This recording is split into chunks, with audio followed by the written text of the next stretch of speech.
Bonjour, everyone. My name is Matthew Kershane. I'll be your facilitator today. Welcome to the Assembly of First Nations Safe Drinking Water for First Nations Regional Engagement for Alberta, Life and Future First Nations Water Law Reform. We are joined by Chief Leonard standing on the road, who had some difficulty, obviously, with the password, but he's joined us. Welcome, Chief. So we'll say a few opening comments and opening our session. Chief, the floor is yours. Thank you for your patience, because one thing about technology teaches about patience. But as we're once again gathered here to talk about an important resource, trying to come up with a plan of how to work together, and I'm really glad that there's so many people participating in this discussion. So maybe if you can help me out in your own way, I'll be speaking my language to say the invocation. Mamo taira, asamne gap mamo paya hota. It mam skutska, skuk mat sunut. Gap mantoneta mahma, gap pik squatama. Magagi apkugi go is mataitain. Into tamata, capuici hot. Come squaita ma tansana guys, mamo paya. Magaminek tahan, kiwai gasta, masnaikani kapuici goa. Gues kap mir swatama. Matsun, piman gap mam scutami. Magik tahan, kap mias skinamoya. Peatik mantanetskan, peatik piksku. Mute hel mute, kap mais. Mam scutiga. If mantanemics man tashinim nana kap pinagata. Igual minan muchas kap nicht augs. Yuksan man at pugigo is mantanetama, nigan, I see no bit.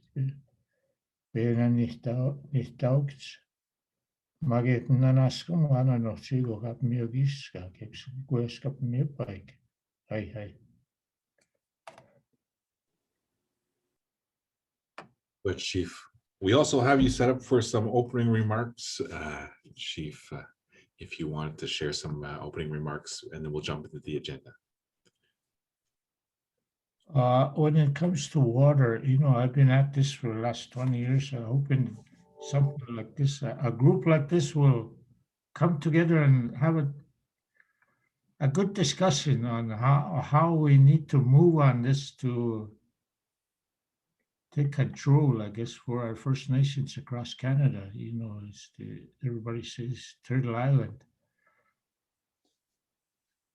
And of course, the government, provincial government has claimed the resource as their own, which they never even asked permission from us. And how we deal with that politically, I don't know. I don't have the answers when it comes to political issues such as that. But when we create a voice as nations, I think we can make a difference on how they create policies, and perhaps maybe just take control within our own jurisdictions, each province. So we got to come up with a plan where we'll be more effective when we're speaking. So that's so that I'm really proud of Patty and Kara for taking charge of this, because it's something that needs to be set up across Canada. And of course, AFN is involved, which is really a good thing. And how do we get organized properly that we can do this maybe in the future, meet face to face, and come up with our own policies within our own nations? But first, we have to decide as a group. That's my opening remarks. Thanks, Matthew. U.S. Chief. With that, I'd like to do a little bit, just go to Evan Jenkins, take us a little bit through the technology to make sure we're all up to speed in terms of using the Zoom, in terms of some people might have more experience than others. So Evan, want to take us through that? Hello, everyone. Yeah, Aspen will be handling the tech requirements for today and will be available all day long for tech support. I just shared my screen, and if it filled up your entire computer screen, you can just press escape on your keyboard and it will knock it back down so you can see the rest of your computer screen again. If you go over to afnwater.ca, then you can get access to a page with quite a bit of information on today's engagement session. One of the things being the Mentimeter polling. So you can use a QR code, or you can click this menti.com link, which will take you right to the polling. Also further down, you can get access to the most recent version of the agenda. You can download that and follow along throughout the day, as well as the 5 key topics. And then further down here, there's some information about raising your hand. This will be available all day long.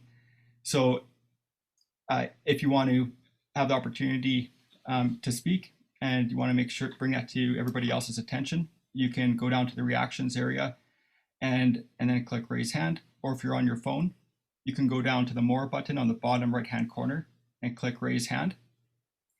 And then people have been putting in the chat their community and organization, as well as their name, and that's been great. And so if you haven't had the opportunity to put that into the chat, I'd invite you to do so now. And if you're on a desktop computer, at the very bottom of your screen, you should see the little chat bubble, and you can click on that and then enter in your information in the chat. Or if you're on your phone, that little more button on the bottom right hand side, and then click the chat button and then enter in your information. It helps us know who's all here today and have a full record. Everything that's in the chat will be recorded. Everything that's being said today will be recorded and compiled as part of the note-taking process with AFN. And that's everything. Thank you, Evan. With that, I'd like to jump right into our agenda. Let's at least go through it with you before we start off. So again, I'll introduce myself once more. My name is Matthew Kershane. I'll be your facilitator for the session today.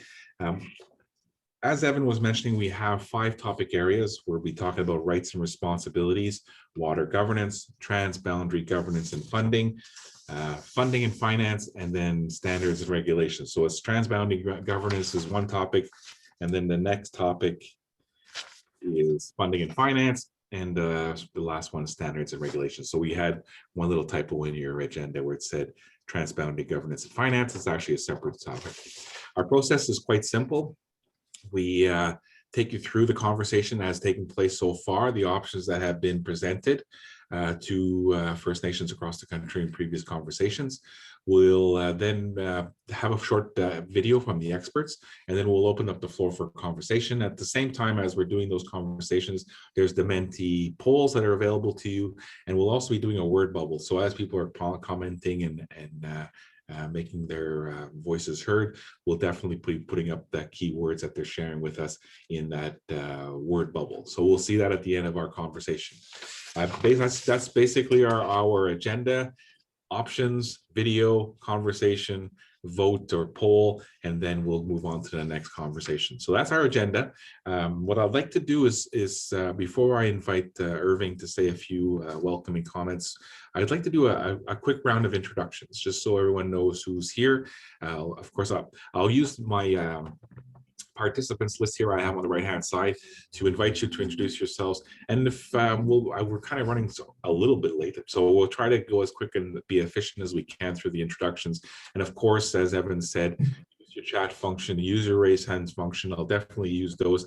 And if you have your video on and you can't find any of those buttons, wave at me like crazy, and I will definitely go to you if you have anything you want to share. So those are my 3 ways of knowing you have something to share with everyone. I have only one rule, when we're dealing with these kinds of facilitated process, and that's respect.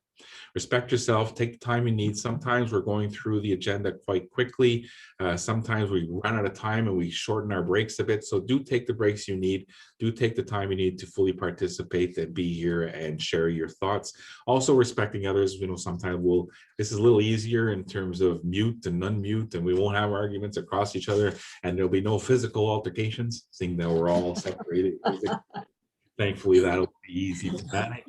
That's usually how I'll function. If I usually feel uncomfortable, if I usually feel that things are getting, I'm not feeling right with the conversation, I'll usually end it, or usually come to a pause, and we'll move on to the next conversation, or we'll deal with those issues as we come up with them. So I'll go through my list here on the right hand side. We have, of course, Evan has introduced himself from Aspen. I won't go through all the Aspen supports. People who are there, we'll thank them at the end in terms of providing all their supports, just letting everyone know the session's being recorded, and that's for the report being put together. So maybe I'll go with Bing, introduce himself, and then we'll just go around the table, and then I think I have Kara next in terms of my list. So Bing.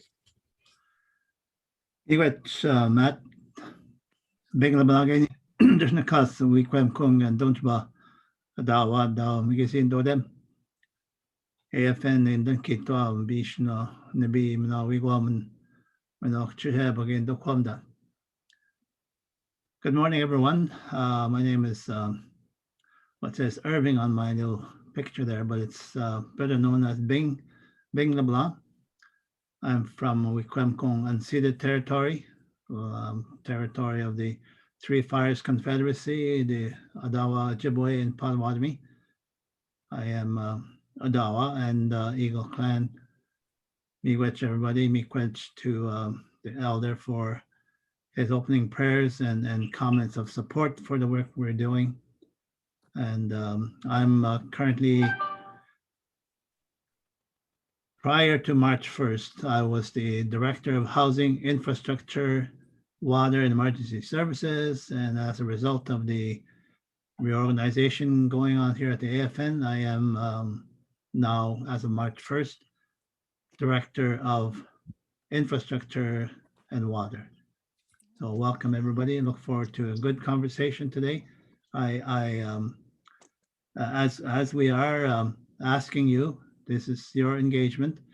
I really urge you to really participate, share your information, share your views, share your inputs, and we'll be very happy to hear from you and hear your views. Miigwech. Miigwech Bing. I have Kara next on the list. Is my microphone on? Yes. Okay, good morning, everybody. My name is Kara Curry Hall. I'm Cree and I'm Treaty and I'm from Musquecheese. And I just wanted to greet everybody this morning. Thank you, Chief Leonard, for joining us as always, and for bringing those words and offering prayers to start our day. So it's going to be a good day. This is going to be a good discussion. I want to actually thank my sister, Pat Curry, because she was the one who got me involved in this process. She called me up in November last year and asked me if I could assist in some way. And so I have, and here we are. But I'm excited to see all the young people on this call today, because they're the reason that we're doing all of this work. And I think this is a key moment for all of us. Let's capture this opportunity. Everybody, like Irvin said, or Bing said, offer your opinion and your views. None of it is wrong. All of it needs to be incorporated into where our nation is going and help guide this process, because you're really valuable to all of it. And we need to give our best advice to the leadership and the chiefs that are in those positions that make decisions for us. I got to participate with Pat for the Alberta engagement process, and we heard a lot. And so those key issues are being addressed here, and let's make some laws. Let's turn this thing around. God bless you guys, and I'm glad to join today's discussions. Thank you, Carrie. I have a big crow, or a big crow, on my list here. Introduce him or herself. Oh, you're muted. Sorry. Hi. Hello, my name is Yolanda Big Crow. I'm an observer for the Tsuut'ina Nation. I look forward to our meeting today. Thank you, Yolanda. I have Delaney. Hi, everyone. Good morning. My name is Delaney, and I work as a junior policy analyst at the AFN on Water. Super excited to be here with you all this morning. And thank you, Chief Standing on the Road, for your opening words. Welcome to the meeting, and I really look forward to our discussions today. Thank you. Thank you, Delaney. Dr. Black.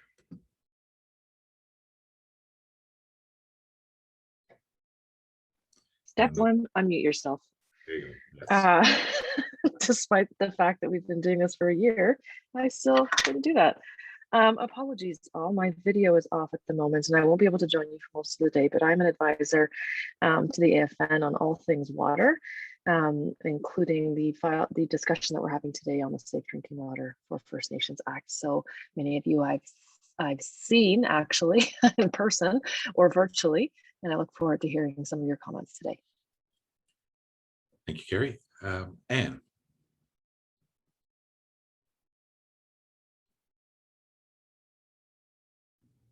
Hi, good morning. My name is Anne Glad You Both Flow. I am the CEO for AFN Alberta Association, and I'm joining you from Meskwich, Waskahikan in the Treaty 6 territory, and happy to be here. Thank you, Anne. I have Kayla. Good morning. My name is Kayla Houle. I come from Big Stone Cree Nation in Treaty 8 territory. I'm a University of Alberta student, and I look forward to today's discussion. Thank you so much. Kayla. Alanda. I think we already covered Alanda. We did? Yes, it's A Big Crow. Yay, you changed your name. They didn't recognize you. I didn't know that, sorry. Okay, Andrew.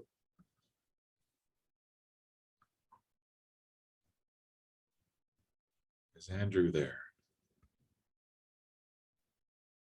Maybe you muted, Andrew, or you on a break taking care of yourself? Kayla's there, Carrie's there. Ellery.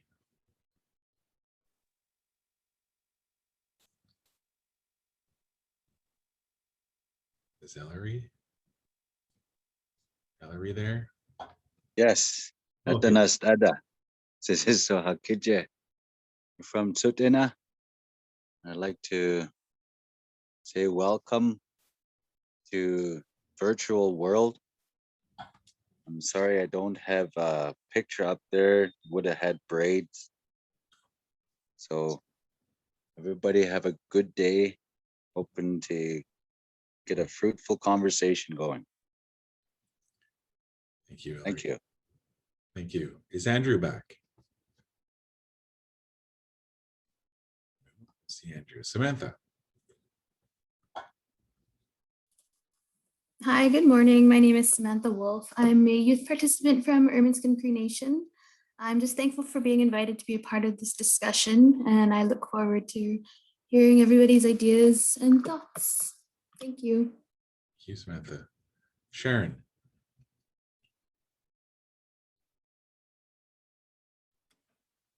Are you talking to the note taker? The note taker. All right. Well, my name is Sharon, and I'll be the note taker for your session for today. Thank you. Thank you, Sharon. Kimmy.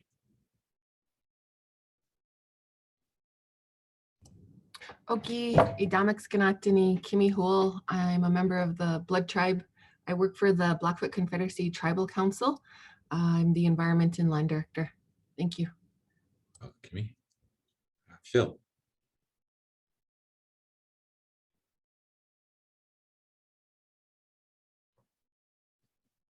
Is Phil there? Maybe Phil is muted too.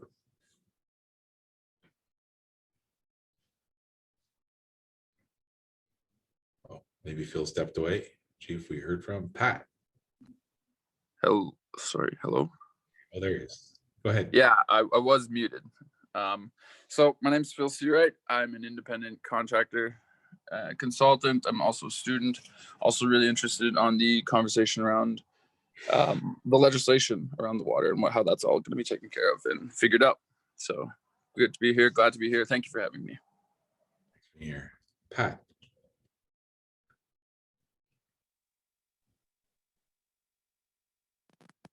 Right, earphones out. Good morning, everyone. Thank you. Thank you so much for being here. I'm from the Montana Cree Nation. I'm the Regional Water Coordinator for AFN Alberta, contracted position. I just look forward to all your input today, and I really appreciate this and my apologies for the technical difficulties this morning. And it'll be much smoother tomorrow. Thank you. You bet. Kira.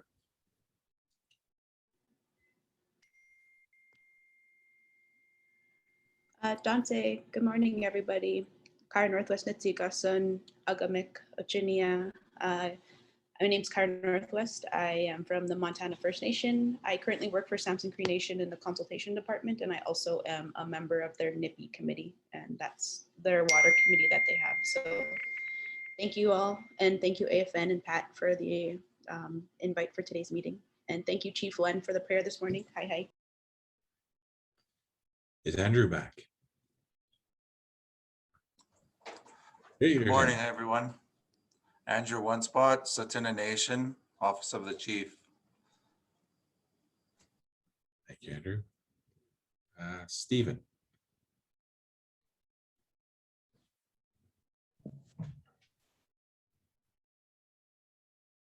Good job, not good day, guy. I have town site Wi-Fi, so it might be a little slow.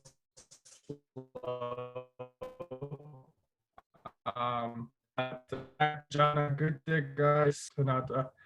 Stephen Crowchild, council member, minor chief with Satuna Nation, and just hope everyone is doing well today, and I look forward to the talks. Thank you. Thanks, Stephen.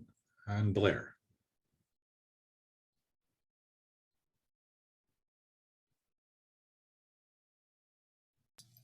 Blair isn't connected by audio right now, so maybe we can try later. Yeah, I see that he doesn't have his audio on yet. But Blair's there somewhere. He's listening. But maybe you'll use this chat function if you ask questions for us. So thank you very much, everyone. I think I got everybody. Did I miss anybody in terms of introductions? Kind of hard sometimes when they jump up to the top of the list when you're going down the, and then you forget where you are in the list. I just want to make sure I got everyone introduced themselves. There, Blair's introducing himself. Did I get to everybody? Raise your hand if I didn't get to give everyone a chance to introduce themselves. Hi, sorry. I'm just going to introduce the CEO for the Satuna Nation, Jerry Simon, as well as council members Brent Dodginghorse and Emmett Crowchild. I'd show my computer, but it'd be awkward. Oh, they're in the room with you. Yeah. I get it. Thanks, Yolanda. Okay, so we have a couple members. That's good. Then that way we can save some Wi-Fi, or no, save some bandwidth and put everyone in the same room. With that, let's jump right into our agenda. We did go over it. We do have quite a bit to discuss today. So what I'll do is we start right away with the update on the repeal and replacement of Safe Drinking Water for First Nations Act. And Irving will take us through that presentation. So Bing, the floor is yours.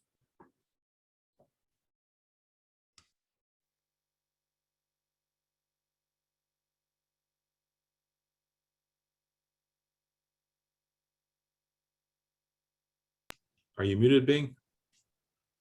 Anymore. Okay, there you go. All right. Again, thanks everybody for calling in, signing in. Looks like we have ended up with a good crowd, good cross section from the region, Miigwech. So if we can have that slide back up. So they just going to do a little bit of a step back and do a little bit of a recall of where we started, and maybe that's better. I think the going through the where the Safe Drinking Water for First Nations Act is currently and where it's been, where it started. The act is currently, it's in force, has been in force since November 2013. I keep reminding ourselves 2013, 2021, we're now 8 years already since it was put into force, but there's have been no regulations developed yet has not been, the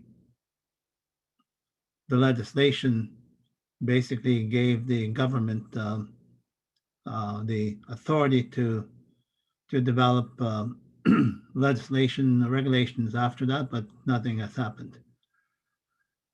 It was brought into force without consultation, despite extensive First Nations resistance and challenges. Maybe you recall back in 2009, 10, 11, they just dropped a draft legislation on us without any consultation. They went through with some supposed consultation and introduced the legislation in Senate. So in mid 2017, engagements for modification of the Safe Drinking Water Act by ISC, or INAC at that time, or ANSI, how many times they've changed. Yes, I believe is the presentation available on Evan? Evan? I'll go and check right now. Hold on. Okay. Anyway, so it's there. In spite of objections, they continued to do it, and in spite of those engagements to cease by First Nations, they just still kept going ahead. And that federal government made clear commitments to ensure First Nations have equity with non-First Nations in terms of water quality standards and equity in water access. And 2017, 2018, they acknowledged that a First Nations-led process to deal with the current legislation is needed. So with your support from across the country, support from resolutions, finally got to them that this whole process has to be First Nations-led and First Nations-driven. Next slide.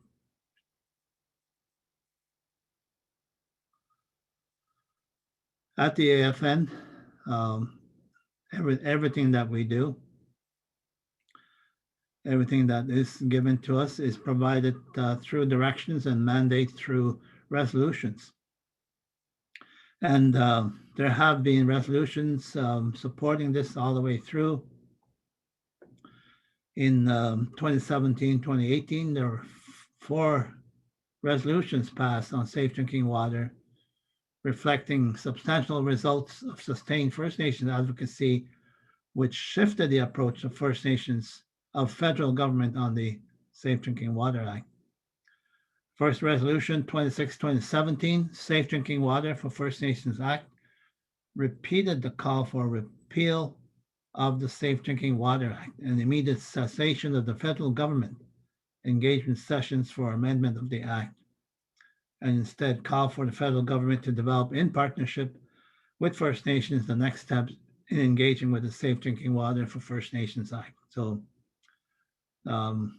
this whole process, including today, is still part of that process. Resolution 88-2017, First Nations-led engagement process for safe drinking water legislation, directed the AFN to establish a joint working group comprised of AFN Chiefs Committee on Housing and Infrastructure and their regional technicians, federal representatives, legal counsel for AFN and the government, and other experts as necessary to co-develop a draft framework for new legislation. So that's an important piece there, important words, develop a draft framework for new legislation.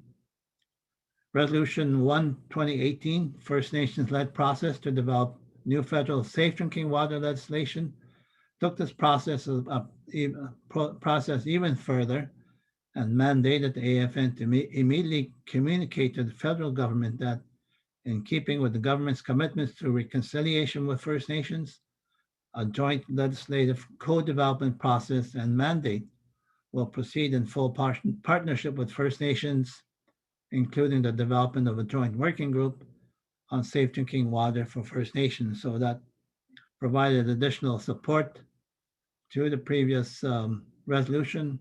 Next slide, please. So in response, as is our role, the AFN staff, we are required to develop processes and ways to move forward with resolutions. So AFN response to resolution number 1, 2018, develop a Chiefs Committee on First Nations Safe Drinking Water legislation,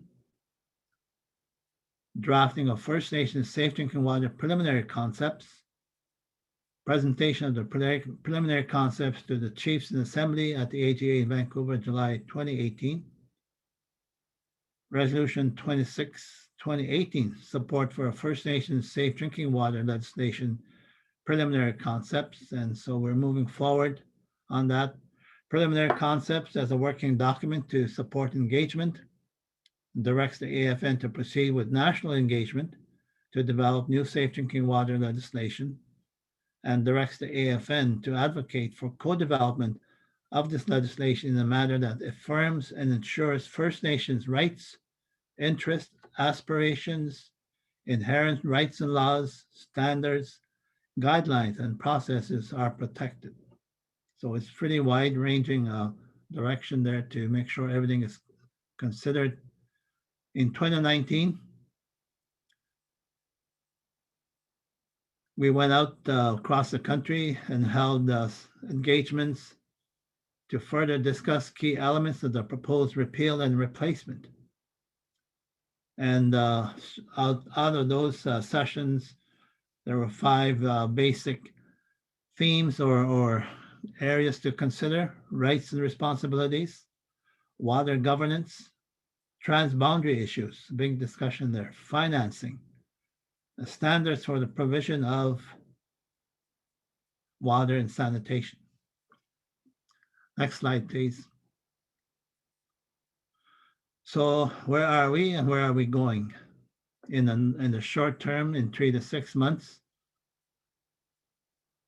finalized the joint working group, Safe Drinking Water for First Nations Terms of Reference, and we're just about to have done that. National, regionally led engagement process initiated, and expert videos prepared on key topics, and we'll see all of those today. It provides a really good background explanation on the key topics. For the long term, proceed with co-developing the draft framework, presentation of draft framework to Chiefs in Assembly, submission of draft framework to Cabinet via another co-developed MC as the basis for drafting instructions, new legislation passed by the government, and we're into about 2022 by that time, upon ratification and advocacy support for regional regulatory development to implement. So it's an ongoing process. And so these current engagements, we will build on the discussions presented in 2019. Not very much happened in 2020 because of COVID and other issues, but Pat Curry and the AFN Alberta office did hold I guess really this early this year in February, pre-engagement sessions to help frame out what these virtual engagement sessions should contain. Topics covered were those 5 basic key topics: rights and responsibilities, water governance, transboundary issues, financing, and standards for the provision of water and sanitation. Next slide, please. So just before we can get into this, it's again, we want to hear from you. We want to revisit those 5 key topics. What is missing? What needs to be added? What needs to have further clarification? So it's kind of also another step in moving forward and getting more advice, recommendations on what the draft framework should include. So I think, Matt, you're doing this one or the poll? Yeah, this Now, was questions before we move forward, I guess. I believe these are the preamble kind of cues we have during the Menti. So we had the first two, and I think that was the third one. For some reason, I thought we would have those mentees after the presentation. But what I want to do, Bing, is open the floor for any questions for you in terms of your presentation before we start. So any questions for Bing before we jump into the first topic area? And the hand function or the chat function or the wave with the camera on function works also. Any questions for Bing? Go ahead, Kara. Thank you for that presentation and the review of all of the resolutions. I'd like a copy if anybody happens to have those resolutions handy. The other is, was there any virtual National Assembly resolutions that came out for 2020? Specific to this conversation. And if not, that's not important. I just want to know if they're there because you're speaking of resolutions.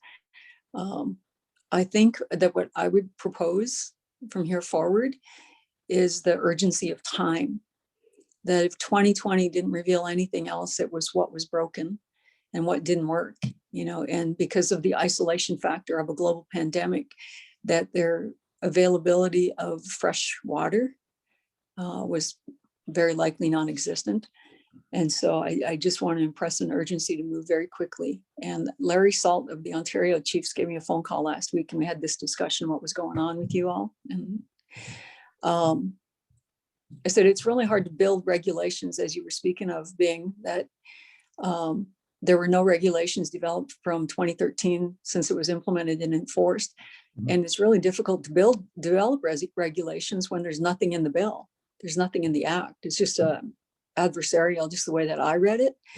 So they may have been doing us a favor by not putting anything in place we don't have to take out. But I told them this is like a no-brainer to me because it was so poorly written in the first place.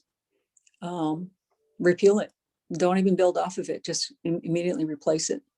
That's just some thoughts. No, you're absolutely right.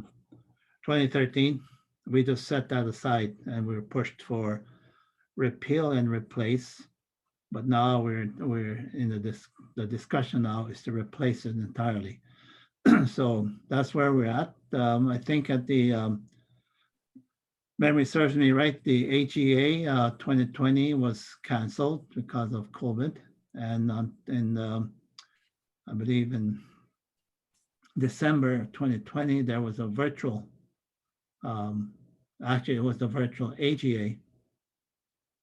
And we had one resolution go through, which was in support of the class action suit initiated by the First Nation Ontario and I believe one in Manitoba, and I don't remember there was another one there, but so we had a resolution supporting that, and essentially it was a call out to nations to sign on and support it, and so that was the one, latest one. As you say, it's the need for First Nations to have their own legislation, develop their own legislation, and then develop the regulations. So that's something that's not fully understood. You need the legislation first, and with full First Nations input, and then you develop regulations. They're looking at what the current standards are, what you want to use. So we're still a ways to go yet. Just so you know, Kara, I think we have it up there on the chat that they're all on the afnwater.ca website. All the resolutions in support of this work is there, so it's available to you. Thank you, Kara. Other questions for Bing before we move on to our first discussion, which is rights and responsibilities?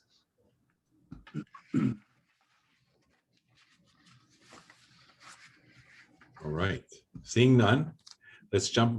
I want to make sure we also have that Menti on you'll notice the Menti link on the left hand on your chat, so you can also go there to participate in the poll. as we have these conversations. I think there's probably 3 or 4 questions already up there, and then we'll put them up, I think, as we go through each of the topic areas. So our first discussion item is rights and responsibilities. I know we're pressing, I'm pushing through because I think we started a little late, so I'm hoping we get through all the discussion items. So forgive me if I'm being pushing or if I'm missing anybody, but do raise your hands if you have questions anywhere along the line, and we'll definitely take a pause and make sure we have those questions answered. So our first one, rights and responsibilities, what we'll do is Delaney will take us through a little bit of the option slide or the conversation so far, and then we'll jump into the expert video. So Delaney, the floor is yours. Awesome, thank you. Good morning, everyone. So I'm just gonna get started here into our first topic. So next slide, please. So as being mentioned, through our 2019 preliminary engagements, we came to the regions with a lot of options and presented them with some pretty complex topics, the 5 that being highlighted earlier. So our focus then was giving the regions a sense of our approach. Now we'd like to develop some further certainty of what First Nations actually want in this legislation, as we did not get a full consensus of that in 2019. So the first topic we're going to discuss here today is rights and responsibilities in this legislation. So in 2019, we'd come to the regions with 3 main options, as you can see here. So option 1 was not favored at all, not favored in any region. So we're actually not even going to talk about this one anymore. So we've kind of got it more narrowed down to 2 options here. So option 2 would be to characterize Crown and First Nations water rights directly in the legislation. So as you can see on the slide, there's some pros and cons to both of these options. So some pros to this would be, it would provide some certainty to all parties. It provides a clear link between the rights and responsibilities of the Crown and First Nations and creates a clear, really strong legal standard. Some of the cons is it's more complex to negotiate, particularly in the form of a statute with national reach. There's a significant potential for creating some legal precedents and a high possibility of litigation. And it also risks creating a crystallization of rights and title that doesn't let them grow and adapt to new situations. So kind of the consensus from 2019 was that it was favored by participants, but everyone also recognized that it was difficult to implement. Option 3 would be to characterize Crown and First Nations rights in an aspirational form, so such as in a preamble, with a strong non-derogation and non-abrogation of rights clause in the body of the legislation. So the pro to this would that it would be easier to negotiate. It's not binding, but it would help to create some guidance for all the parties. And it clearly signals that First Nations do have and have always had and assert rights over the subject matter without committing nations to definitions for all time and purpose. So it's a bit more flexible and allows it to grow.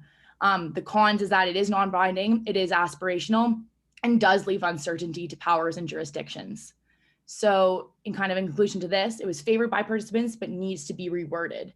So with that in mind, we're going to watch a couple of videos that have been developed by subject matter experts, and then we're going to come back to have a bit more of a discussion.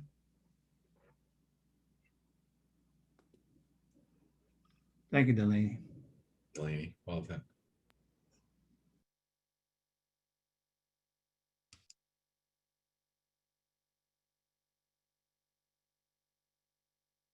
My name is Danica Billy Littlechild, and I am from Neasquiac, Musqueam Cree, in Treaty 6 territory in the province of Alberta.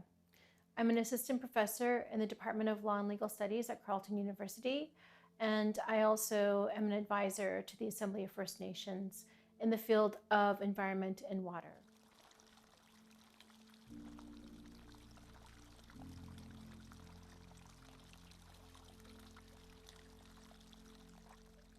I'm here to talk to you about water rights and responsibilities and First Nations in Canada. In our Cree language, water is called nipi, and the derivatives of nipi is nia b'matisuwin, which means I am life. Water is life. And for us as Cree peoples, we believe that there is an animate nature to water, that it has agency, that it has a spirit, and that we must honor that spirit. In the work that I've done as a lawyer for a few decades, working with and for Indigenous peoples in Canada and around the world, I have learned that many Indigenous peoples share similar perspectives on water as a spirit, as a being. And we know that there are many interests that have sought to use water as a utility, as a resource for development, without paying proper attention to what needs to happen in terms of balance and protecting water. It's my view that the laws and legal orders of Indigenous peoples and their knowledge systems, their legal systems, are in fact imperative in the protection of water moving forward. We know that there are a number of environmental crises that we collectively face: climate change, biodiversity loss, natural disasters, and now a pandemic. And all of these have heightened our sense of the nature of the crises that we face with respect to water.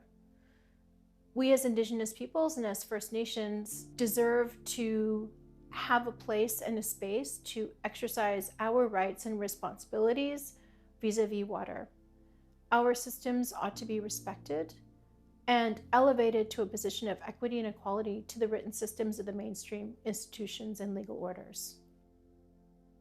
This may mean that a new approach to relationship be implemented that has in its roots our historic relationship building paradigms such as treaties, agreements, and other constructive arrangements, and our inherent obligations that we have as Indigenous peoples, which have been provided to us by the Creator through our legal orders and knowledge systems, through our languages and our cultures.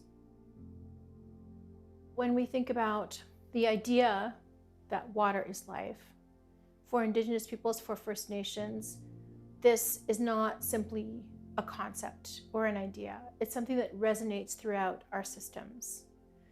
And in order to ensure that water is protected in the face of a multitude of environmental crises, we have to arrive at a different way of engaging between First Nations and non-Indigenous peoples that fundamentally respects our systems and allows them to function without disturbance. We also must see a true transformative shift in the paradigms that have been employed by government and the private sector in the way that they've approached water.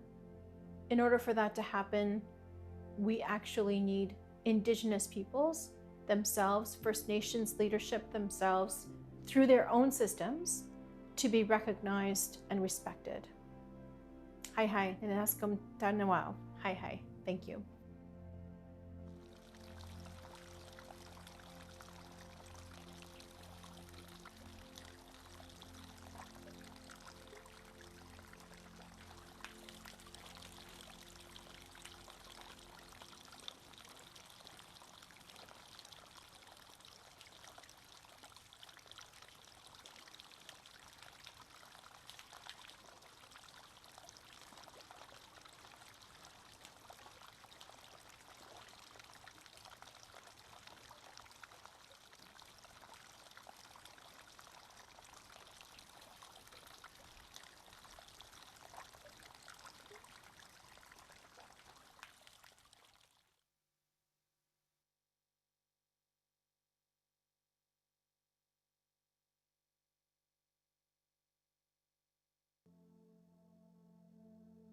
Hi, my name is Amanda Classing. I'm a researcher with Human Rights Watch.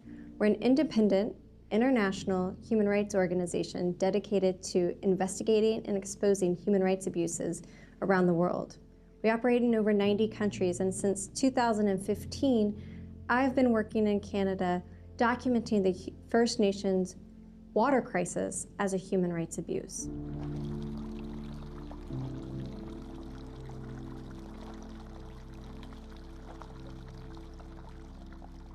I've visited communities across, mostly Ontario, but across Canada, looking at what are the water crisis issues in each reserve.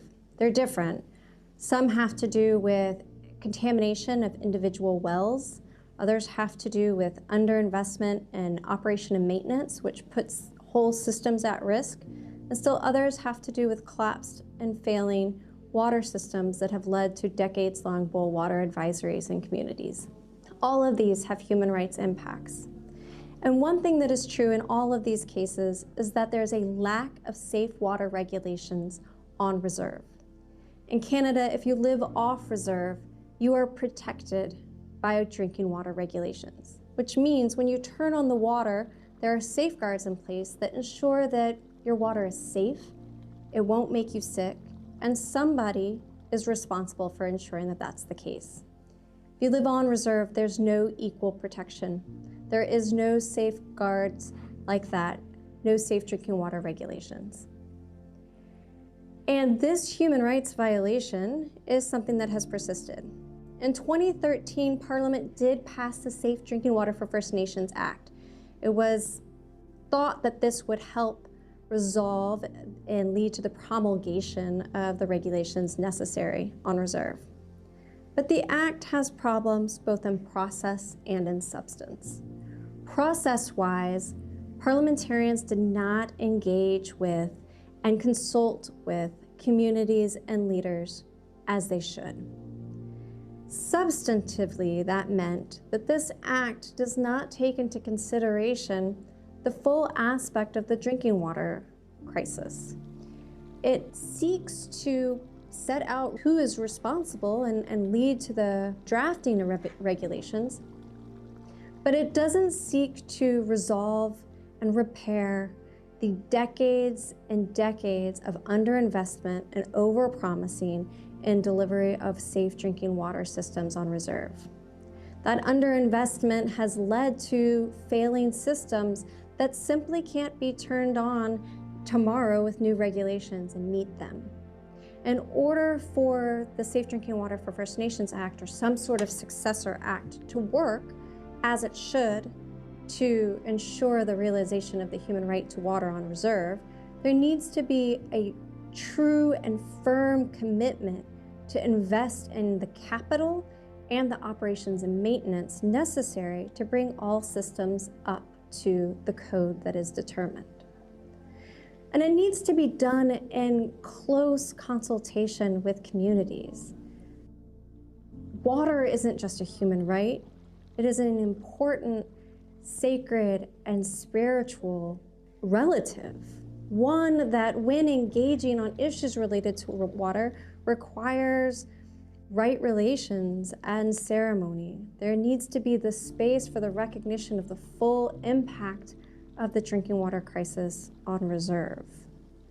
And one of the most important things about a human rights approach to water is that the government and rights holders, like those that live on reserve, are able to clearly articulate roles and responsibilities, that there is accountability to deliver on the human right to water, that there are clear targets for what will be delivered and when it will be delivered, and that rights holders living on reserve can hold somebody accountable. Oftentimes that type of accountability requires oversight, and oversight is often best left to independent bodies, to people that don't have political reasons why finds a certain way or that it determines that projects are on track. So one of the things that we've recommended, consistent with recommendations that have been made throughout Canada, is that there be an independent First Nations Water Advisory Board. An organization or a board, a task force, a council, whatever the body might be called, it would play an important role to ensure transparency and accountability to fully and completely end the water crisis on reserve and meet the human rights obligations of Canada to ensure all people have access to safe drinking water. This isn't just a rhetorical tool of law. It's real. It has real impact in people's lives. I have talked to the parents and the caregivers that struggle with the drinking water crisis on reserve, what it means to have to wash your child's bottles in water that is not safe to drink, to care for an elder with disabilities with water that is not safe to bathe in. It has a lasting and harmful place in people's lives. To lose trust in your water is like losing trust in an essence of life. And so any effort to address the First Nations water crisis needs to take into consideration what it will take for communities, for families, for parents, for elders, for everyone to trust that their right to water is respected and has been fulfilled. Everyone deserves the right to water, and Human Rights Watch stands with you in your fight to realize that. Thank you.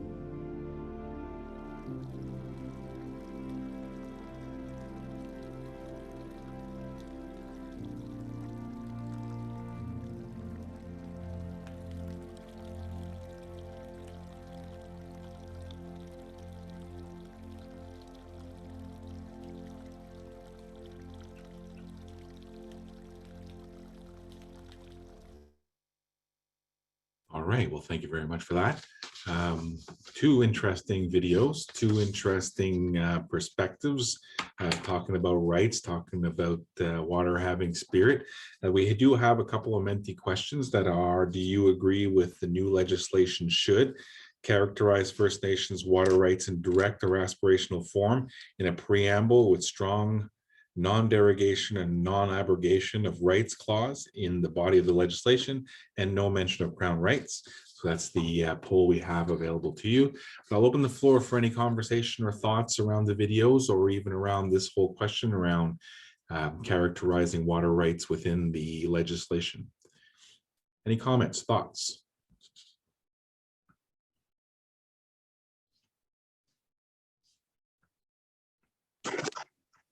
I have some thoughts. Go ahead.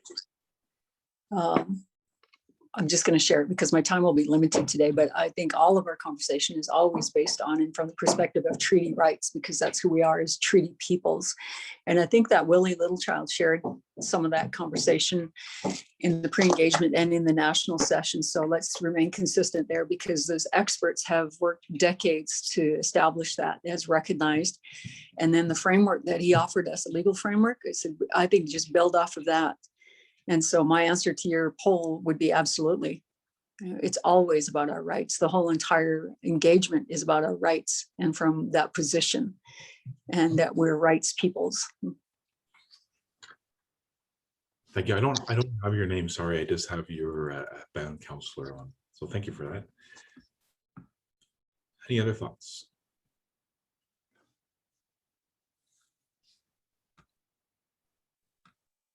There is a hand raised.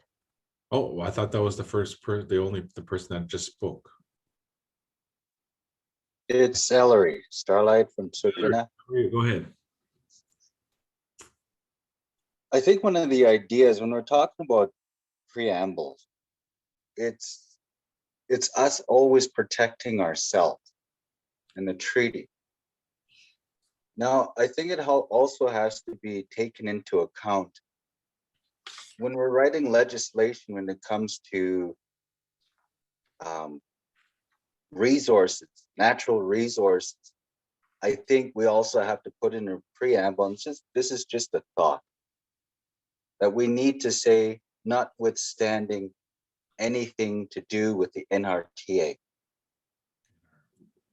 Because you got to remember, the federal government is always accommodating the provinces, and water is one of the issues that has always been a contentious issue.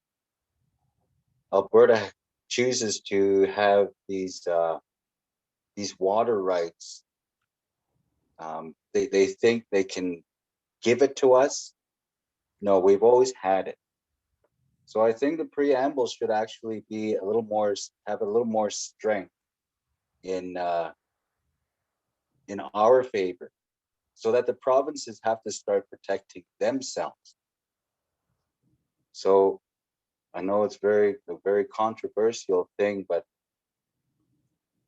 on those ideas, on that kind of a platform, we have to start writing these things. Fair, thank you. Thank you. I was thinking if we can go back to that slide with the options on it. So just maybe as to inform our conversation here, please. So this is in terms of the pros and cons, I guess. the whole idea of within the legislation and in the preamble. Any other thoughts out there? I was wondering about everyone's reaction to Danica's thoughts, you know, the whole idea of the respect for different systems or respect for First Nation systems, separate systems.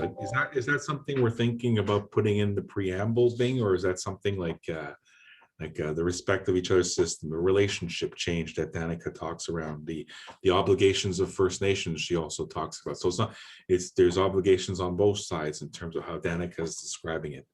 So I'm wondering, is the idea kind of those kinds of broad worldview kind of ideas being within the preamble? Well, I guess that's to be seen. I know her advice has been to us, and one area she's strong on is how does customary law fit into the legislation itself, or in the even in other preambles. I don't think there would be just one preamble statement. There would probably be numerous preambles leading to it, but that's something that we'll hear from as you go across the country, and what should be in the preamble, and how strong is the preamble. So I think that was one big discussion is what's the strength of having something in the preamble as opposed to having it in the body of the legislation. Go ahead, Kara. I would, the gentleman from Sutuna, sorry, I missed his name, but I would echo what he had to say. I think you have to make a statement of strength in our favor from our position.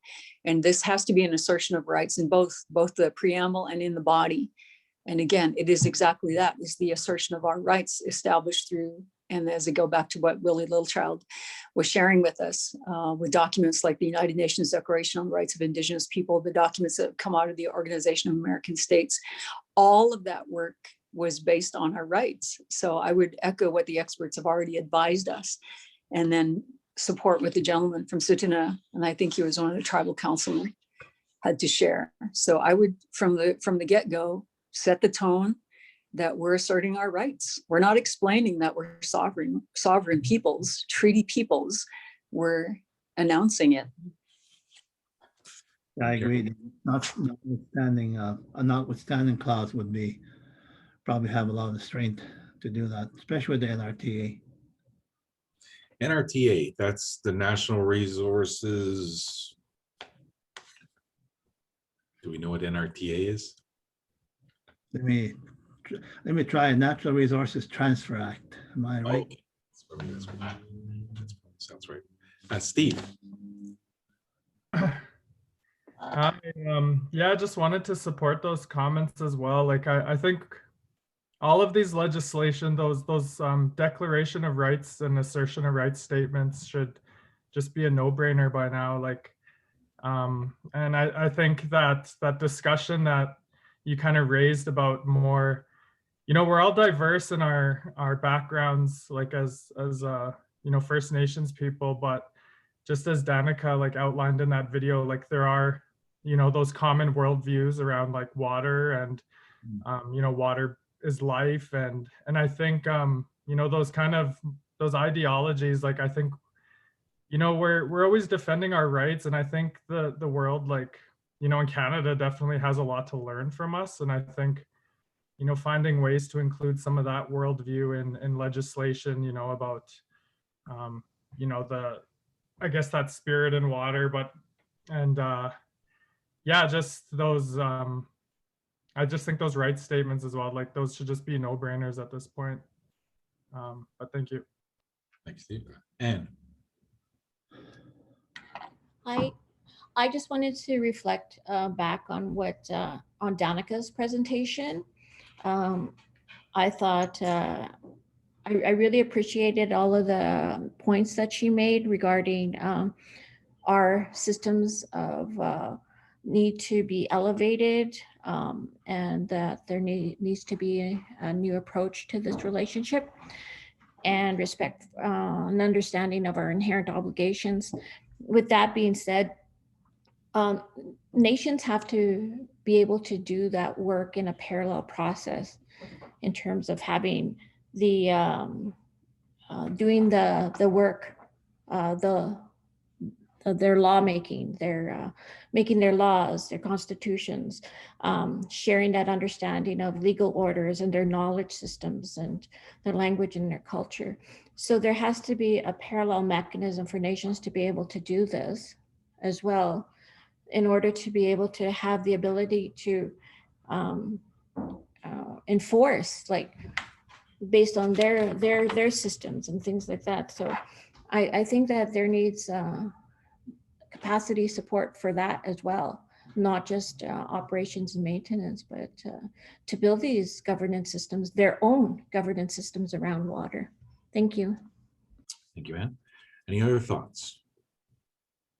Can maybe it's a question for Bing. Can these both happen within the Act? Bing, can you have like the aspirational statements in, say, the preamble, but then a definition of rights per se or specificity around those systems within the Act? Is there a possibility of a option 223?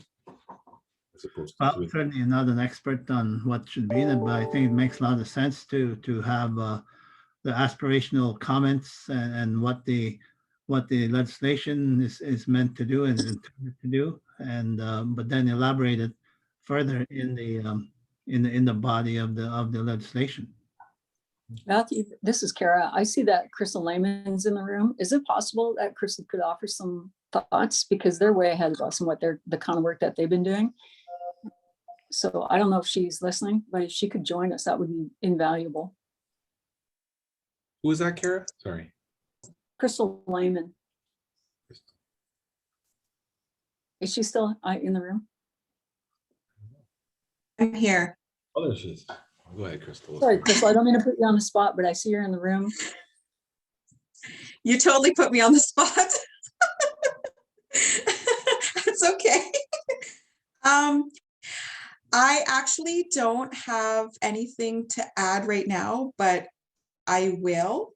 I'm already kind of really deeply thinking about this and reflecting on it. I was late. I apologize. I had a meeting this morning, so just give me some time to reflect on this a little bit, and I will provide what I can. Sure, no problem. Humbly. Matt, so really to answer or to give some thought to what Kara was asking, and asking Crystal to lay out some, this is not the end of the engagements, the discussions. You know, once there is a draft framework or even leading up to it, we will by necessity have to go out again and say, well, here's a very draft or draft framework, needs to be tweaked, and probably another opportunity to firm up and formalize some more of those language that should be in the legislation. So we've got, as I said, till 2022 to have something go through, and hopefully by mid 2022 or sometime there, have something on the floor of the draft of legislation. So there's as we start to solidify and understand what's needed, I think by that time we'll have a very good draft legislation to put forward, which will be co-drafted, and if we have our way, some support, sorry, co-developed, but if we have our way, co-drafted, which is really our intent, to have a co-drafting process. Thank you, Bing. Any other thoughts around the rights and responsibilities? I know we gave Crystal some more time, but we're out of time, Crystal. I'm just teasing. We'll come back to you if you do have those thoughts later on. I guess I'm thinking around, you know, we had Amanda's video talked lots about roles and responsibilities, talked around accountability. So I'm guessing that will be part of the body of the legislation. The Water Advisory Board she mentioned in terms of recommendations from Canadian Human Rights Watch. So I guess it was really articulating the difference between living on reserve and off reserve in terms of standards and also the protections and accountability structures that exist. Any thoughts in terms of other items that might have been brought forward by Danica or Amanda or even Delaney in their presentation? Just the just the way I look forward at some point, either here or tomorrow on the long-term safe drinking water strategy. We will be discussing the First Nations Water Commission that has been around for some time. That may answer some of those organizational questions or oversight bodies. We had someone when wanted to chime in there. Who was that? Yeah, I'm sorry. Oh, this is Crystal. I just have a question. Maybe it's a clarifying question. So if we're speaking about, or rather if the foundation of this is the Indigenous or inherent, or rather, I haven't even heard that word, but the treaty right. I think, first of all, when I hear the comment about, first we're talking about treaty rights and that kind of being the foundation, and I'm up for being corrected too if I'm misunderstanding. And then we move the conversation toward then the identification of whether it's on or off reserve. To me, what that immediately triggers is the exclusion of inherent. And I say that because the whole basis or notion of the NRTA and First Nations peoples argument or challenge is that when we negotiated treaty, we never discussed water. And we never discussed water because water wasn't up for negotiation. And so the critical language here is ensuring that we always say inherent and treaty right. Because, and then further to that is the notion of, or the discussion of on or off. When we speak about treaty, the treaty is not, and this is common information for everybody, everybody knows this, that our treaty is not defined by on or off reserve. Our treaty transfers with us. And so I'm just confused why some of this language is being included, and why we're not just taking a very strong inherent and treaty position. I feel like, and so I think that's why even with Beaver Lake and why we've moved toward the creation and development of our constitution, and within that is, you know, one of the first ones is the development of our treaty-based, inherent and treaty-based you know, rights to water, and some of the rights-based work that we're doing within the community. So I just wanted to add that, or maybe it's for discussion, or if somebody wants to correct me. No, I don't think there's any. Sorry, if I go ahead. Sorry, who was that? Was Sina? Go ahead. Yes, sorry. I need to applaud what was just said. Our treaties are not today.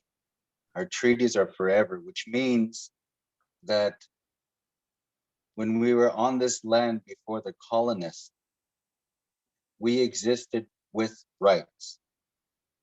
And every legislation that's been coming after that has been, you know, we've been set aside in the rights that we already enjoyed.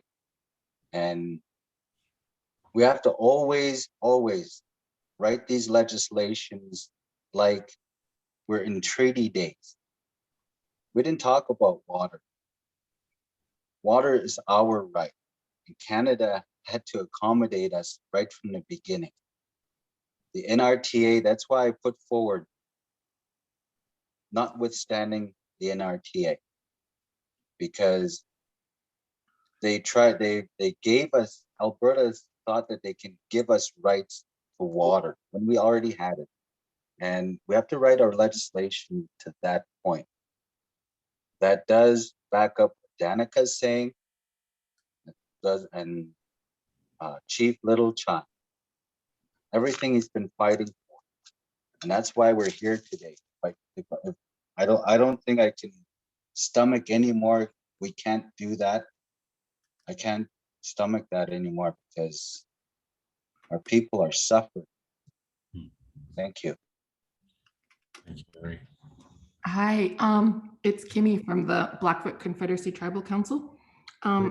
Really good discussion from everybody. Really value all your comments and input and feedback. My comment is just kind of more in regards to we're located in southern Alberta, so we have a closed basin down here. So if we're talking and strengthening this language around rights and water rights, but if we don't have the water, then what do we have a right to? Because of the way the province, the government of Alberta, and this being a AFN Alberta table, has mismanaged the water. The government of Alberta has over-allocated the South Saskatchewan River Basin. So I guess the priority of those rights is a big concern for nations that are residing in basins that have, through closing the basins to new allocations. I know the nations down here in the South still can get allocations, but they're really high risk. So in times of drought, we're the first ones told to turn off our taps. So how can we, I guess, backdate that that allocation or those rights back to, I don't know, treaty or prior treaty? Because all the irrigation districts down here have that terminology that the province uses is the first in right, first in time. So we're at the very end of the water trough, if you will, when it comes to times of drought. So I guess a concern about the supply, and with climate change, and I know that's been brought up already, how are we kind of safeguarding this right and making it drought proof and reliable and all that? Thank you. Thank you. Bing?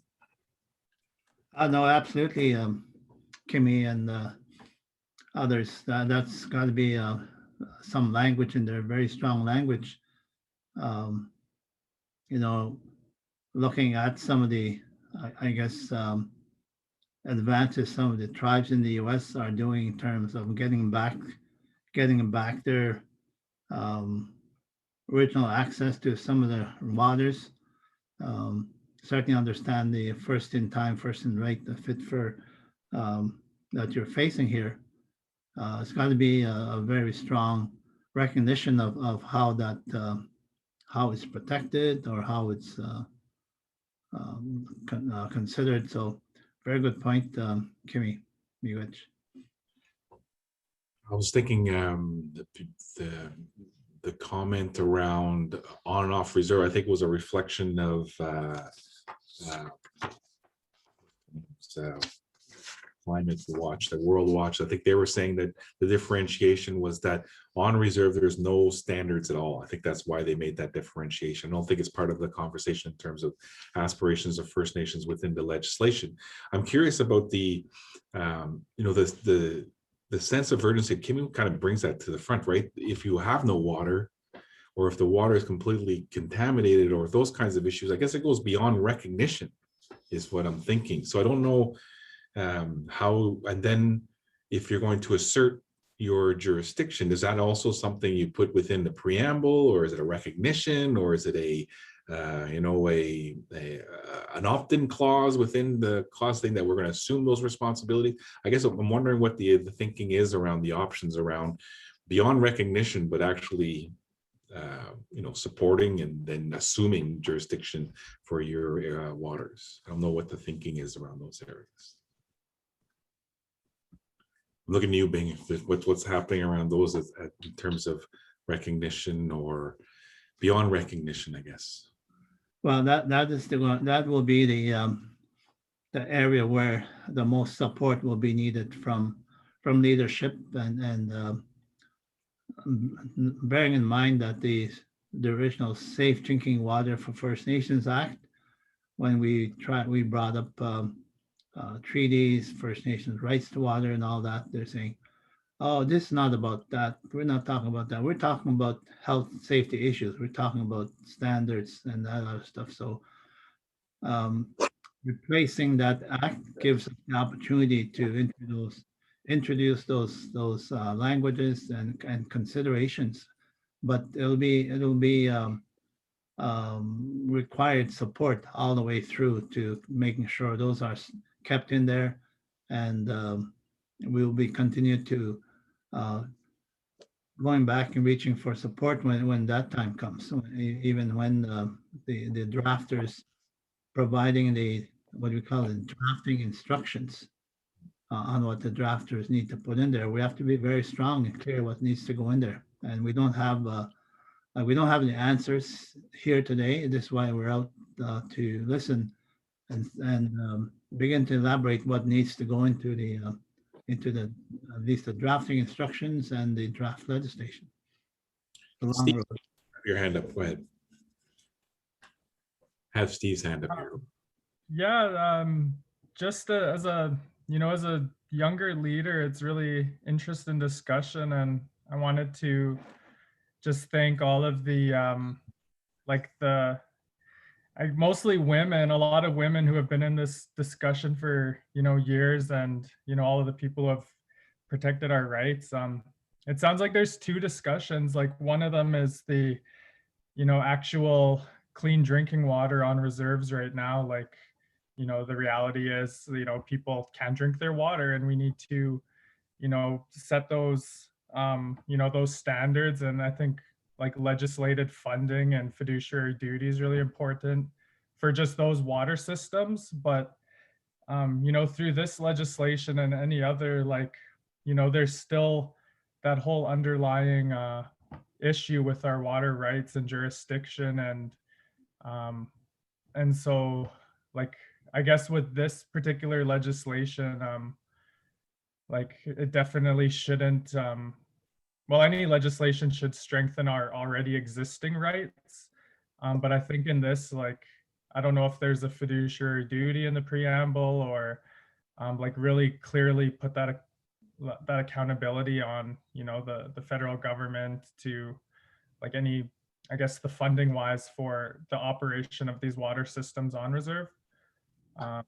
But yeah, treaty is, anywhere, our treaty rights go with us anywhere. That statement is true. And also no matter where you live, whether you're a remote community of a few hundred, or, you're next to a large urban center, everyone should have access to clean drinking water. And I guess those roles and responsibilities and accountabilities really need to be outlined in this legislation. But there's definitely other discussions that need to be had on, asserting our pre-existing rights and all of those, those other underlying questions on water security and,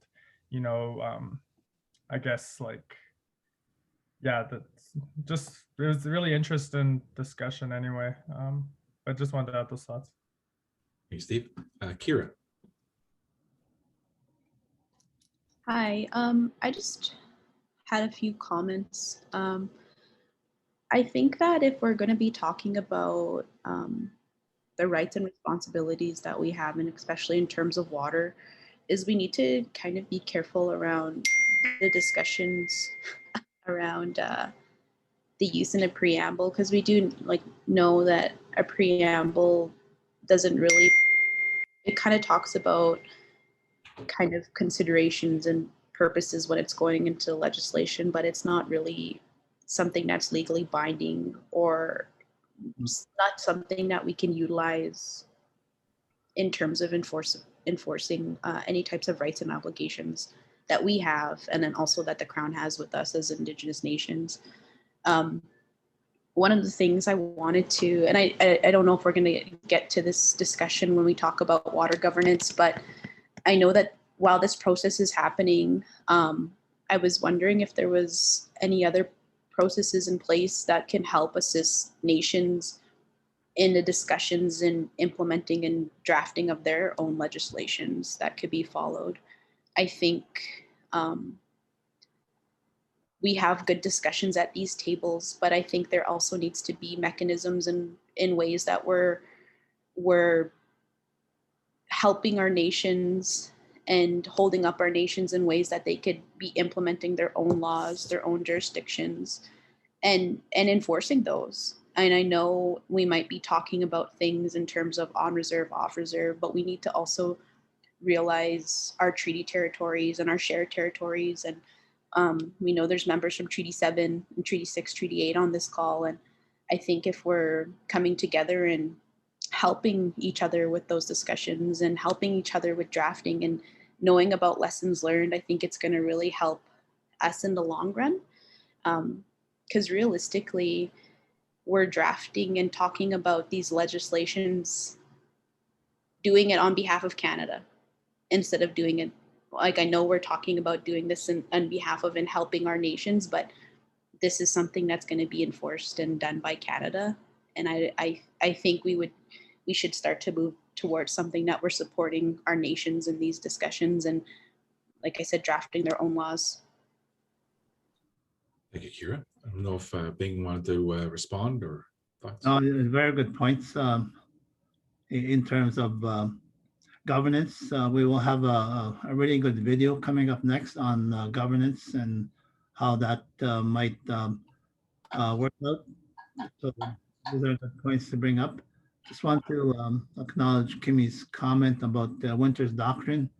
That's come up several times, and as you're right, some of the tribes in the U.S. have been successful in getting their either increasing their allocation allotments or even doing better than that. Even some of the dry rivers are being recuperated, and they have recouped their allocation. So something to look towards. But again, good points. So the point there for discussion: new legislation should characterize direct or aspirational form, and it's in brackets in the preamble, and I guess it's a suggestion. Should it be in the preamble, or should it be in the body of the legislation? We make it much stronger. So that's what we're looking for. I mean, these are what we heard so far, and definitely listening very closely to saying, well, maybe we should make it more stronger, take it out of the preamble, have something else in the preamble if we have to. And the non-navigation clause is much stronger in the body of the legislation. So I'm certainly not an expert, but certainly learning and hearing very good comments so far. Thank you, Bing. Steve. Yeah, just wanted to, there's some really good comments there. I think it's really important to remember that this is Canada's legislation that, we're advising in, like it's not our own.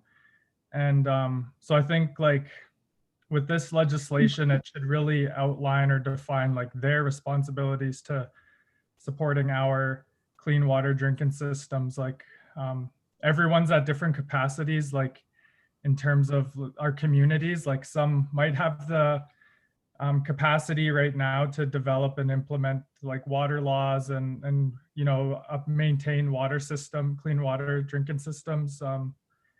And so I think this legislation should really define, no matter where a nation is at, like the support is still needed. And so I think this legislation should really define what Canada's responsibilities are to supporting our clean drinking water systems.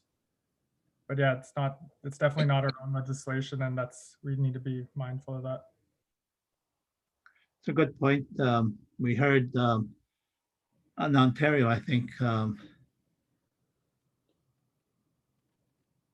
Mohawk Council of Akwesasne or the or Mohawk Nation Akwesasne are in the process of defining their own laws, doing their own laws, and what they've done already for their environmental laws. So again, we'll hear a little bit more on that on the next video coming up on governance issues.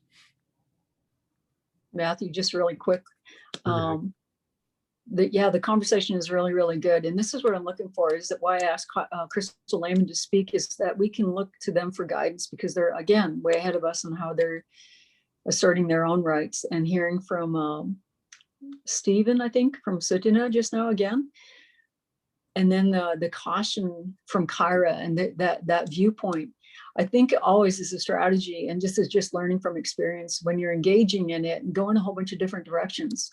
Engage at all levels and keeping a close eye on who's doing what. Who's Alberta's got water laws, the nation has water laws, I mean the federal government, and then our tribes. If you look back at some of the stuff that happened in Alberta, the conversation from Carol Wildcat was how the Ermineskin Cree Nation has their studies and they have regulations in place, and we're all facing these same problems. But at first on Carol and the Ermineskin Cree Nation and Crystal, if we could draw from them and insert that into the language, I think you make both strong. You build up the language and you let the leadership determine what needs to be in there. Our job is give them some good advice, put a lot of information in, make it very, very strong. And I look at my notes here is the urgency. The video demonstrates what we've all known and what we do know. This is a human rights crisis. This is a global crisis. And part of the strategy in going in multiple directions at once is that we draw attention, one, to the crisis. It's almost like a marketing. Let the world know. Let the world know. And Mr. Trudeau, you're elected because of the Indigenous vote. You know, and you have to be really bold in the way that we approach this, because he likes to say things, but nobody holds him to account. What do you mean this is the most important relationship to you? You know, here's what our relationship looks like. And again, it's the assertion of our rights and speaking from a treaty position.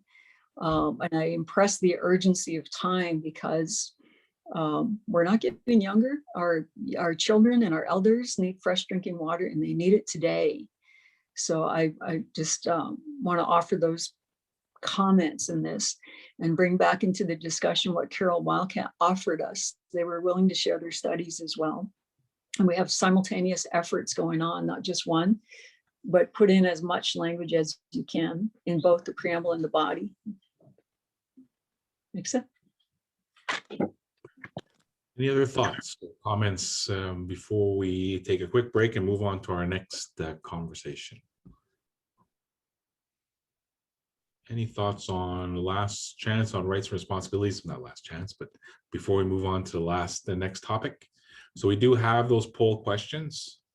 So do go on the Menti and then do share your votes. Can we see where we're at with the voting?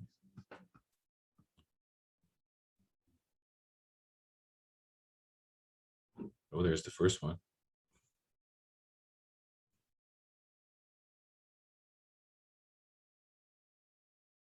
Lots of maybes.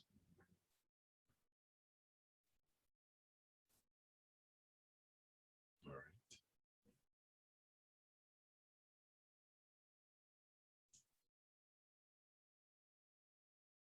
There you go. So maybe, like, you know, I'm looking at the poll outcomes and with that many, with so many people saying maybe, I'm thinking maybe we just need more information. Maybe we need to put some more information together so people feel more comfortable to say yes or no. Right?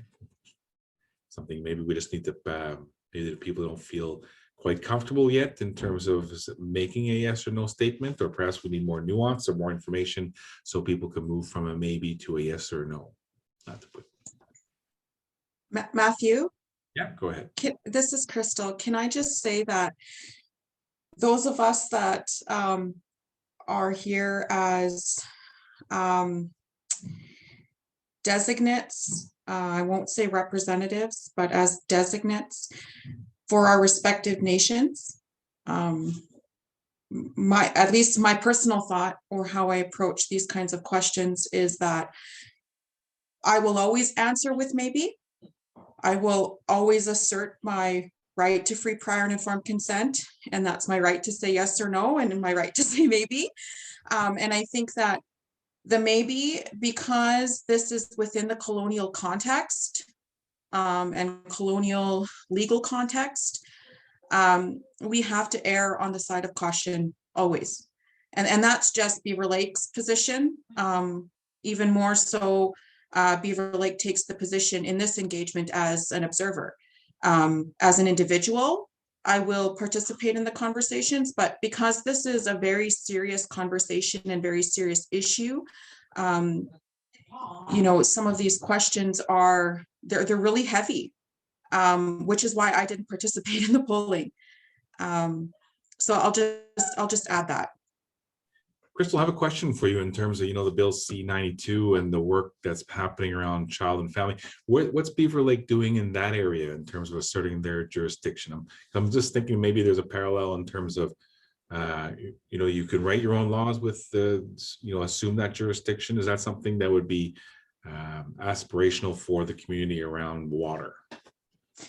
Well, because children, actually, in thinking about children and water, the thing that they have in common is that those were the two things that that were not up for discussion and negotiation. Our water and our children were never up for negotiation when we discussed treaty. Mm-hmm. So we approach both of these, actually, ironically enough, these are the two issues that we are actually working on within the nation itself, approaching it with a inherent and treaty-based position. And so because of that, we can't actually fully engage in the colonial legal discussions and contexts. So I can actually say in relation to both of them, those are the two topics that out of everything that we are actually working on directly, creating, and we're actually very deep into it already, our treaty-based, inherent and treaty-based laws and regulations, policies, etc. And so that is the position that the nation has taken. But that doesn't mean that we won't, as observers and as individuals, participate in the larger discussions, because it will impact us regardless. And so thinking about water as an example, and I don't want to take too much time, sorry. But even with the water discussion, what we realized right at the onset was that in order for us to even discuss or to even begin to start the creation of, or the development of these stewardship policies and the regulatory policies, the law that will govern that, the treaty-based, inherent and treaty-based law that will govern that. Unfortunately, we had the burden of proof on our shoulders, which unfortunately that is the reality of our people, having to prove what we already know. And so we've actually been deep into the creation of, well, it's actually already, we're advanced beyond that now, but we did an entire program on an Indigenous informed community-based monitoring on fish health. And we've since added water quality to that. And so these processes are completely grounded in Indigenous research methodologies, and have found a way to braid in the Western science to support that, but as a way to push forward and assert and affirm our inherent and treaty right to to water, as an example. And so on the C92, we have the draft treaty-based law, and we currently have it sent for an expert technical review. So yeah. Is it just Beaver Lake, or are there numerous communities around the Cree Nation that's working on this, or is there like a broader collective, or is it just Beaver Lake? On the side of water, it's just Beaver Lake. We do have another nation that we collaborate with, but they are not at the development of the policies and laws yet. And on the side of child and family, we are taking a sovereign approach, but we are also working with our tribal council. So I sit on an ad hoc committee with our tribal council on C92 as an example. Beaver Lake is which treaty area? 6. Treaty 6. So we're the nation that has the over 10-year ongoing cumulative impacts treaty rights case against the Crown. We're actually in the Supreme Court in the fall. I'm just wondering, yeah. As you're approaching this, say from a treaty perspective or sovereign perspective, is it the treaty area collectively, or is it just like Beaver Lake is spearheading and hoping to bring the rest of the treaty area with them, kind of idea? On which topic, sorry? Well, I guess the example would be Bill C-92 in terms of how they've taken it out of Section 88, right? And then given the ability to First Nations to write their own laws, not part of the Indian Act, right? Separate, apart, totally. So I'm just wondering, is that the conversation that's happening within, I guess the nation building working is what I'm wondering about, right? What areas does the Cree Nation want to assume responsibility for, and what work are you trying to assume that responsibility or assume that jurisdiction in? I know I understand water is one of them, children's another one, but I was wondering the vision in terms of moving forward collectively or individually. Well, nobody's given us the right to write these. We've always had the right, first off. And this is what we're asserting, right? Is changing the language and changing the trajectory. And so on the side of water, because I'm helping to lead it, I personally have always just kind of said that I'm just not comfortable yet in bringing this all out, because we're still, I feel like, in the baby steps, not even baby steps, like this is where you're like sitting the baby up. And so, I'm up for having discussions about it, but bringing it out, we still have a long ways to go. And those of us that have done this kind of work know how long it takes to even start it. So on the side of C92, we are, like I said, we are working with, we are taking the sovereign approach, but we are working with our tribal council. And I guess it shouldn't be, too long before we kind of bring that work out as well. But I hope that answers your question. I think what you bring in also is that context, right? Not everyone's in the same place within this conversation. As like you said, there's a lot of work that needs to be done. Perhaps, people find themselves in different area in terms of even, this whole conversation, understanding what's going on, and then, deciding amongst themselves where they want to sit and how they want to assert their jurisdiction.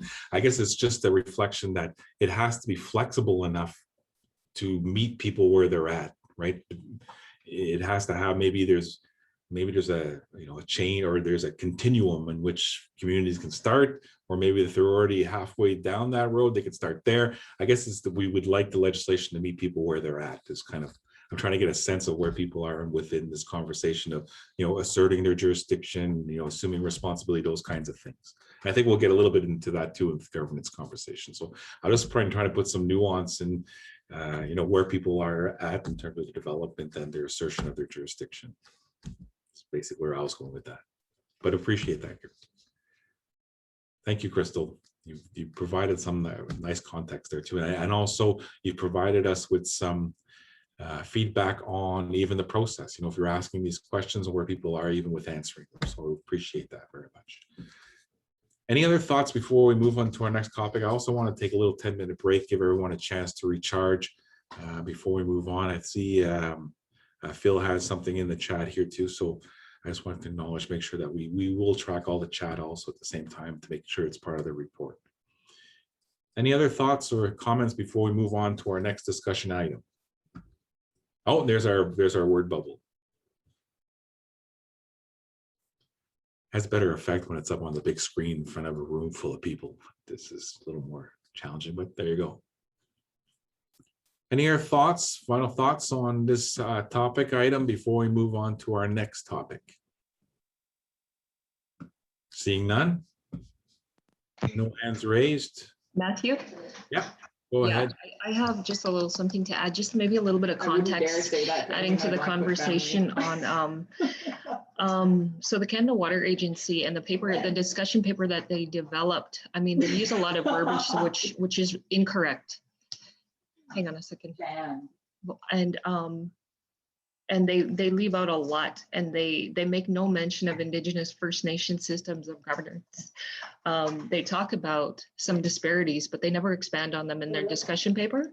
But with the legislation, there's an absence of that jurisdiction. And let's see, I wrote here. So they really limit First Nation jurisdiction in the Canada Water piece. So just an FYI, there's much more on that. So I have a whole bunch of notes. If anybody wants to reach out to me later, I have a bunch of notes on that.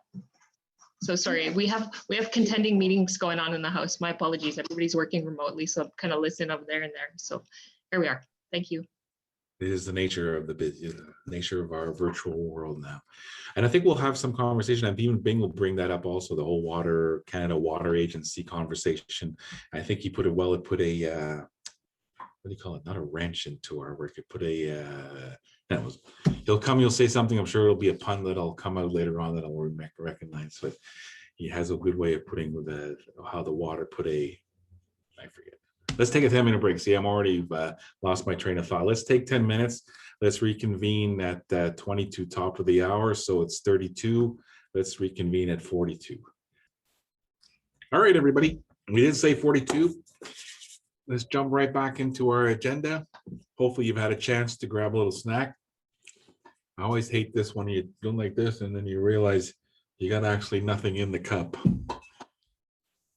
And you order me some food, order me some drink here. I'm going crazy. All right, next topic, water governance.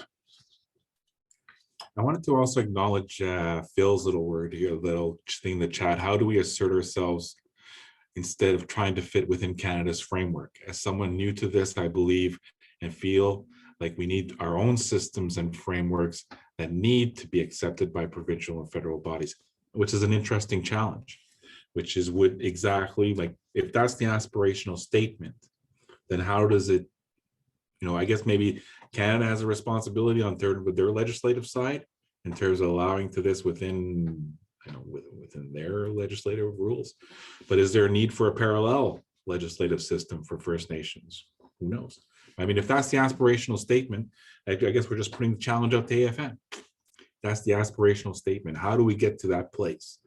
And maybe we'll talk to the law talking people who maybe they'll know what's the best way of, what's the strategy to perhaps get to that place in terms of an aspirational statement. But part of that is governance, which is our next topic, being the assuming governance responsibilities. We will, I'll go to, I think it's Delaney. Delaney, is she still here? Yeah. Oh, okay, there's Delaney. Delaney's still here. So Delaney will give us a little overview of this topic area, and we'll get to the video and we'll open the floor for discussion. So Delaney, the floor is yours. Awesome, thanks, Matt. And I also wanted to thank you for raising up Phil's comment there. Phil, I'm thinking about your comment. I wrote it down. It's something definitely to think about and to really think about kind of in an aspirational way for sure. So just want to let you know that I'm thinking about that. And as we move into our next topic of water governance, next slide, please. So as you can see here, these were the 4 options that we presented at our original 2019 preliminary engagements. As you can see here, the 4th option has been crossed out. which was the idea to don't engage the water governance arrangements at all in this legislation. So that was not favored in any region. It's not viable. So we're not going to be talking about that. We're going to focus on the other three. So option one is the idea to create a water governance approach and structure, i.e. something like a First Nations Water Commission in the legislation. So the approach to this is it provides certainty and clarity to all parties, as it's going to be included in the legislation right off the bat, that we know that this is going to be created in parallel with the legislation. It could create, or more importantly, just improve First Nation institutional capacity. It can be structured to support local, regional, and national approaches and ensures safe drinking water is in the hands of First Nations. A con of this, if it's improperly created, it could restrict the flexibility and local innovative approaches, and may be prejudicial to First Nations existing structures and work in process. So the feedback we received when we presented this option in 2019 was consider blending this approach with option two, which I'm just going to describe now. So option two is the idea to create a high-level approach and structure for First Nations water governance to grow organically at the national level using a First Nations Water Commission. So this balances certainty and clarity with options to evolve organically and allows some national level governance with room for local approaches and could help address capacity problems. A con of this is that it might create a centralized system that some nations or regions don't want and may be difficult to negotiate and may have strong opposition from provinces and territories. This needs to be approached carefully to ensure that any delegation of authority to a centralized commission is not used to undercount the Crown's fiduciary responsibilities, as we saw with the original Safe Drinking Water for First Nations Act. As we mentioned, that inherent jurisdiction and rights needs to be included. And we don't want this to be used to divert funding to First Nations and those existing organizations. So the feedback we received on this was potentially combining this, creating kind of a blended approach of option one and option two. And the third approach is to create an opt-in approach to existing water governance. So this allows for the diversities at the local, regional levels to really be included, and nations can proceed at their own pace. But a con for this is that could create a patchwork of systems and approaches. And this was somewhat favored based on those 2019 engagements. So we're now going to watch a video on water governance institutions by Maryland Fair. Thanks.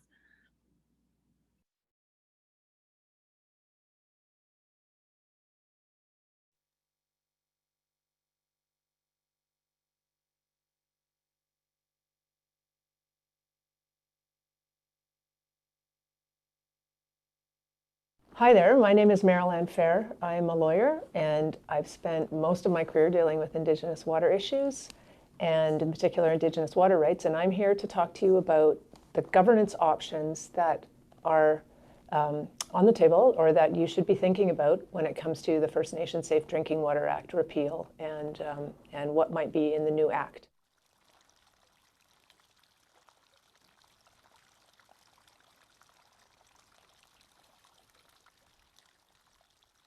Let's just start with what governance means and what it doesn't mean, or at least what I'm suggesting today. So governance is about decisions. It's about who makes them, and it's about who sets the goals and the direction and the big picture accountability, the vision. Those are the things that are what governance is including. It includes things like who gets the money, when do you get the money, which technologies are used, things like that. It's even the highest goal around water about, what is the ultimate water quality that we're trying to achieve. Those are the decisions that are included. That's what governance is about. Governance isn't usually about day-to-day management. Operations and management, usually by the time you get to that stuff, you've already made governance decisions. So this isn't about day-to-day management. So here's some options. First, I'm gonna break it down into two groups. There's the what. Let's be clear about what are the options. What are the things we could create? And then we'll talk about how can we get there. So the what, basically there's three options as I see it. There might be others, but just to be as simple as we can about this. The first option, of course, is the status quo. It means nothing changes. We basically continue on with what we have. And remember, on that, we do already have a First Nations Safe Drinking Water Act. It already includes the opportunity to work with the federal government to do agreements with the minister about what would First Nations want to take over from what the minister already does? What would First Nations want to take over to provide safe drinking water and deal with wastewater? That already exists. Some First Nations have used that option. So you could too, and that would mean nothing needs to change right now. But mostly, separate from that, the status quo really means that you're not involved in basically any decision-making when it comes to providing safe drinking water. The high level, the money, the technology, who gets what, how long things take, that is really fully the federal government's decision-making right now. And it does that according to its own priorities. It takes into account things that First Nations say, but it's doing it under its own priorities, and it would continue to do that under the status quo option. Now, the upside of that for you is that there's not really a lot of risk or liability. You're not making many of the decisions, they are. But the downside, of course, is that you're not in control of your own destiny on this. You're waiting for decisions to be made for you by the federal government, and you might not get the decisions you want. And I think we know that many First Nations feel that they don't. So that's the status quo, upside and downside. Now, if the status quo isn't good enough for you and you want some change, there are basically two other options you could consider. Let's talk about the second one. So status quo is option number one. Option number two is what I call cooperation or cooperative governance. In this option, Canada would continue to have its responsibilities or some of its responsibilities for safe drinking water. And then you also would work with them to decide which ones you have. And then you try to work together and cooperate to make those things happen. It's basically trying to find a common ground, trying to work together where you do your part and they do their part in terms of the decision making. So the problem with this is that you still have to decide who's going to do what. And it means you still have to come together into a room and try to negotiate a solution. You could see this could be a difficult issue when it comes to money or which technologies are acceptable. And at the end of the day, unless you've negotiated that it's your authority to make the decision in a certain area, the decision making probably still fully rests with the government. It doesn't have to, but it probably does. The upside of this approach, though, of cooperation, is that you can have separate institutions. You could have the federal folks dealing with their drinking water and wastewater responsibilities, and you have your own institution. And the issue, is that they still have to find a way to work together. But you can create your own institution under this model. The downside, though, is you've created silos. They've got their work, you've got your work, you still have to figure out how to work together. Communication's always an issue in that kind of situation. And you don't necessarily, when there's separate institutions, have all the information you need. You're trying to find out in a situation like this how your goals can match with their goals and try to find the common ground. But it's more like a separate but parallel approach to managing water and wastewater governance. And we know how hard it is to overcome these kind of silos because we already have them right now. The third option is what I refer to as collaboration or collaboration government, collaborative governance. This is where you sit together and you build a new institution that meets the goals you set together. You create the rules together, you determine the money together. This could also be called a First Nations Water Institution or a First Nations Water Commission. But the upside with this is that everybody's in the room all the time. Information is fully shared and transparent, and you should be able to make the best decisions this way. You're both in it together. You're both in the institution.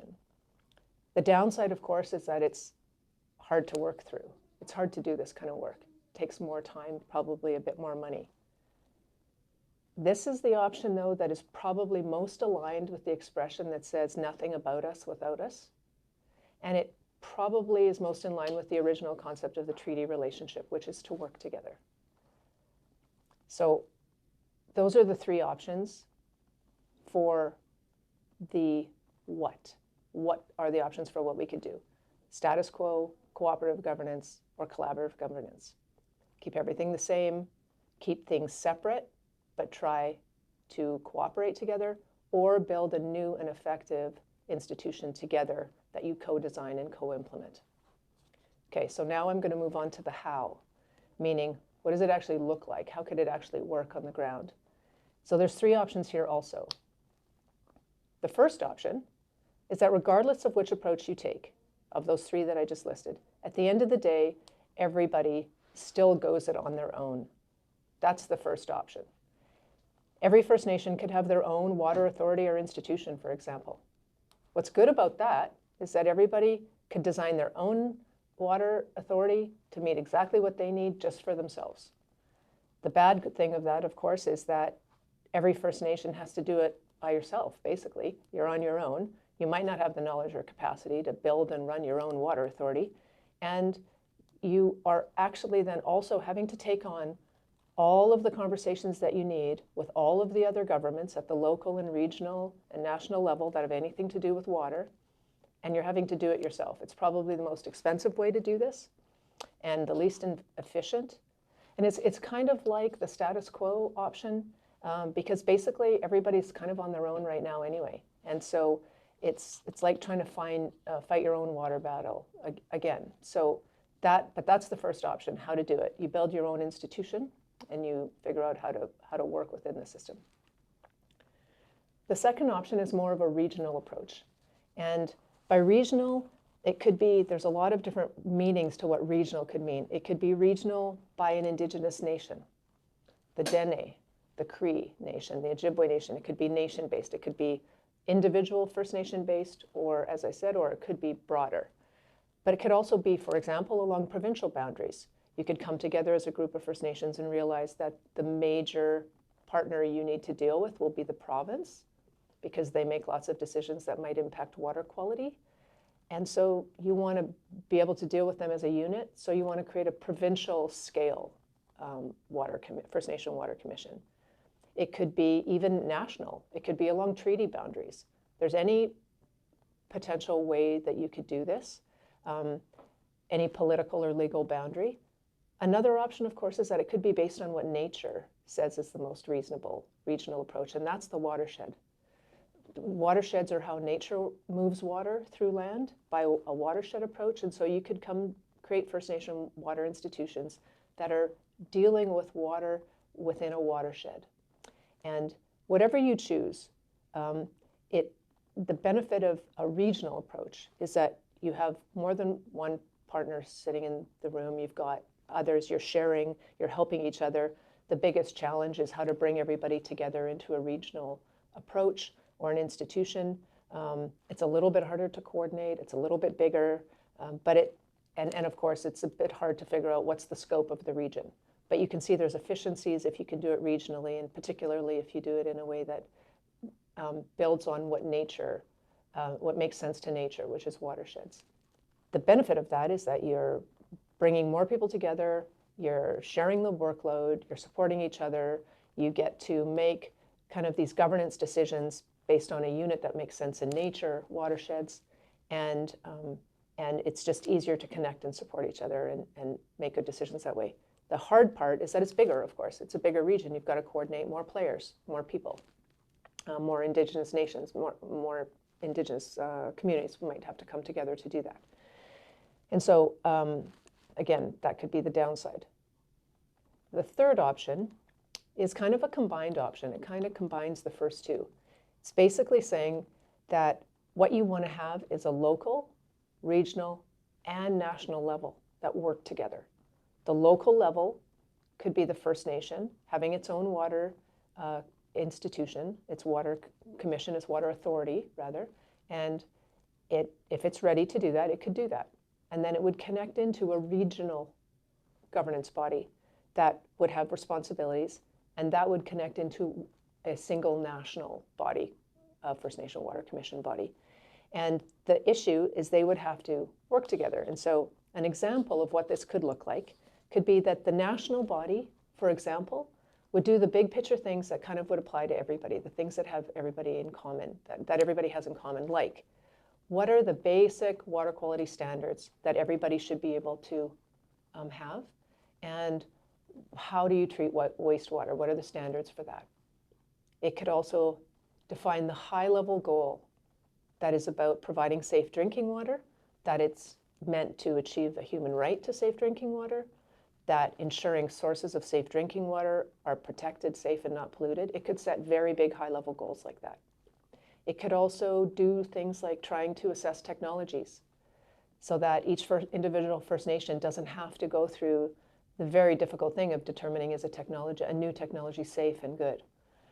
It could also do things like set the certification standards for water treatment, wastewater treatment officer training, things like that. So it's the big high-level common things.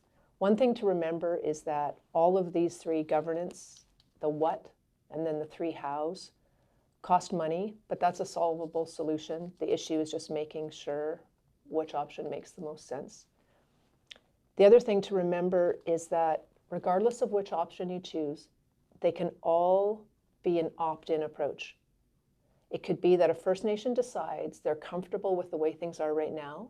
They're not ready to do any of these things, and so they want to stick with the status quo.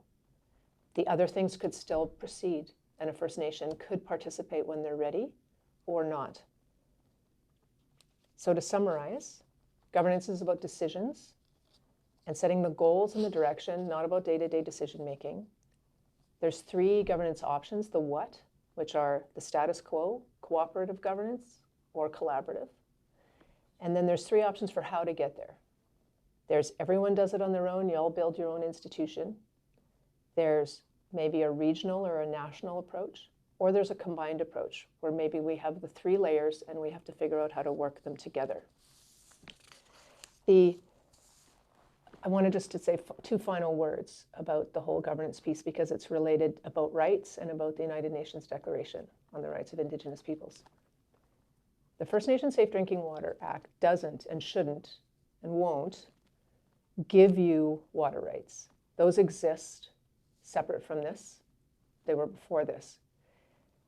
What the law does is create the ability for the minister to work with you so you can take over maybe some of the obligations that he has under the law, or you can work to develop agreements on how to do safe drinking water together. That's what the law does, but it's not about giving rights. Those inherent treaty Indigenous rights already exist.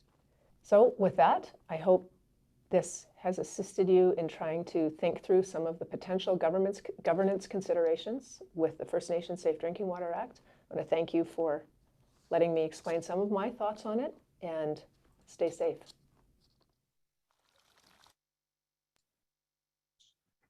Hopefully everyone had a chance to read that disclaimer at the end. It's the same one for every video, so I guess they're not sharing it every time. We'll keep it up there. We're at the first time, we're good. So the question we have for discussion, Delaney,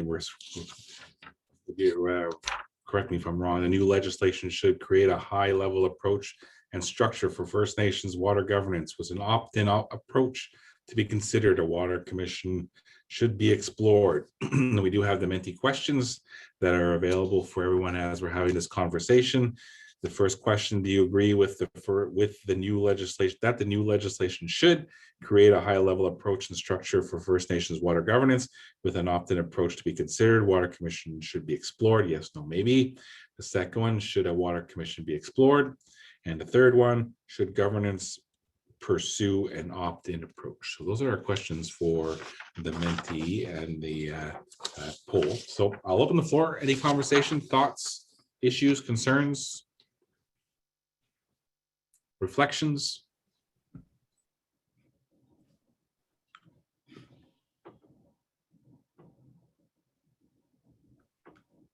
Seeing none, let's play it again. No, any thoughts? Listening over again. Yeah, a little bit.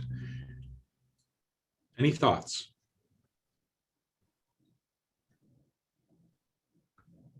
Go ahead, Kira.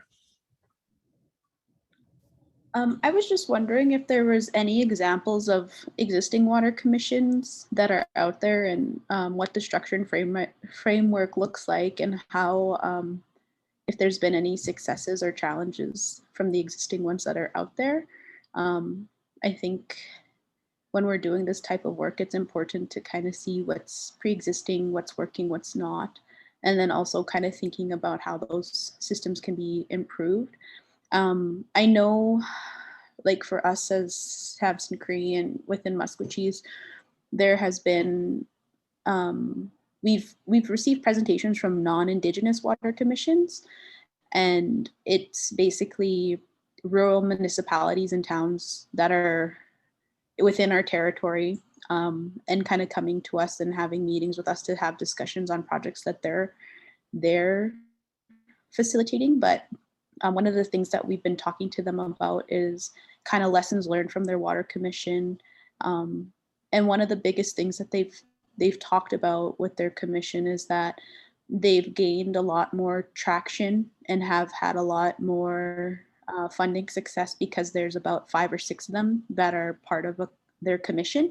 They're all small towns, like way less population than the population of Musquechies combined, but they've been having pretty good success rates when it comes to funding from the federal government and for their water systems and things like that. So I just want to know what was existing, and then also giving an example of a non-Indigenous water commission that has had some successes. Hey, Kira, any thoughts, Bing? So yeah, definitely the Atlantic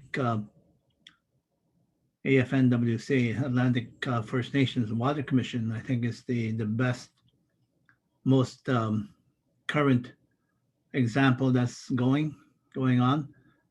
It's a it's a organization that's been set up to take control, operate and maintain a certain number of First Nations water and wastewater facilities in the Atlantic region. Why I say it's a certain number. Initially, they had ideas of taking over all of the facilities, but there's a group of First Nations that are opting out of that. But certainly they're moving forward and they're getting support. They have a structure in place already, a human resources structure. They have a CEO. They have finance, other technical staff already signed up. They have a board of directors made up of the participating First Nations. They have a charter. They're legally incorporated already. And so they're the first ones, I guess, from the water perspective, water and wastewater perspective, the ones that have advanced quite a bit. And they've been working at this for many years, at least 9 or 10 years in the making. And I often say that they've done a lot of work. They've gone through the minefields and worked with the federal government on what they would take over. They essentially taken over the liability and responsibility of providing water to their First Nations through a purchasing insurance and liability insurance from one of these high-level insurance providers, Lloyd's of London. I think it was one area that they talked about. So they're moving forward. They're moving forward, and it's just a matter of time where they finally turn over the keys and start providing that service. Again, I think a lot of that was sprung on the initial work that AFN had done way back in 2009 on developing ideas of what a First Nation Water Commission would look like.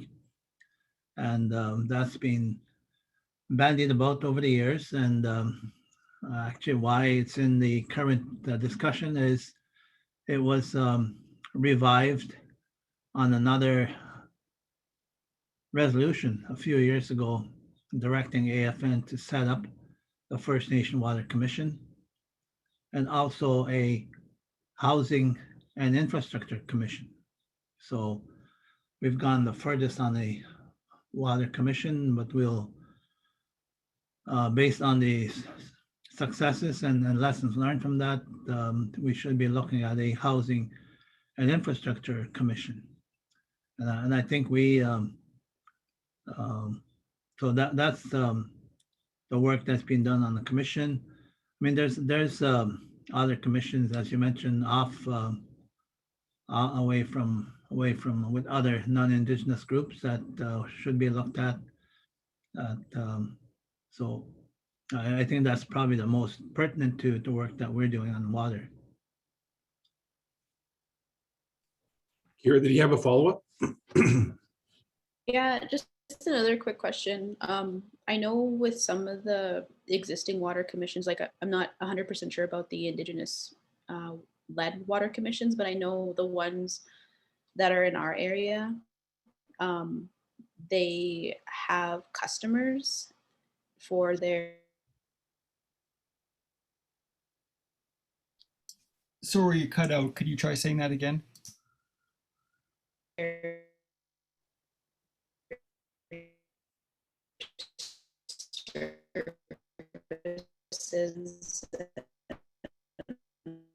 Oh, we're losing you, Kira. Sorry. I don't want to.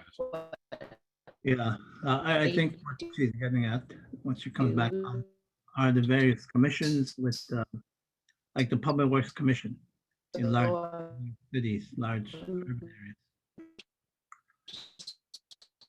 Yeah, she's Wondering if there was a commission established if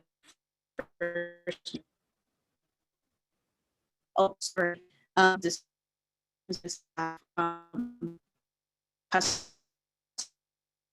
We're missing all of that. Customers that utilize their water services. Sorry, Kira, we're missing through, and I see Steven saying that we need an on-reserve internet commission. I think he's quite right in terms of making that connection. But I want to, Kira, if you can type down maybe use the chat. We don't seem to be hearing you quite well at this point. I guess what's kind of working around what's the relationship, say, with a First Nation, with all these other local small town commissions, and I'm wondering whether there are authority coming from the province. Do we know? You repeat that? I'm wondering where these local water commissions that Kira is talking about, those are provincial bodies that come from the province? It sounds like that. Yeah, there's others have banded together to establish a commission towards a common goals and also common support to get funding from the province and whatever they can get. So strengthen numbers is always good, I guess. Be able to have those commissions. There's other commissions that probably need to be looked at and how they work. Probably a lot different from what we would see in a First Nations water commission, which would look at a lot of oversight, support, development of common policies, common advocacy work that would benefit everybody, and could be run out of another organization or some other area, central area. But I guess what I'm getting at doesn't have to be AFN, but more of a national water commission that everybody would support, feed into, with common goals. As I said, looking at policies, looking at standards, what standards would be appropriate or good for First Nations, knowing that standards vary across the country from one province to another province. Some provide less support, less safety than others. Others are fairly strong. And looking at those, maybe even looking at the US EPA, some of their strong standards, like the THMs, are stronger than Canada. That kind of stuff. Arsenic is stronger than Canada's. So looking at those, what's best for First Nations to protect the health and safety. I'm just going to ask, maybe Pat can inform us a little bit, the local mandates that, like, I'm just thinking of, because I think Meryl Ann was talking about, local, regional, and national types of structures with various roles and responsibilities within a commission structure. I guess it's what Kira's kind of saying. Well, what would the relationship of, say, something local be with their local structure next door? I guess with the little towns next door. I don't know, Pat, maybe you have some insight on those local. Well, what I think about the jurisdiction, I think is what I was searching for when I first started the position, to see who's doing what. So I think I mentioned the Canada Water Agency earlier, and the Canada Water Agency is mandated and given authority by Canada, and then it goes down to the Alberta Water Council. And then the Alberta Water Council is giving jurisdiction to all the watersheds and all the alliances and, all the water groups, leaving First Nations right out. There's no mention of First Nation jurisdiction, only on reserve. So there's nothing off reserve. There's no decision-making power. In terms of participation from First Nations, there's not a lot. And that was something that I highlighted as problematic, because we don't have anybody at the table. And, in that I heard the comment earlier, nothing about us without us. And that resonated with me. One of the chiefs said that at one of the last symposiums.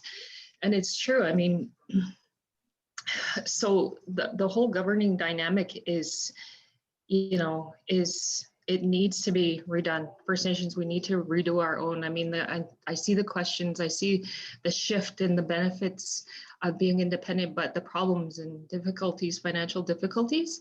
But, like I said, the authorities, like, they just teeter down, and there's no authority for First Nations. So we just really need to take that. So I hope that answers a little bit. Maybe not, but just my thoughts.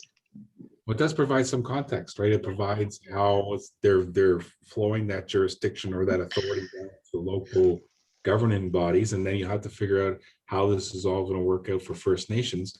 I'm wondering about the Alberta example, or no, the Atlantic example you gave, because they're operating within the status quo, right? Maryland presented 3 options in terms of status quo, cooperative, and coordinated. Would the Atlantic be within the status quo, right? They're operating within the current act. Is that right?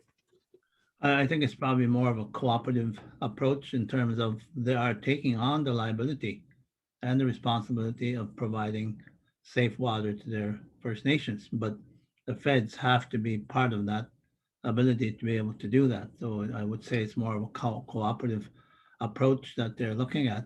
It's not status quo would be saying, well, we're going to run everything with the current resources that you're giving them, which would be insane madness to do that. Nobody wants to take over a system that's totally underfunded. So part of their approach is identifying what money they need to be able to do that. And I think that's right now, that's where the discussion points are. And, they've embraced the asset management planning approach, which we're advocating, First Nations determining exactly what they need to operate and maintain their systems, not trying to run them with the underfunded programs that the feds have. So they've taken it a step further, step higher. But also inherent in that is the economies of scale. By being able to bring in, I don't know how many it is, half of the First Nations in Atlantic, and utilizing their combined resources to get more out of that is part of that. So I would say it's more of a cooperative approach, where a lot of cooperation from the federal government is still needed to move forward on it. So I guess I'm wondering about, I guess I said status quo because it's not post new legislation, right? It's like it's operating within the current legal framework that's been, I don't know if they're operating within the Canada First Nations Safe Drink Water Act or whatever act they're operating, but they are setting this up without any new legislation. Is kind of what I mean by status quo. They're not waiting for the new legislation to make it happen. Well, in that sense, that's right. But they're still interested in what's happening when a new legislation is being developed. I guess I'm wondering, is there something that might protect them better within a new legislative framework, right? Because they're obviously doing a lot of work now within the existing. Is there something they might seek within the new legislation in order to protect their governance structure that they're trying to establish?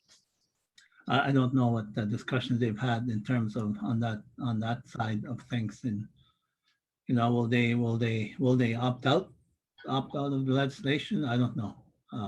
Develop their own legislation as an Atlantic region group. I don't know what the what their thought process is on that. Pat, you had something you want to add? Yeah, I just wanted to add a little bit to the comments that I made earlier. So in the Canada Water Agency's paper, the discussion paper, they talk about safe drinking water being a shared responsibility between all levels of governments, including First Nations. But all the while, ignoring the fact that we don't have the resources to even, we don't even have water lines on our reserves. I mean, I know that there are a few nations, maybe I can be corrected if I'm wrong on this. I don't know of any First Nations in Alberta that have their own water lines on reserve. I know that there are negotiations in place that where they are building water lines to the borders of the reserve, but not right on the reserve. So maybe I'm wrong. Maybe there's a few way in the north that have some, I don't know. But the thing is, it's a responsibility that's being put on us with no resources. So. Absolutely. And the big part that bothers us about the Canada Water Agency when we had our first discussions with Environment Canada was they said, we're not talking about jurisdiction here. We're not going to be bringing jurisdiction in here. Nothing about provinces, territories, municipalities, townships in this discussion. So that's a big stopper in terms of moving forward with that discussion. So. Well, yeah, just lastly on, sorry. No, it's they predetermined what the discussions would be. Yeah, and it kind of contradicts their paper because they mention that all the time, jurisdiction. They talk about that, and they never expand upon. They don't add Aboriginal rights or anything like that. So yeah, it's something I noted from the paper as well. I see Kira has actually probably typed in saying so I apologize to Kira for not being able to hear her, but the question here is established, would First Nations be considered customers? A few of the commissions in our area purchase water and provide services to their customers. I guess maybe that's something unique to Alberta, but I don't know. Any thoughts on, I guess, the notion of customers? I guess that's the relationship commissions have right now. They purchase water rights and then they have their customers within a small town. Is that the nuance of the question, Pat? Well, can we ask Kim Shade to kind of expand on that? Because Kim has a lot of background in this, and what Kyra is asking about is the dynamics and how they'll be classified under a First Nation Water Commission to see if they'll be a customer or a rights holder. So Kim, do you have any comments on that? Sorry, so the question is, if I'm reading Kyra's question, so I'm not aware of any First Nation water commissions in Alberta. There are a few nations that have some piped water from their local treatment plant to rural, to their respective town sites, houses that are fairly close in proximity. And then if they were able to get some additional funding, they were able to branch out and hit some of the rural houses. Like myself, for example, I live in Begunny and we're rural. We live out a bit. We are in the nation, but we do get piped water from the Begunny water treatment plant. But it's a fairly small reserve in comparison to my reserve, the Blood Tribe, where they don't have the capacity, the funding to do a lot of piped water to rural homes. But they're not we're not being charged as a customer per se from the water treatment plant itself. So I'm not sure if that's answering the question or not, or if there was another question. My sense is that that's the current structure. I guess the commissions right now locally refer to those who access their water that they purchased as customers. And I would imagine that whatever is set up, or should anything be set up by First Nations, I'm guessing they would describe the people accessing in the manner that they would be deemed appropriate. I don't think there's really an answer to that and saying yes or no, because we wouldn't know, because it doesn't really exist yet. But I'm hoping you wouldn't be just customers. Like, I would hope you'd be beyond this customer. Bing? I think that's kind of a discussion that really hasn't been discussed, broached in terms of what would be the physical aspects of a water commission. It was more of a higher level conceptual of what a First Nation Water Commission would look like. Would it provide support to regional entities? Would there be a national entity? Even in the earlier stages, would there be First Nation Water Trust? Like, would there be one area that would receive the resources for First Nations? So it was in the early stage of concept, and some of the regions have taken the original concept and kind of parsed it down to a regional approach. How would that look like? Ontario, Chiefs Ontario in particular, has done a regional water commission work and kind of brought it down to kind of a regional level approach. So it's mostly the concept of what supports would there be of a First Nations develop water legislation. What supports would that be once it's in place? Would it meet from time to time to review the regulations? Would it meet from time to time to develop new policies? So that's, I mean, that's a good point. And when we were first involved with it, we never really considered more of the nuts and bolts of it, of controlling water, physically controlling water at the community level. But that's a new aspect to it we hadn't really considered. Ellery. Hello. Hi. Okay. So I'm wondering, we're trying to impress on this legislation, and you heard the limitations that have been coming forward, and I don't know. I'm extremely skeptical. We struggle to get water to all of our nation members here, and we keep bringing up this subject, and even in these conversations, the subject of infrastructure and institutions that are not being paid. So if we're not being, I'll give you an example. When the Indian Act was first made, the federal government got all the institutions and all the infrastructure in place to satisfy the legislation. They got the residential schools, they got department, all the Indian agents were paid and everything, and to suit their needs. So today we're sitting here trying to talk about a legislation that doesn't do anything without the funding that's available. If the institutions and the infrastructure was being paid for in parity of all of Canada for all First Nations, then we can seriously consider actually taking over the jurisdiction if that's what our leadership chooses. But still, we're still trying to build on our water quality with an axe and shovel when everybody else has the equipment to actually do it right.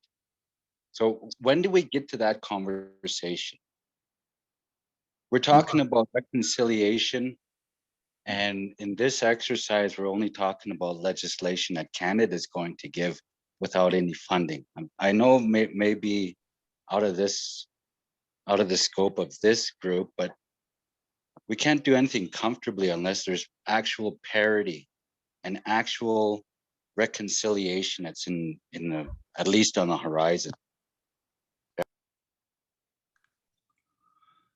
So that's tomorrow's discussion, long-term drinking water and wastewater strategy. Yeah, Framework.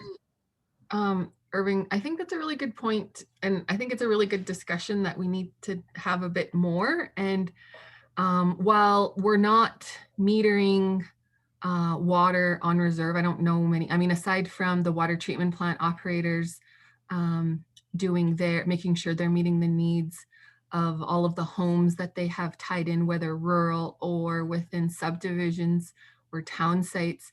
I mean, they've got a role in that regard. But an example of like going back to Kyra's question about are people charging for these services and how are we doing that? It is a very political conversation. I guess each nation would need to be on side with that. But an example would be the Bigunni REA. So they're one of the few First Nations within Alberta that are part of a rural electrification association. So they're not generating power, but they distribute power to their members. So they have meters, they're metering the power, they own all the power poles within the nation, they meter it, and then they send bills to all the nation members for their electricity. And that's all nation driven, all nation operated. So if we were to apply that example to water, it's a way bigger conversation if nations want to go down that path. Yeah, so but that was just an example, I guess, of where associations have been established within nations and their nation members are paying customers of a resource. So in this case, power. But how we do that with water is something else. But I guess, yeah, it's a big discussion. Yeah, definitely, Kimmy. It's been a long discussion. You know, the federal government, when they provide funds for First Nations to build a water treatment plant or a wastewater plant and put pipes in the ground, they make the First Nations sign the agreement that says they have to charge, I believe it's $65 per household, $85 for a household for water. So they have to sign that in order to get the money. They're being extorted. It's extortion. They have to do that. But many First Nations do not charge that. They don't. So they run into problems in terms of maintaining, operating the systems. That money in government's eyes is supposed to be part of the formula that funds the operation and maintenance of the water and wastewater plants. But we know that even with that, it's not fully funded. There's not enough money to run those systems. So that's I guess that's a debate that each nation would consider, saying, how do we maintain our systems? How do we augment the funds that the government gives us? Or, you know, it's once you get into the big systems, it could get quite costly, and try to and start sending water bills to the homeowners who don't have a lot of you know, where unemployment is high and all that stuff. So it's a social question too. And I'm not adding too much to it, but it's what we've run into over the years working with others. Go ahead, Kara. Yeah, sorry. So I was off the call for a few minutes to charge up and then take another call, but just hearing parts of what you were sharing, I know of information from the United States that we could probably draw from, and I know it's a little bit short notice, but if this conversation is continuing tomorrow, you might be able to get him on the call with you. There's an attorney named Tom Fredericks, and Tom Fredericks there was part of one of the bigger Indian law firms in the nation. in the USA, but they live right, his tribe is right along the Missouri River. And over the years, he's done a lot of work, legal work on water quantification. And I think it's something to look at and draw from, and the American partners and tribal nations that are dealing with and have already dealt with this same information and issue. And I think that we could redirect and add to this conversation the economics, because the biggest issue we found in the pre-engagement sessions were that the finances are just not there. And who can afford this? Who can afford this actually going forward? Because the resources are directed through the feds and the provinces. I think when you think about water this way, through the quantification and the tribal governing of the water, that you could provide it to your membership, answering Kyra's question, would you sell it? The answer is yes. That's part of water quantification. The answer is not necessarily to your own membership, but to water users, whomever they are. And I'm saying that to think differently about how we manage water, that we manage it as a resource, because the problem that we're constantly seeing is the underfunding, and that's legislated underfunding. But we could answer our own problem by managing the sales of our resource and create a revenue income for ourselves. That's adding a whole different dimension to this conversation, but I think it's something we keep in mind. And then we've got these young students on.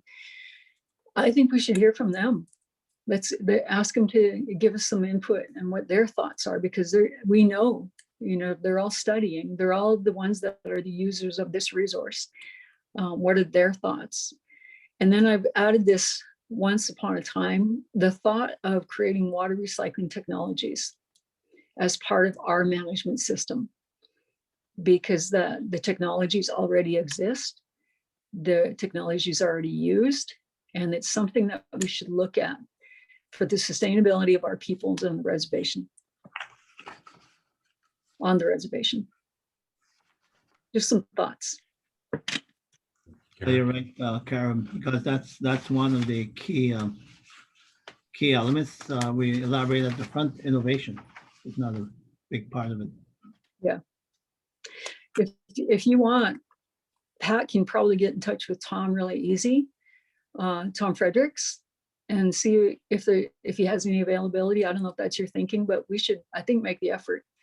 And if he can't be on himself, that somebody else can come and just give some input. Interesting conversation. I come from a jurisdiction where we don't pay for water. And I also come from a jurisdiction where they've said that it has no real impact on conservation of water, but it might have an impact on your systems in terms of maintaining and operating your systems and giving you some revenues to do that. I'm wondering big about that, because this is kind of tied into the O&M kind of conversation in terms of what are the actual real costs associated with. I mean, I think that's something that the AFN has been doing some work on, so that when we're talking about the current act, which is an S act, what is the Senate, so it has no money tied to it. But if this is a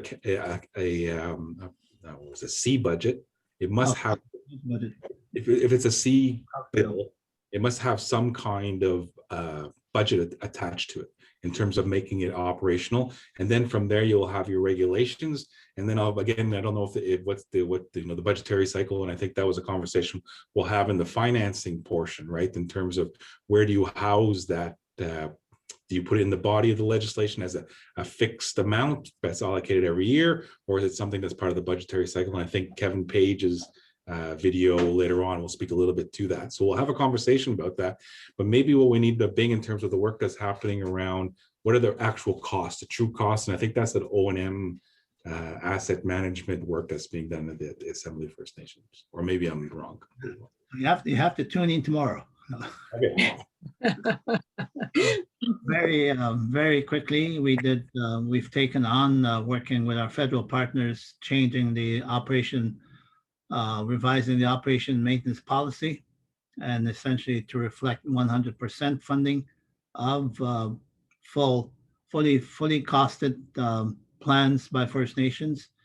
And we have the federal government is supportive of that, to demonstrate the difference in what's being provided today and what should be provided. We did some pilots last year across the country, and we found out that anywhere from 200 to 300% underfunded of assets. So First Nations are in jeopardy of the health and safety of communities by not being able to fully operate and maintain their systems. They're always constantly going down, or long-term drinking water advisories put on them, short-term advisories being put on them because of breaks in the lines, that kind of stuff. So that's part of our approach, is to show the federal government that what the result is of underfunding First Nations. And we're promoting asset management planning approach, which is the way your neighbors in Alberta do it. They have to have a fully costed asset management plan by law. Alberta government has a law that requires municipalities and cities to have a asset management plan. I assume it's to be able to access provincial funding. If you don't have one, you're not going to get any funding. The federal government is the only organization basically in the world that funds on a year-to-year basis. They don't know what they're going to fund you next year. That's going year to year. That's the whole fallacy of their whole approach. That's why we're in this situation of deteriorating assets. We're just not getting the funding. So we hope to make some progress on that. And I know there's been, I will say, significant funding announced recently on the fall economic statement, $1.2 billion additional, I believe, for water and wastewater. And the 2019 budget announced in the A base, 80 million this year, another, I'm looking at Delaney here, 120 million next year, but eventually ending up to about $184 million extra O&M for water and wastewater. And that should be finding its way to your operating, to your First Nations. If the government can get their act together, they're still trying to get this year's funding out, and it's March. So on that note, Pat, if you could jump in, I can't recall actually all of the comments, but all of that funding that's earmarked needs to absolutely make its way directly to the First Nations, not to agencies or consulting groups. No offense, anyone, but the need is at the nation level. Yeah, and so there needs to be that emphasis made on that, and it needs to go there now, not via some groups. Yeah, it's meant for increasing the operation and maintenance funding. I think the relationship's right with the community, with the ISCA, I'm guessing. Pat? Yeah, so I just wanted to make a couple comments. So we at the water symposium, we were able to ask Mark Miller about the breakdown to the First Nation communities. He didn't have it. He said he would send it, but it was asked. Now, in terms of the legislation, it does talk about all the training needs and all these, everybody, what are they called, circuit riders and all that stuff, right? But it doesn't identify the money to do it. Instead, it puts it onto, like, it just keeps going down. It trickles down to us, but really when it gets to us, there's no resources identified. But I actually read through some meeting minutes that the province had done. And we do have some people on our side, actually. I was really surprised to read some of the comments that, they had given projections as to how much it was going to cost to build infrastructure for First Nations.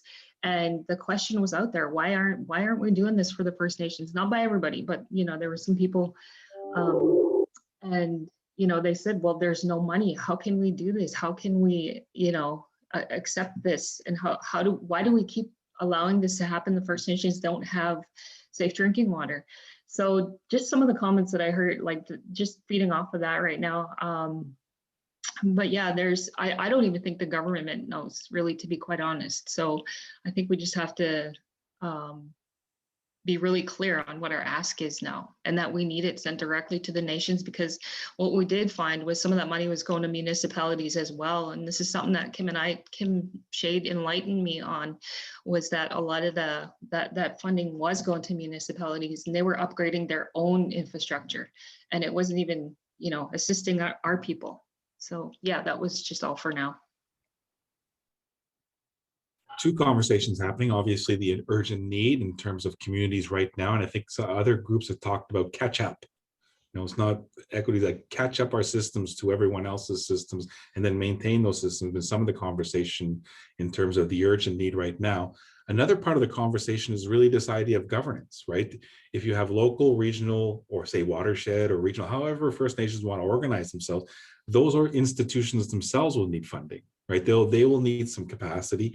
They will need to be able to have the capacity to link up locally, regionally, and nationally to have these kinds of conversations. So while I understand this current budget and all this stuff should go right to First Nations, as we're talking about the next act and then the idea of what are the, I guess, the opt-in options in terms of governance or non-governance or participation, non-participation, all these governance structures, whatever First Nations decide, will also have to be funded.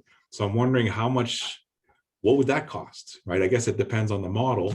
And if we, Meryl Ann talked about a watershed model, it'd be interesting to figure out, you know, how would that be arranged? How much might it cost? What are the roles and responsibilities for each of those levels?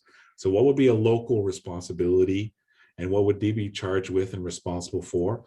What might their collective responsibilities be, whatever collective they so choose to establish, if they so choose to do so?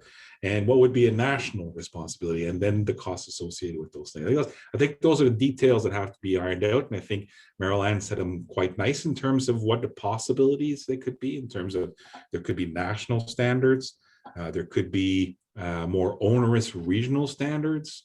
But I guess the idea is that national would be the baseline. I guess that's the idea. And then the region can decide to be more onerous, or if their water comes to them, they'll have some flexibility there. And then locally, again, we'll have some more flexibility. I guess those are the details around governance, right? What's the role and responsibility of your local government? What's going to be the responsibility of a regional government? What's going to be responsibility of a national government? If that's I'm saying those are all options, but I guess there'll be some work around what does that cost, right?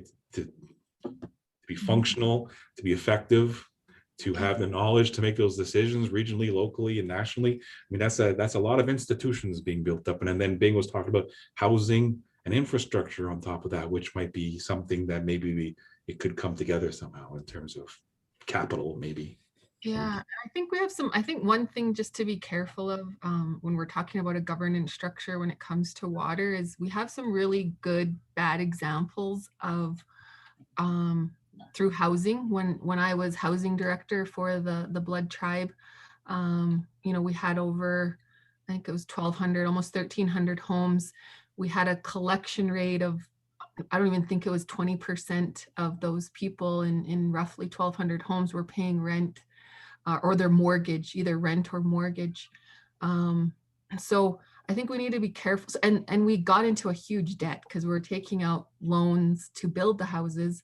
And, you know, we had some subsidy through CMHC, but we didn't have enough funding to then, because we were paying the mortgages, right? Which the homeowner was technically supposed to be doing, but, you know, there's poverty issues. You know, now with COVID, I imagine their collection rate is even taking more of a hit. You know, a lot of people have lost jobs in light of that.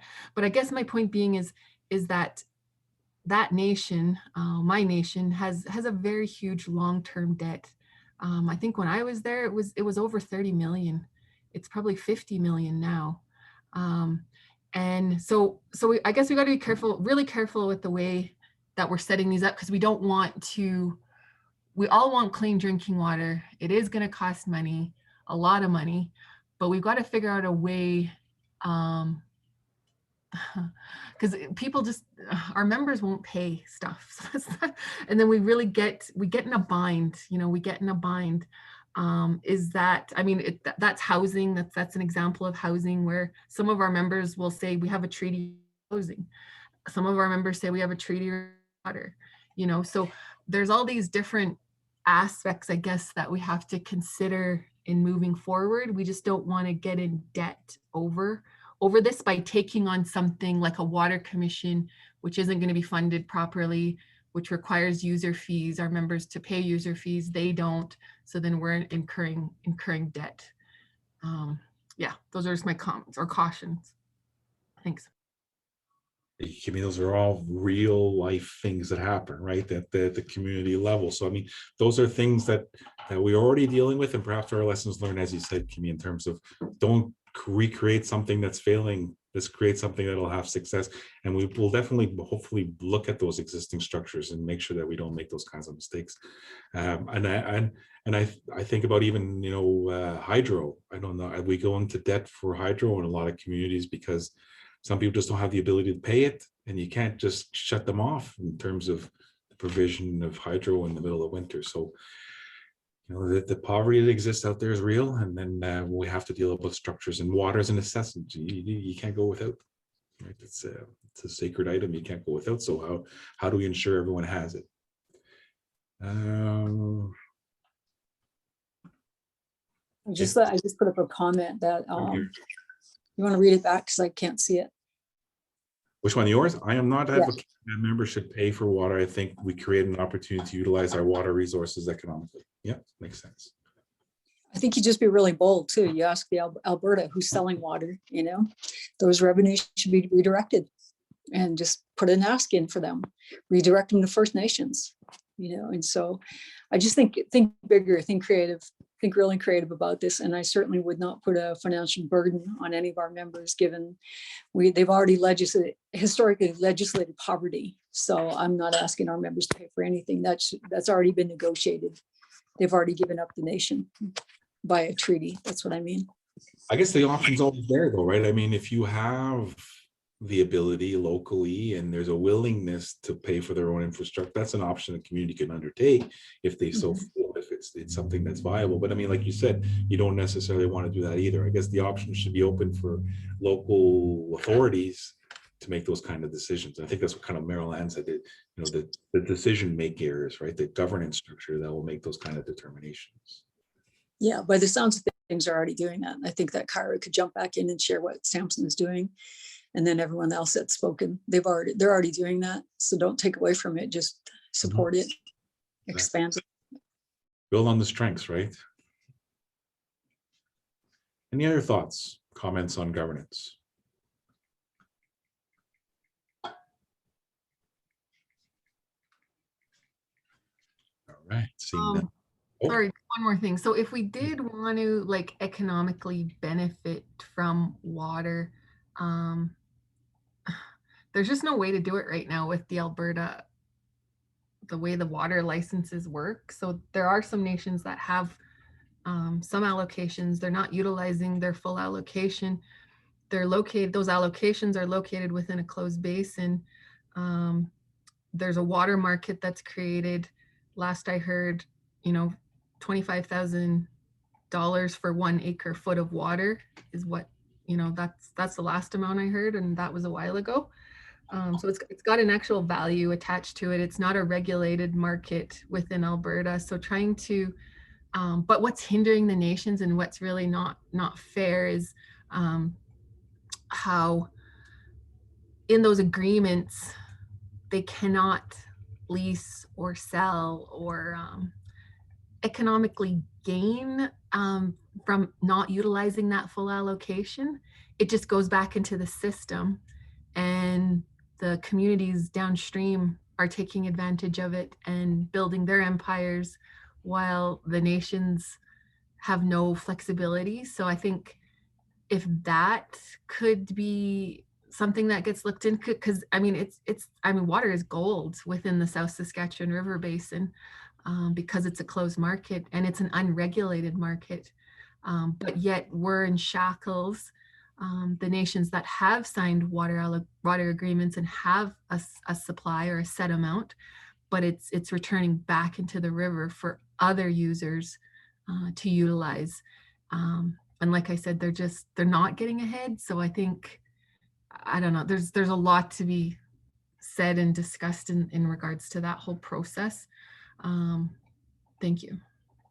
Well, I think you just finished pointing out a really important part that needs to be identified in this whole process and whatever documents written out of this is that those restrictions need to be lifted because they restrict, they kill.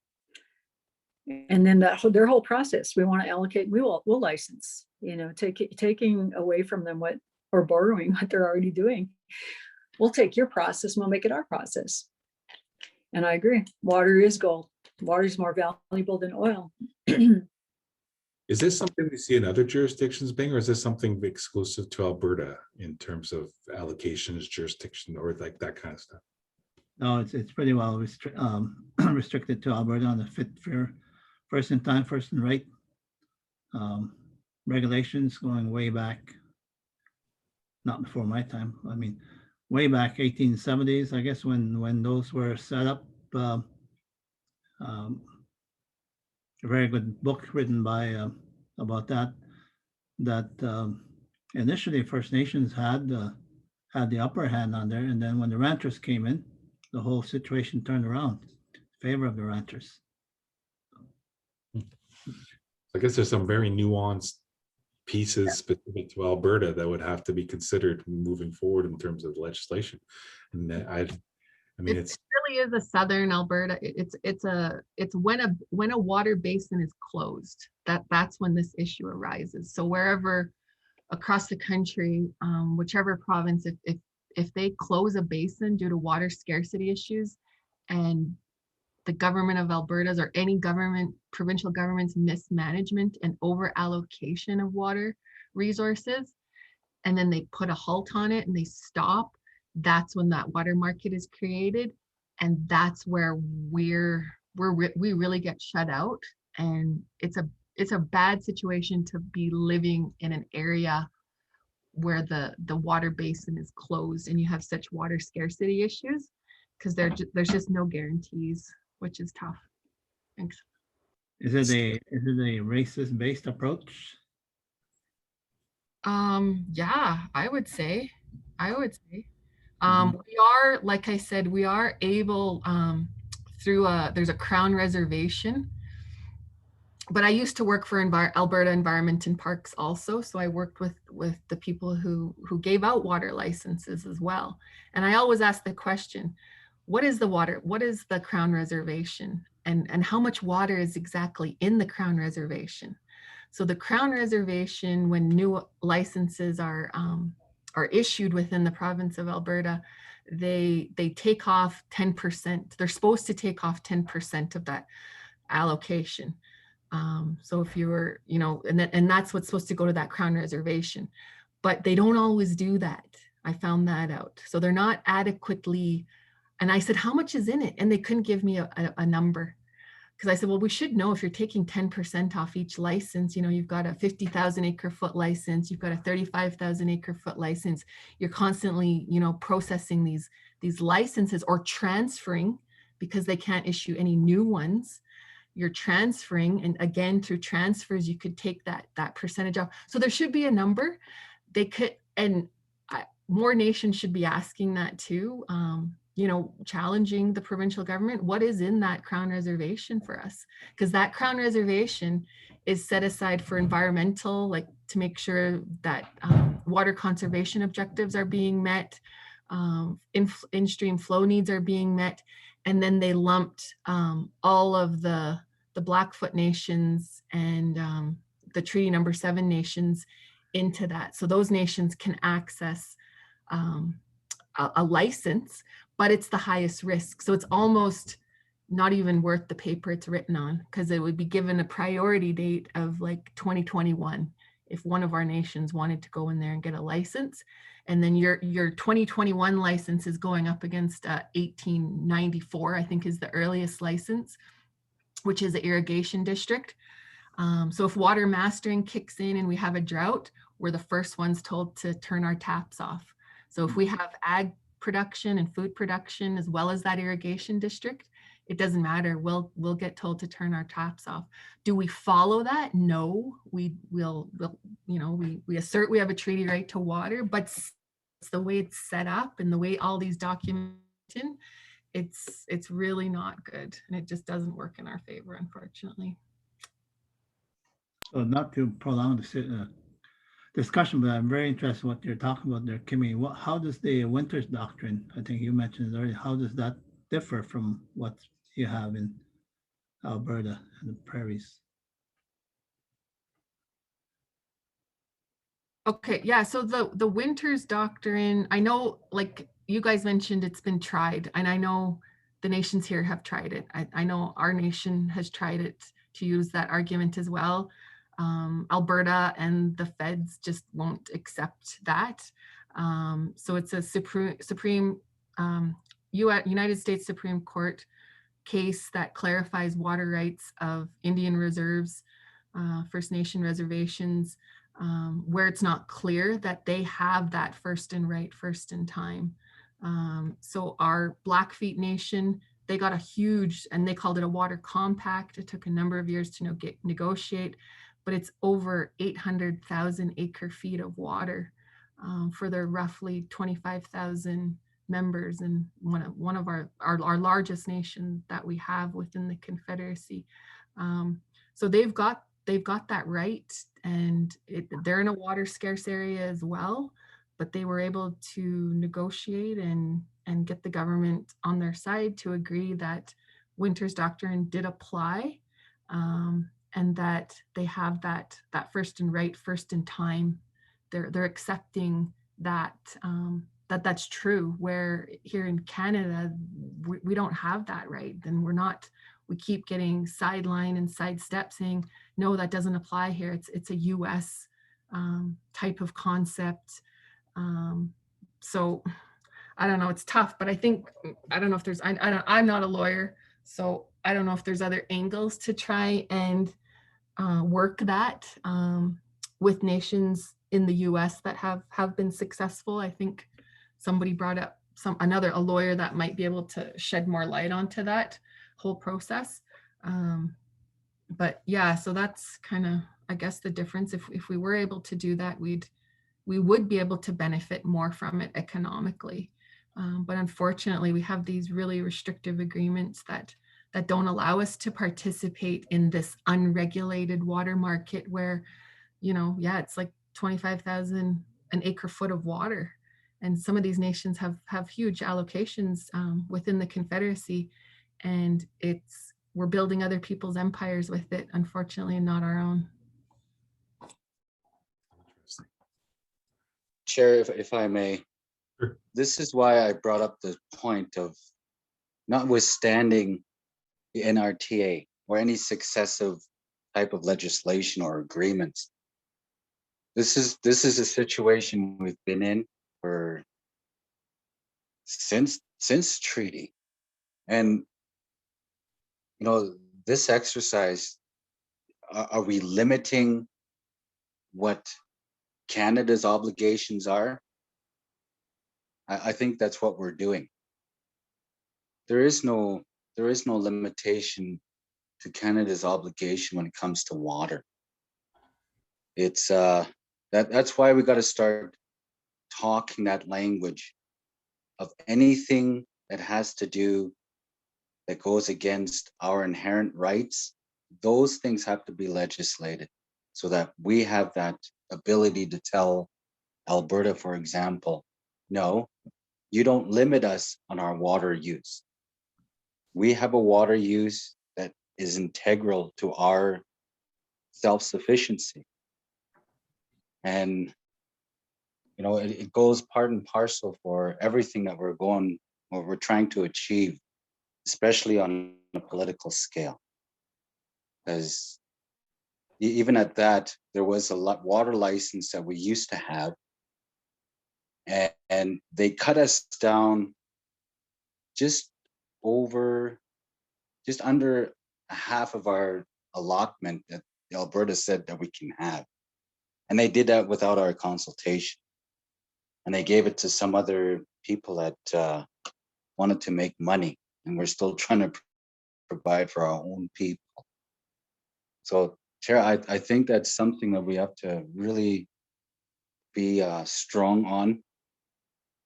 I just wanted to make that point. Yes, an answer to your question, it is done racially to oppress us continually. Thank you, Larry. Pat.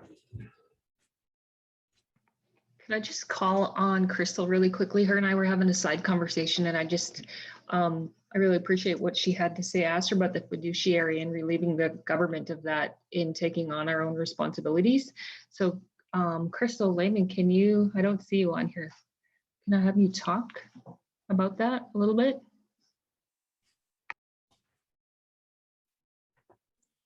Say that again, please.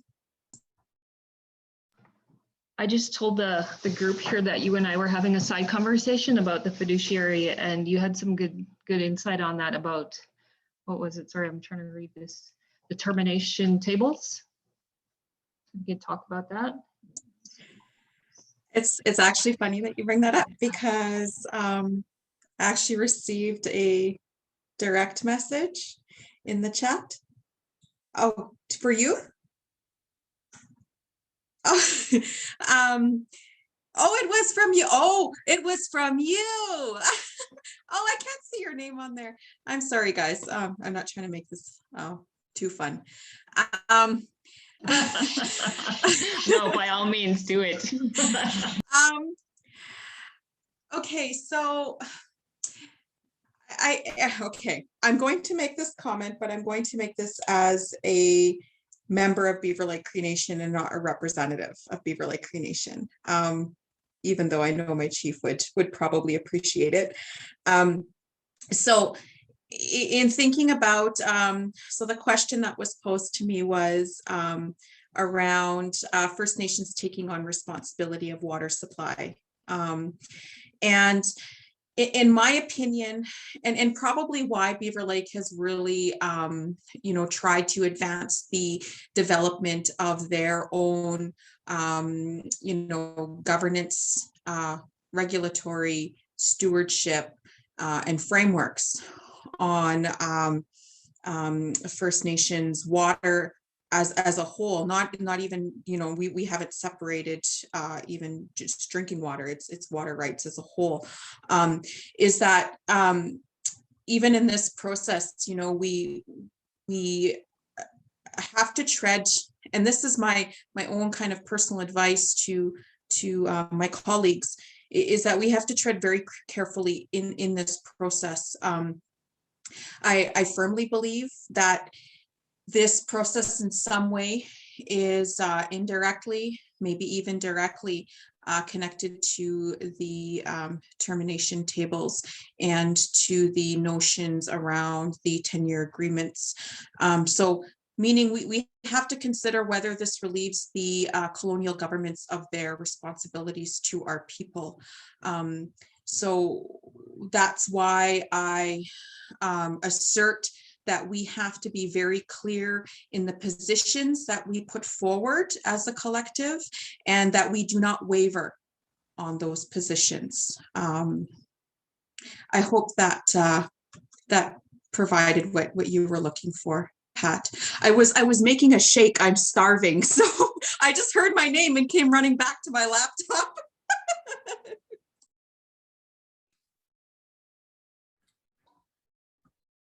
Interesting. That's all I have to add. Yeah. I don't know, Bing, if you want to add anything to that. It was interesting around the fiduciary responsibility. No, I'm good. Thanks. All right. Well, I want to take my cue from who was it? It was Crystal, and let's get some lunch. We're all starving here. We're thinking about something else, obviously. We need some nourishment before we continue our conversation. We're running about a half hour late, just so everybody knows. We caught up a little bit of time, but we're still about a half hour behind in terms of going through our entire agenda. I do want to give everyone a chance to eat something. So we can continue our conversation. Let's take 20 minutes. Let's take 22 minutes. Let's reconvene at 1:30. Let's take some time to recharge, and then we'll come back and we'll start our conversation about transboundary governance, which we kind of already started talking about, but we'll keep going on with that conversation. So let's take some lunch. Let's come back at 20 hours. So take 20 minutes, 22 minutes. Let's come back at past. Thank you, everyone. Enjoy your lunch. It is 1:30 in Alberta.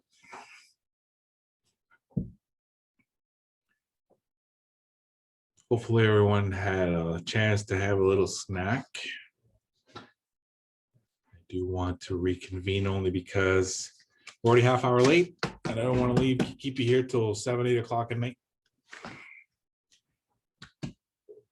So hopefully everyone's back, ready to get reconvene and start up again. We have next on our agenda is transboundary governance, which I think we kind of already started a little bit of a conversation in terms of the considerations in Alberta around the transboundary. I just want to make sure we have Delaney, which I see she's here, which is good because she'll have to take the next presentation. I don't know if Bing is back from his lunch break. Pat's back, good. I'll just give everyone a couple of minutes to swallow their last morsel before we reconvene.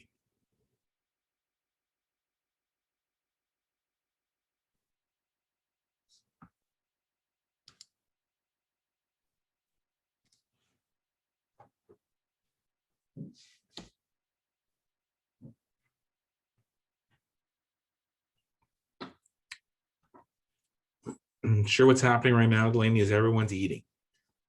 So they have their camera off, but they're sitting there, waiting for us to start up, but they don't want to turn their camera on because they're having lunch.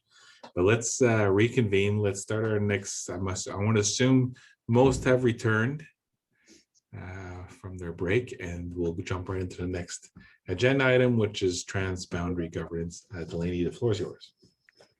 Thank you. All right, well, I'll provide some good lunchtime entertainment if there's anyone still eating, and I'll do next slide as well, please. All right, so same as usual, we're looking at the 3 options that were presented at the 2019 engagements. And again, same as usual, we see that option 3, which was not acknowledging First Nations jurisdiction whatsoever in the legislation, was not favored in any of the regions when we presented this option in 2019. Therefore, we're not going to even be talking about it today. We've decided, or First Nations across all regions have decided that this is not viable. So we're kind of left with these other 2 options here, which I'm going to quickly go over. So option 1 would confirm that the legislation supports First Nations exercising their jurisdiction and protects off-reserve source water through agreements made with other Crown governments. So the pros to this one would be that agreements would provide sufficient mutually agreed clarity to ensure source waters are protected, and not defining First Nations jurisdiction, just acknowledging their power to make agreements with Crown governments. So this clause is not in danger of federal overreach into provincial jurisdiction. So it's kind of more of a safer approach. The con is that agreement is not mandatory and so may be exceedingly difficult to negotiate with oppositional provincial governments. So when this option was presented in 2019, we heard from First Nations that this was somewhat favored, but that's option 2, which I'm going to go over now, which was more favored. So option 2 would set out First Nations jurisdiction to protect source waters off reserve, which is really in line with the discussions that we've been having today, and not just following the kind of arbitrary boundaries that have been created by the federal government. So the pros to this approach would be that First Nation jurisdiction is acknowledged and implementable, and it avoids litigation to implement jurisdiction. So it's said right from the very beginning that for First Nations jurisdiction exists, and it's affirmed even to protect source water off reserve. The con is that because it's a stronger approach, it's likely to be opposed by provinces and territories who would kind of potentially see this as we've been told by legal advisors, as potentially federal overreach without provincial or territorial agreement. But this was mostly favored by First Nations in our 2019 engagements. So we're looking for your feedback today on these options, and we're going to watch a video now by Teresa McClanahan.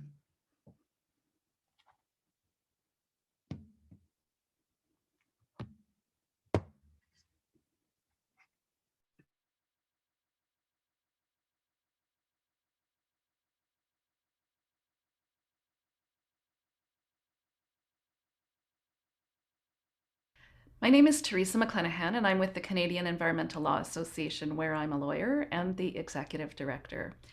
CELA, my organization, is an Ontario legal aid specialty clinic, and one of the things we work on is water law, and quite a few of the law reform types of issues we work on include protecting drinking water. For example, we protected the concerned Walkerton citizens when they were contending with a tragedy in that community.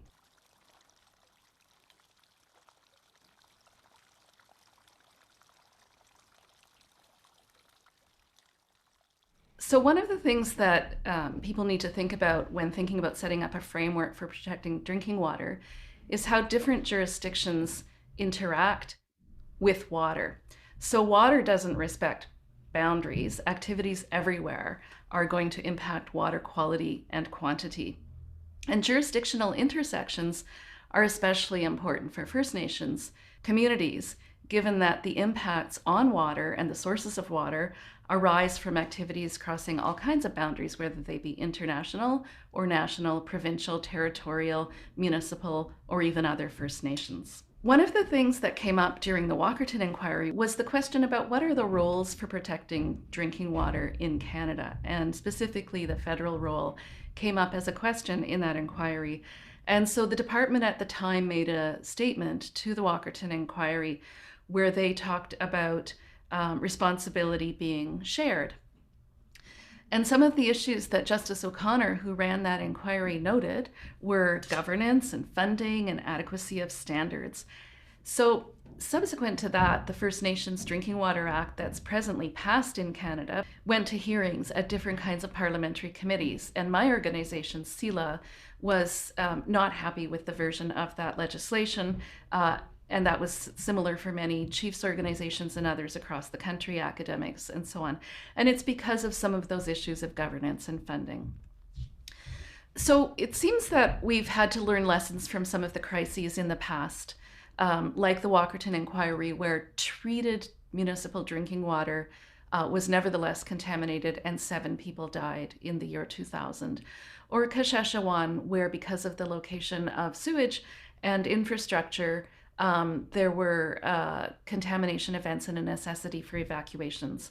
Or North Battleford, Saskatchewan, where another municipal system was contaminated also because of infrastructure location. And similarly, an inquiry was run in that province at the same time as Ontario. And what Justice O'Connor said in the Ontario inquiry, he had a chapter on First Nations drinking water, and he said some of the locations have the poorest quality water in the province of Ontario, that was, and there's no justification for permitting lower standards for some residents of Ontario than for others. And that's true all across the country. So what happens currently in terms of federal role and Canada's role intersecting with First Nations? Well, Canada has something called drinking water guidelines. It consults the public and then other jurisdictions, and it publishes the guidelines.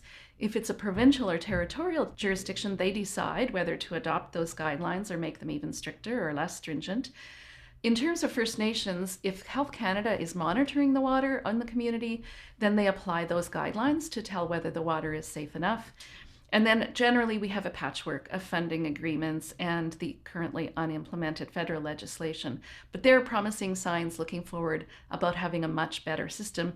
And the consultation that the Assembly of First Nations is presently conducting is one of those forward-looking signs. One of the lessons we learned in both the North Battleford and Walkerton inquiries was that we really need to take a watershed-based approach where we look at all of the impacts to water in the whole watershed, and a multi-barrier approach where we look at all the different ways we can protect water between the time when it comes out of the lake or river or ground and the time when it comes out of somebody's tap.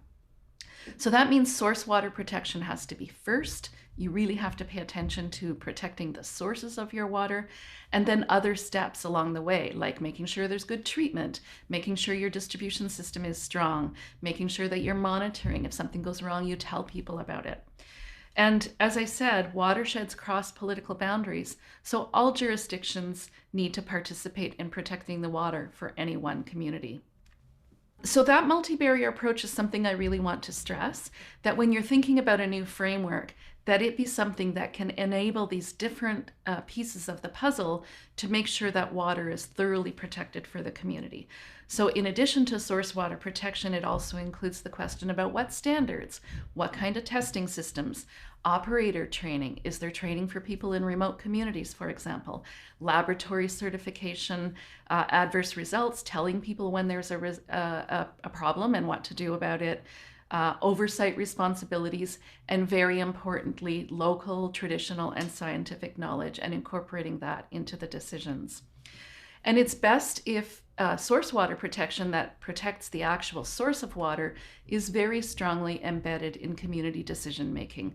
Communities know best their local circumstances, and also the whole community is going to have to participate and agree to abide by the rules that are set in place for protecting that source.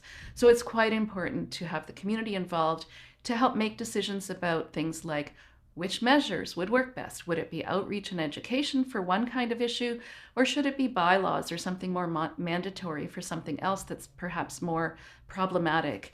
And what kinds of interjurisdictional arrangements should be made with the neighboring municipality, or with the province who might be permitting an industry nearby, or with the federal government who might be also permitting an industry or providing funding. So one of the tools that you have available, and there are other organizations too who've done this kind of work, but my organization, the Canadian Environmental Law Association, has provided a platform on our website for some toolkits that we worked on in conjunction with a number of different First Nations in Ontario to look at how they could protect their communities from the source water threats in their communities. One of the big questions is, will the new system be able to address the current threats and the potential future threats to drinking water quality and quantity? That could include things like development pressures, loss of wetlands, nutrients like animal manure, which is what happened at Walkerton, impacting the drinking water, developing in floodplains, so you lose the resilience in that watershed, losing your natural infrastructure like forests, or inappropriate siting of sewage lagoons. What about industrial threats? If there are facilities being authorized by other levels of government, like power plants or quarries or mines, oil and gas extraction, landfilling, hazardous and domestic garbage dumps, clear-cutting forests, mines and mills, will the source water system and the protection of drinking water in that community be able to work well in the face of these other activities on the landscape? And that's where you might have to think about making sure the framework allows for intersecting with these other approvals. Can the new system protect people most at risk from the impacts of nearby industrial pollution? And then how will the new system mesh with the federal government's impact assessment framework, which changed 2 years ago to broaden and looks at environmental and health and economic effects of listed projects and looks at a public interest test? And will the public interest test adequately affect the concerns of the First Nations affected by that project, especially concerning drinking water? Will the new system allow for the inclusion of First Nations voices in local and international water quantity threats, whether that be a local water taking permit by the province, or whether that be a big proposal for a large taking out of the Great Lakes, for example? And there are processes that were set up and rules around the basins, federally, provincially, territorially, all across Canada, in the wake of some spotlights on this issue back in the 90s that are still playing out now about how we make sure that we don't have very big diversions from our international waters that would threaten drinking water and other uses of water for all of those right around the Great Lakes and other international waters across the country. I've also provided some resources for you about how you can find out more in your watershed. What are some of the specific issues that you might need to think about in terms of water protection? And then federal impact assessments, as I mentioned, are going to be very important to mesh with the new drinking water framework for First Nations. And you can find more information on the Canadian Impact Assessment Agency's website. So what's the way forward? Well, basin-wide and watershed thinking is essential for protecting sources of drinking water, both quality and quantity. The new legislation could address watershed concepts and a multi-barrier framework. I mentioned a few times that multiple jurisdictions working together is a better recipe for success where responsibility is shared across international and regional boundaries and across various governments, including Indigenous, federal, provincial, territorial, and municipal. The new legislation could provide for interjurisdictional agreements. And it's really important to include strong governance frameworks and sustainable funding. And these are things that are conditions precedent for successfully protecting drinking water for First Nations. So the new legislation should enable these conditions. So, do you want to know more? CELA.ca, we put all kinds of information about protecting drinking water there. And our resource library and archives are contained on our Canadian Environmental Law Foundation website. So thank you for giving me the opportunity to provide you some insight from the work we do. And at CELA.ca, you can reach out to us anytime for more information. Thank you, Teresa. All right. For discussion, the new legislation should clearly set out First Nations jurisdiction to protect source water off reserve. We do have our Menti questions. Do you agree with that? The new legislation should assert First Nations jurisdiction to protect source water off reserve. Should First Nations jurisdiction be pursued at all costs in the new legislation, despite limitations that may be imposed by provinces and territories?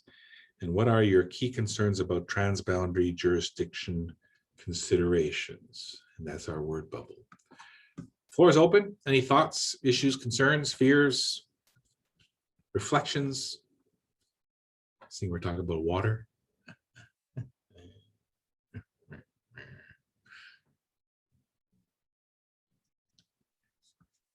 Is everyone still having their lunch?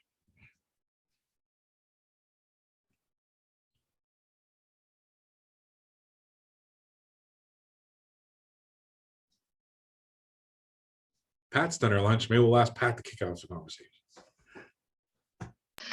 I was just having a side conversation. Absolutely. I think that jurisdiction should always be pursued. I think that I mentioned earlier about the jurisdiction that the province has, that the government has handed down, federal government has handed down to them, and then they handed it down to the watersheds. So I think that we really need to be clear on making sure that we say this in this new piece that we're developing, and be really, really distinct about the jurisdiction that we have and the rights that we have, and that they go hand in hand. Exit. Thank you, Pat. Any other thoughts?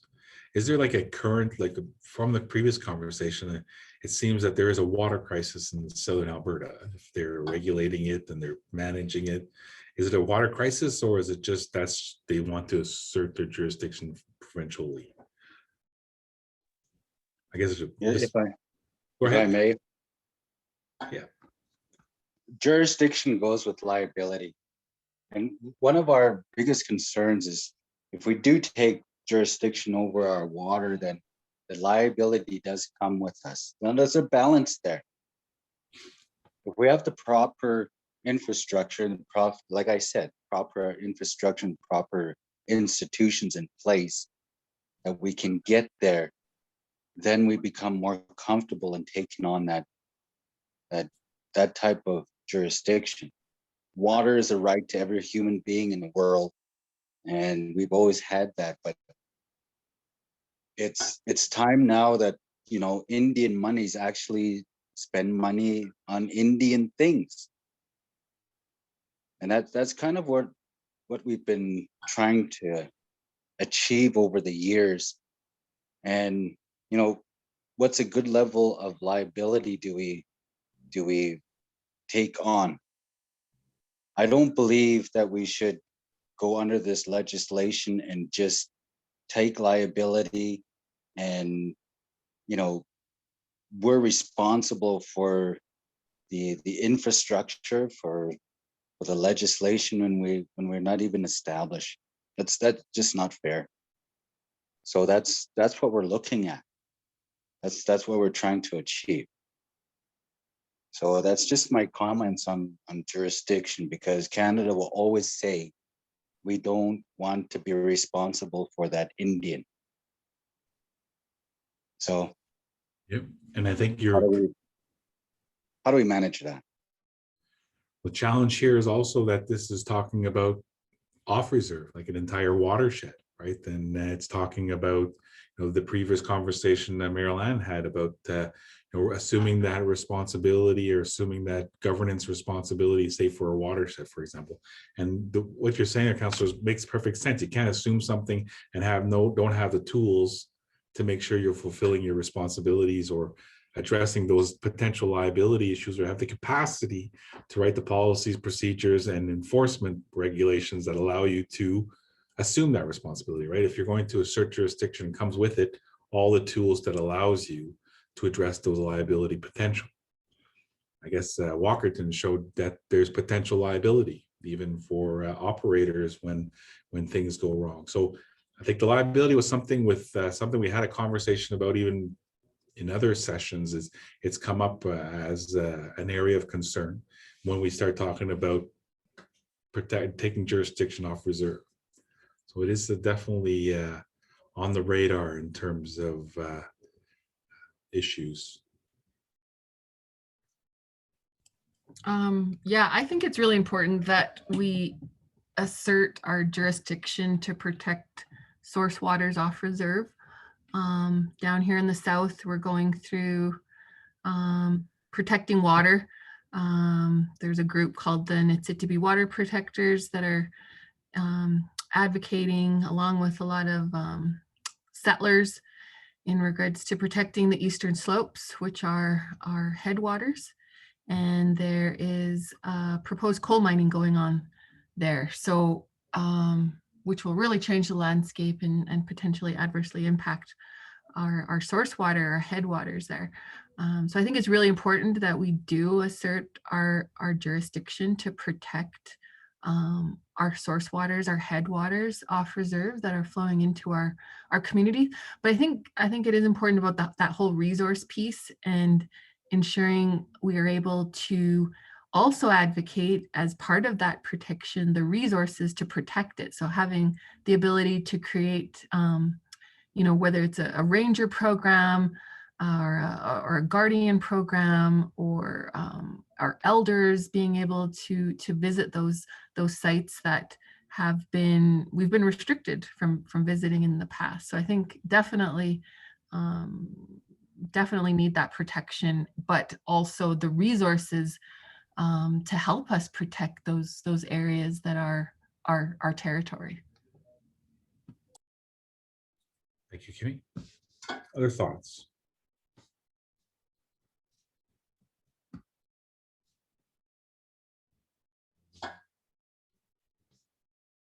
Everyone's in their post-lunch slump. You gotta wake up when it's hard to do a physical activity virtually too, right? Shoulders, that's all you can do, shoulders. Any other thoughts out there around jurisdiction, around off reserve or watershed protection, source water protection?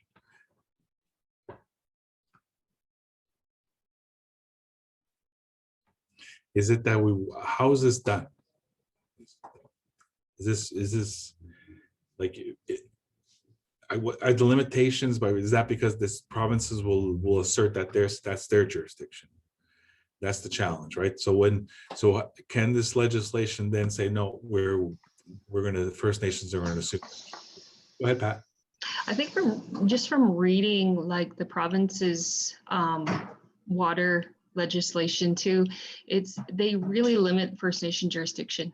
I mean, going off of what Kim was saying, that we don't have the rights off the reserves, and it's very limited, and I think that's where I was going with that. And even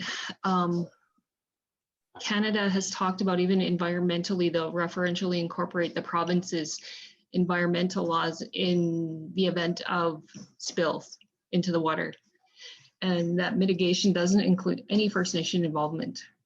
So, I mean, there's a lot, they say, if it happens, it happens. If it happens, and, it's everybody's responsibility to clean it up. So you too, First Nations, so it really doesn't make any sense. So it kind of contradicts each other. So that's all I wanted to add. Thank you, Pat. I think And also add a little thing on the chat, so I want to acknowledge that. So the presenter promoted both the watershed and I guess it's most barrier approach, including source water protection. She also highlighted the best results would be gained by all jurisdictions working together, which makes sense. Water has no boundaries. Kira.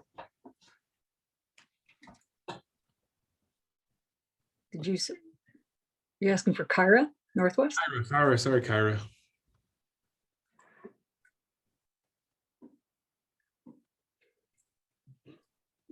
Hopefully we're their sound. You might be still muted, Kyra. Oh, right, because she was having problems. She was having some problem with her audio, but her hand's up, so I want to give her a chance to chime in. Kyra is still there.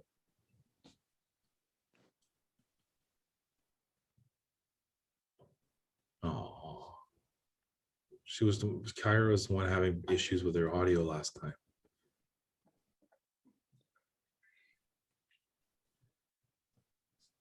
Hi, Kyra, are you there?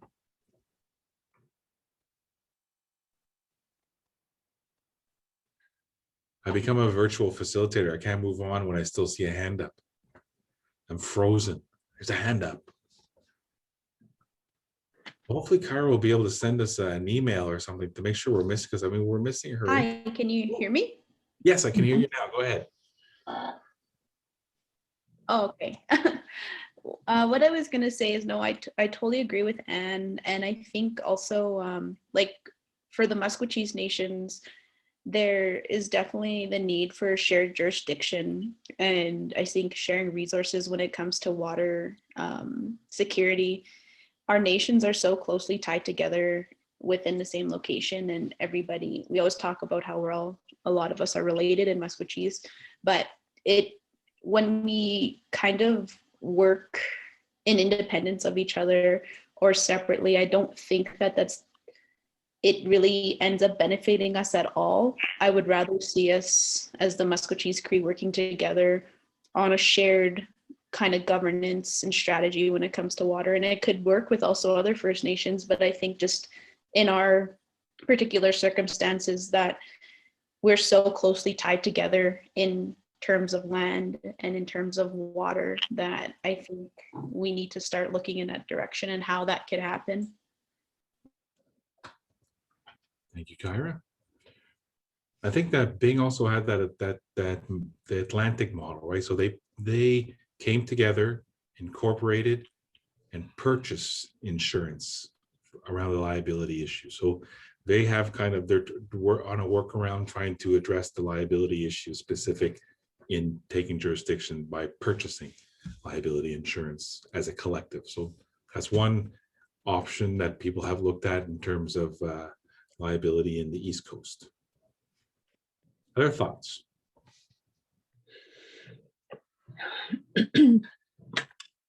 I'll add just a thought. I was talking with my husband on this again about Tom Fredericks, the attorney in the United States that's written a lot about, and their law firm has written a lot about water quantification.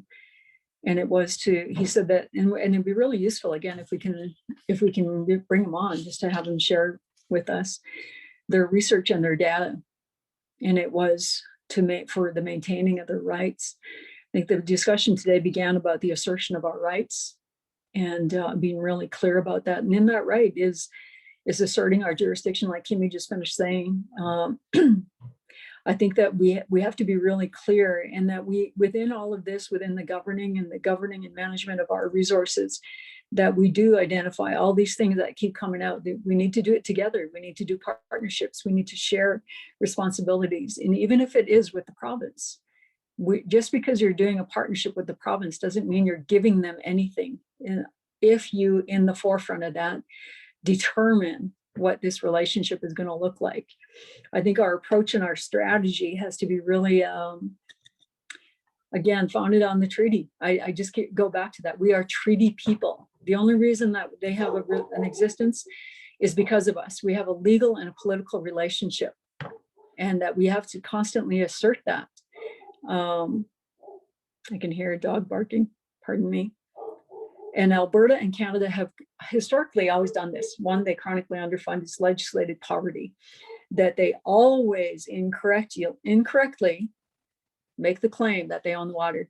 Like to respond to what Kara said earlier, this is not new, but nobody else is saying we own the water. So nobody really challenges it. So we challenge it in this context of writing new legislation that we own the water and we have the right to the water as well. And so I think that we have to counter what Alberta says and even what the federal government says, that we determine and define the kind of relationship you're going to have with us and how this particular resources is going to be shared with us. So just some thoughts about strategy and our approach. Thank you, Kara. Any other thoughts? All right.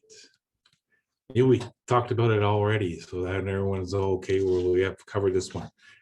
We have a couple of those polls going up. So First Nation jurisdiction to protect source water, predominantly most people are saying yes. Should First Nations jurisdiction be pursued at all costs in new legislation, despite limitations that may be imposed by the province? Majority of people are saying yes. And then we have our word bubble, right? Oh, yeah. Key concerns. I guess that's one big bubble with a little string at the bottom of it. Looks like a balloon. And those are key concerns around jurisdictional considerations. I guess jurisdiction or no. I don't see, maybe liability can go in there as one of the things, keep big concerns around well, the jurisdictional considerations around transboundary. One thing I definitely heard was the liability issue. All right, I'm looking to my chat and to my hands up, seeing if anyone else has any other comments with regards to trans-jurisdictional, so we're going transboundary governance. Anne also has a couple of points in the chat, so do take a check. It's our belief system you cannot own water. Water is an inherent right and also right under treaty. The challenge is not just in asserting these rights, but in sharing our worldview. Fair enough. And I think even that first presentation we had was definitely a good articulation of a different worldview. All right. Any thoughts? Any thoughts, comments, issues, concerns, fears? All right. Seeing that, we'll move on to financing. Our next topic area is the number 4, financing. Delaney. All right. Next slide, please. So again, we've got these 3 different options for the funding and financing. And I think this is a component, especially that's still, we're still seeking input and suggestions and your feedback and lessons learned in this type of approach. Because I think with funding and financing, there's still so much to learn on that. So beginning with option 1, is the possibility of creating a national funding mechanism, such as a First Nations Infrastructure Institute or something similar regarding water, to apply to all First Nations under the legislation. So this would provide some significant certainty and clarity to all the parties. It would be predictable, it would be transparent, and it's likely to get Crown buy-in, at least in principle of it. The cons is it might not be flexible enough, and it could also be rejected by First Nations. First Nations could come forward and say, this is not what we're looking for in terms of this. We want to do this right. We want to do this differently. So that's something we're definitely keeping in mind. So in terms of feedback we heard from in 2019 was that it was too close to the status quo, but it was somewhat favored by some of the regions we went to and talked to. Option 2 would be to create a partial funding arrangement that defines principles and approaches, i.e. a commitment to actual cost funding and asset management, but does not define specific processes for financing. So it would help to create some certainty while also allowing for flexibility and innovation, especially at the regional and local levels. And it could be structured as a transitional approach while a more permanent solution and our structure continues to be negotiated. But a con to this approach is that it doesn't create a guarantee for First Nations and risks that by default administration will fall to ISK policies that have frustrated First Nations aspirations and projects for many years. So there is that risk that it kind of falls back into that same trap as well. option 3 is not addressing financing mechanisms at all in the new legislation, which was not favored in any region. And we've decided it's not viable as it would be just too close to the current safe drinking water for First Nations legislation that everyone wants gone, as it had no First Nations consultation and did not include any funding mechanisms. So with this in mind, we're going to watch a video by Kevin Page, who was I think the first actually parliamentary budget officer of Canada.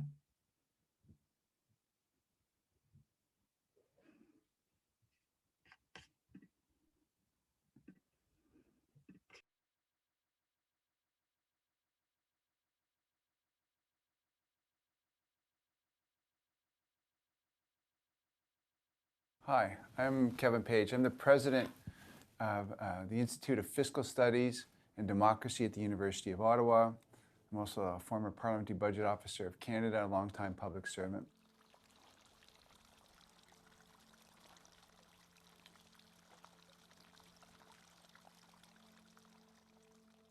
Here today really to talk about the need to make big progress on First Nations water and wastewater treatment.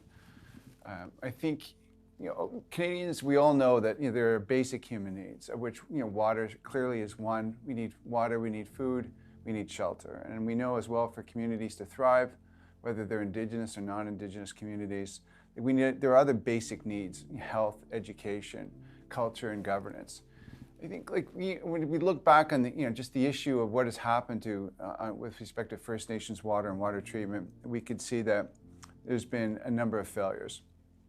Over the past 10 years, we've been trying and failing. I mean, we came through with a piece of legislation in 2013 under Prime Minister Harper's government, the Safe Drinking Water Act, which the government basically moved forward on its own without really working with First Nations people. There's been a number of studies over the past 10 years that looked at the funding shortfalls with respect to water and wastewater treatment. And we had studies in 2011 by Negan Burnside, which basically indicated what the capital requirements and operation and maintenance requirements were. They were in the billions of dollars, upwards of $5 billion needed just for capital, and almost in the neighborhood of $400 million a year for operations and maintenance for water. PBO did another report in 2017, basically coming out with numbers, just slightly less numbers, but still very significant numbers, in the $3-4 billion range for capital, annual monies and for operations and maintenance in the $300 million zone, and the $300 million range. In the budgets, we've seen, the government has recognized that this is a major problem. We've seen significant increases in funding in a number of budgets, but still nowhere near what is required. In the neighborhood of about half of the money that was recommended by PBO and by Negan Burnside in 2011. So again, as we look forward, I think we have challenges and opportunities. One, we've learned some lessons. We learned lessons that it's not good for the government just to legislate without involving First Nations people. Going forward, we need to see co-development on this legislation. First Nations people need to be involved, making sure that they have actually the proper water and wastewater treatment in Canada. And number two, we need to address these funding shortfalls. And we have just enormous opportunity right now in the context of this COVID pandemic that we're experiencing right now. The government has kind of indicated that it wants to, increase infrastructure spending to help Canadians and actually to help the recovery. What a better way than to kind of close the gaps, these funding gaps that we know that do exist with respect to First Nations water and wastewater treatment.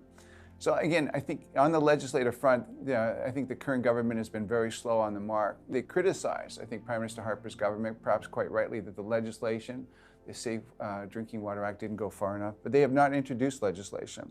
So now we have this opportunity to co-develop. And so, yeah, we can, now working together with First Nations people, they can set out what are those appropriate standards, what are the roles and responsibilities, of, the Crown, of First Nations people. They could look at these issues of standards, and these issues of standards should be agreed upon by First Nations people. They should also look at the funding issues, and there should be an open conversation just about how specific we need to be in this legislation on funding.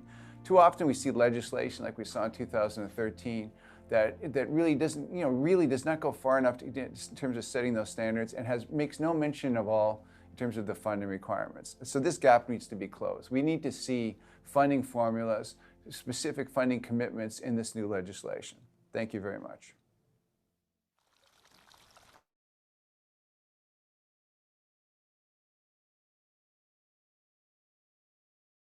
I was writing notes there about funding shortfall, funding formula, and funding commitments. For discussion, the new legislation should create a funding arrangement mechanism that defines approaches and principles. It should include funding mechanisms that commit to funding water and wastewater in its entirety, example, true costs, that eliminate competitive funding and evolve based on community needs. And I think that competitive funding is that proposal-based funding that we always see. There's a small block of money, and then we all compete against one another to see who has the best proposal and gets the money, and then we always have the same, or not the same, but there's always a winners and losers in that formula. So I'll open the floor for any discussions. We do have the Menti polls and the survey that's also gone up. Do you agree that the new legislation should create a funding mechanism or arrangement mechanism that defines approach principles? It should include funding mechanisms that commit to funding water and wastewater in its entirety. I think I just read that. It's the same as the discussion question. And the second one is, should a national funding mechanism be created to fund water and wastewater, or is this too close to how things are currently done? Yes, it should. No, it's too similar to how things are done, or not sure. And then our word bubbles, what are your key concerns around including funding and financing in the legislation? So any concerns, issues, thoughts around including funding and financing in the new legislation?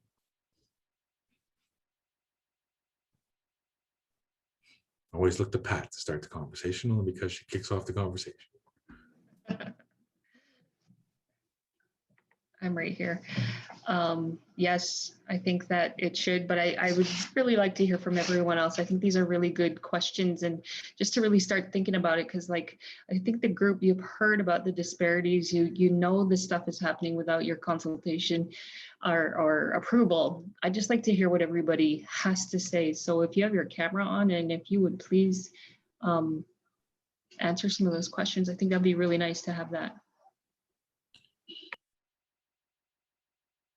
I mean, I know what my answer is, but so, pardon me, but I'd like to hear from you all. So what are the options, Bing, maybe in terms of legislation? You would, like, I think was it Kevin was talking about, you know, funding formulas and commitments tied to, you know, how does this work? Do you put it in there, or do you wait for the feds or someone to decide how much they're going to fund this thing? Or is it a formula that says there's so many assets out there, so therefore you have to fund to a certain percentage? Like, I'm wondering, how do they determine what is the budget for this thing? I want to take the Pat approach and say, I know what the answer is. Yeah. So someone else give me the answer. No. No, all seriousness, it's going. This is be one of the contentious areas that's been discussed already. How we really have to work hard to make sure that there's something in the legislation that will commit to those funding mechanisms that are going to be in there. As an example, it says water and wastewater in its entirety. To spell that out in the legislation will be something really work hard at. Apparently, there's maybe only been one or two other legislations that have had specifics about funding in their legislation. So this is obviously something in that we need to do to ensure that there's funding available, and that there's not only a lip service by the federal government saying, yes, we will provide funding, without really following through on it later. So that's really what's behind this. Like, can we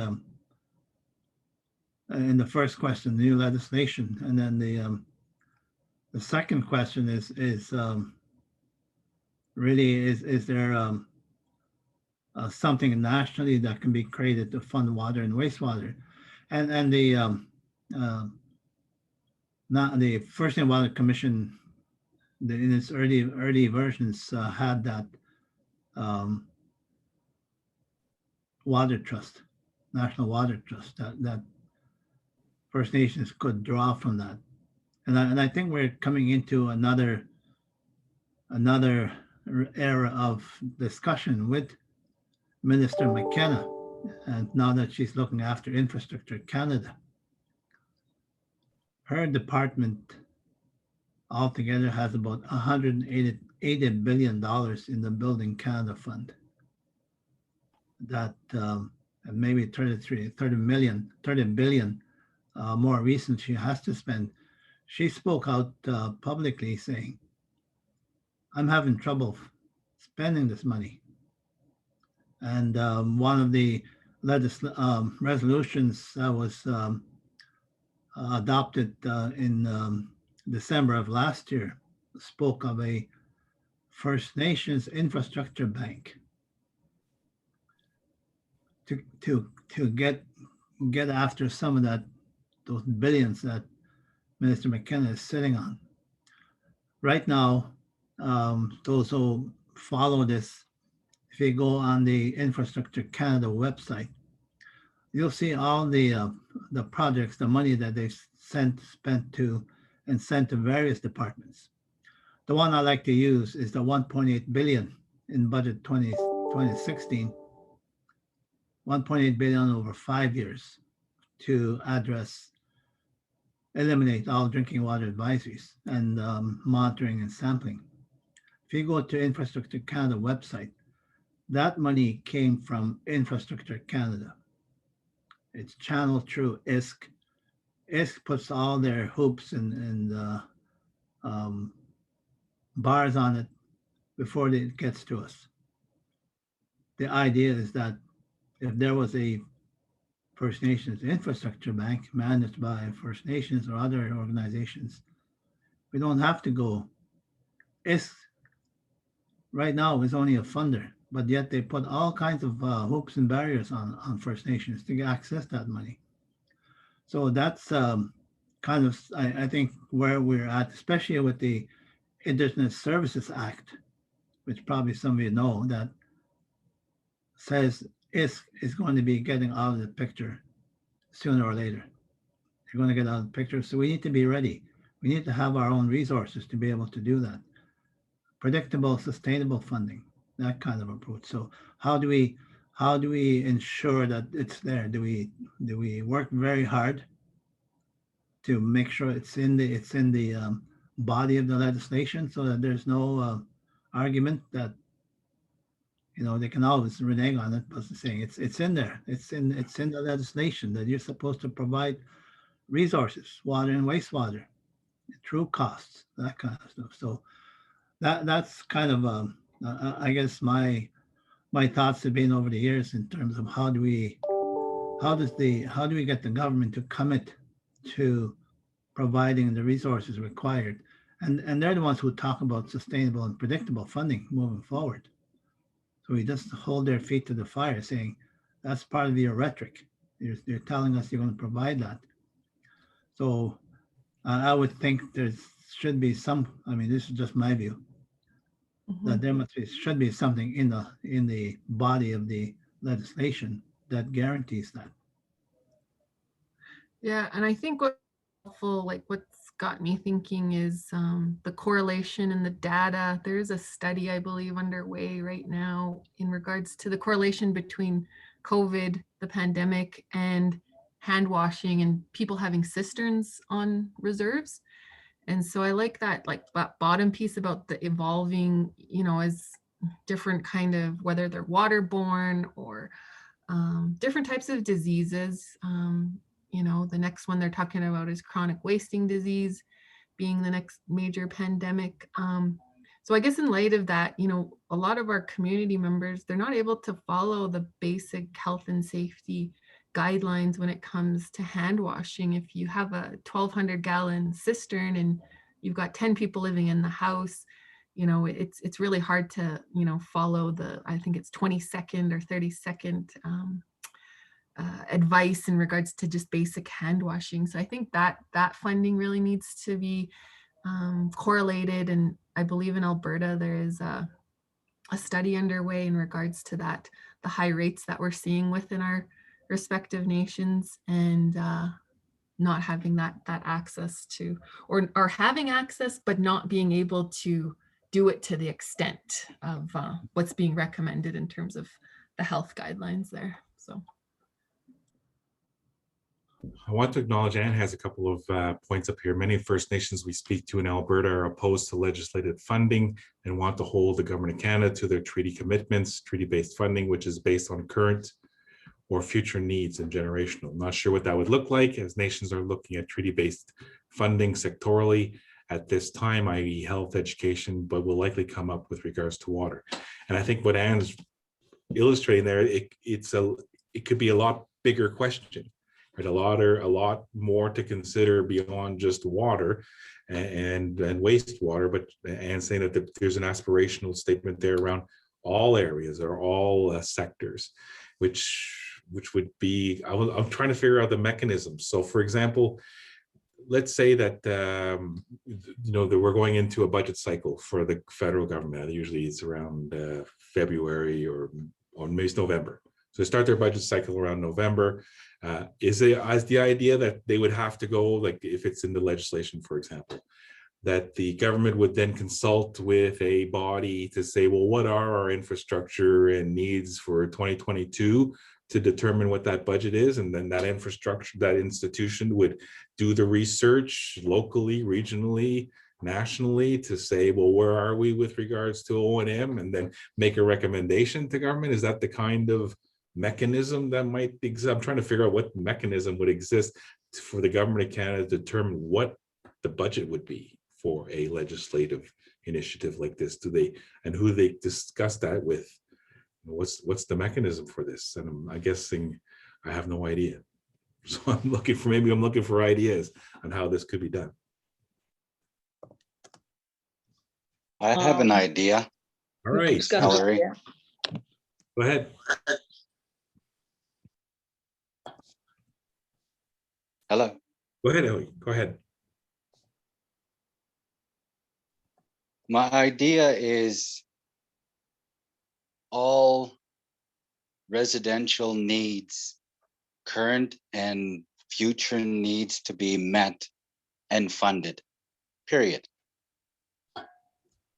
How much? There's no in between. It's just every household on the nation and future households to be funded for wastewater and potable water. There's no legislation to go in how to do it. We just do our studies, we see what we need, we send a bill to Ottawa and they pay it. That's it. But you have to have that capacity, right? That's you have to have the capacity at home to do that, right? Yeah, so yes, we do. We have to have it at home. So that's what they have to fund as well. Because this exercise is not about us doing it now, it's about us catching up first. Mm-hmm. And how do we get there? We constantly are at the mercy of the finance minister. We're at their mercy. And where is our money? Like, where's the Indian monies that are generated from Canada being here? They're not even, that's not talked about. Nobody is questioning that. And, it's obvious that they do have enough money because the military has quite a bit. But they seem to always push us to answer to the taxpayers. And that's not fair. This budget should always be what we need and our future needs. So that's where it stays. There should be no negotiation. We should just be able to have all of our needs calculated, put forward. You're Canada, you're paying for this. Any additional cost is going to be at your foot. You're going to foot the bill and the operations costs. as well, any other talk of economic development, there shall never be any restrictions on any First Nation or any First Nations person for that matter. That's just my idea, Chair. Thank you, Ellery. How might that look like, Bing? I'm looking, okay, go Ann. I'll go to Ann first. Go ahead. Go ahead. I was going to type up this long comment and I decided it might be better just to speak. I have to agree with a lot of what Ellery is stating here, because we've heard that over and over from chiefs tables here in Alberta, where these rights, which you would call natural resources, were never given up. They were to be shared. For instance, to the depth of a plow. And so water was a right that was never given up at treaty signing. And also, as mentioned by Ellery, he also mentioned NRTA. That discussion, when you talk to chiefs of these tables, will get factored in, because that was Canada illegally granting the provinces the rights to these resources. So you have to think about that discussion when you wonder, where are the prairie provinces, the First Nations and the prairie provinces coming from? And that's where they're coming from, is that the water was taken illegally as part of these resource grabs by the government of Canada. And it's all of these resources that fund the GDP. And these First Nations should be getting a percentage of that GDP. And when Elroy talks about Indian monies, that factors in as well. So there's a lot to consider when you talk to First Nations in the prairie provinces that aren't considerations throughout Canada. So really need to be cognizant of that fact. Thank you. Thank you, Ann. I guess it raises the question, is it time now to take the government of Canada to court with regards to the illegal taking of water and natural resources? Is that something that's in play in terms of the legality of their structure as it currently exists, which is a possibility? It could be something that might be pursued. I'm guessing, say, for example, the idea of a national, I guess I'm trying to struggle. What would this look like, right? So let's say you have all the money in the world. Like there's no issues around budget or allocation.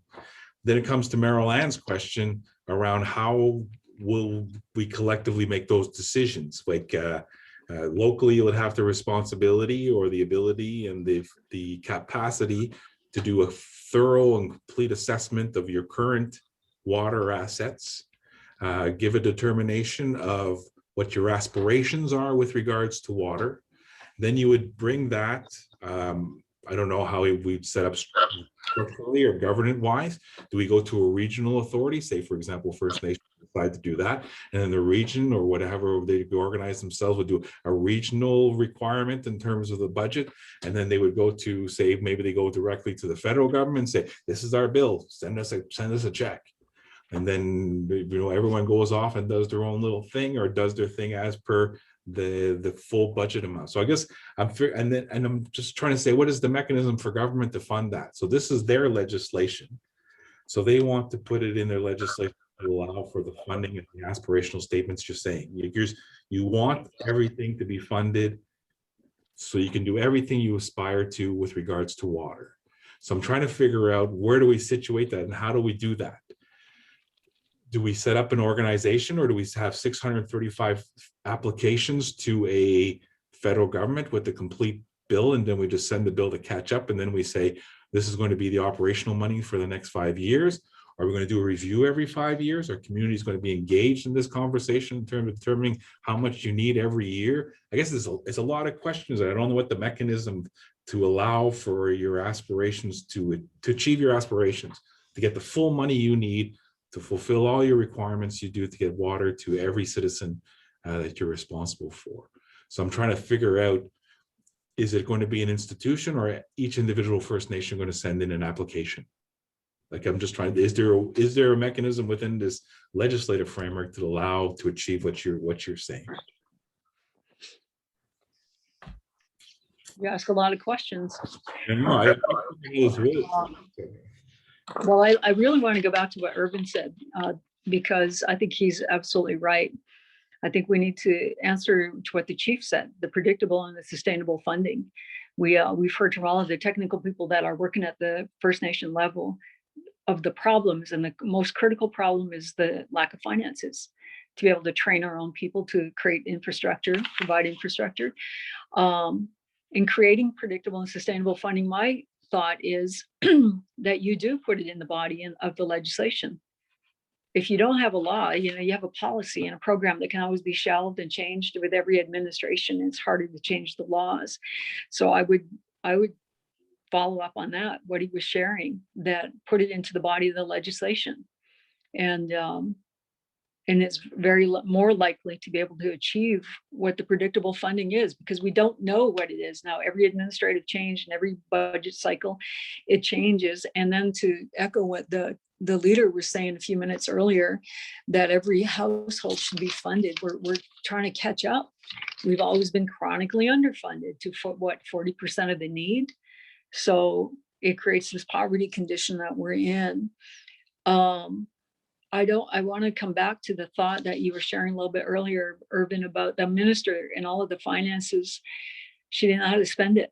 What is the leadership doing in regards to that? Because there's a moment in finances to capture right there, to redirect it immediately to the First Nations. So, and Matthew, when I said you have a lot of questions, those are, and everyone wants the answer to all of those, right? We don't have all of those today, but I think to going back to the purpose of this is, what are we replacing that act with? And I think what Irvin said, put the funding requirement into the body of the legislation. And you don't have to put a dollar amount, but you put at least a minimum. And I don't know what the realistic percentage minimum is. I know we all want 100% of the need to be met. And maybe that's it. Maybe that's what we state. Or, just some thoughts. No, that's I just want to comment on Matt's comments there. It's we need to I guess keep in mind what the legislation will do, what it will enable the government once it gets through, what will it enable to do. And I really liked, I believe it was Ellery's comments about all needs now in the future to be determined. I think that's the kind of language that needs to be there, but it also brings its own problems. Like, well, what determines what all of those needs are? So, yeah, I probably very difficult to put numbers in there, dollars, but the point is what's after the legislation gets through is the implementation part of it, developing the regulations and the standards. So those funding questions are probably the ones that you spend late nights on with the drafters and saying, well, can you really say that? They'll have a bank of lawyers, smart people from DOJ, Department of Justice on the side. We'll do our best to kind of meet with them head for head. We have our own legal advisors going into this, and so that'll be that's going to be where the hard work comes in, is coming up with something that everybody's going to be happy with. Well, I think if you ever have a funding problem, to discuss how we're going to distribute it, that would be the best case scenario, because right now we don't have that problem. But if we can get this legislation to state something like that, then we should welcome that problem and that opportunity. Absolutely, I agree. I'm wondering if there's a mechanism where they would, where the legislation would require the government to consult, say, a First Nations institute around what are the needs, right? What are the bases?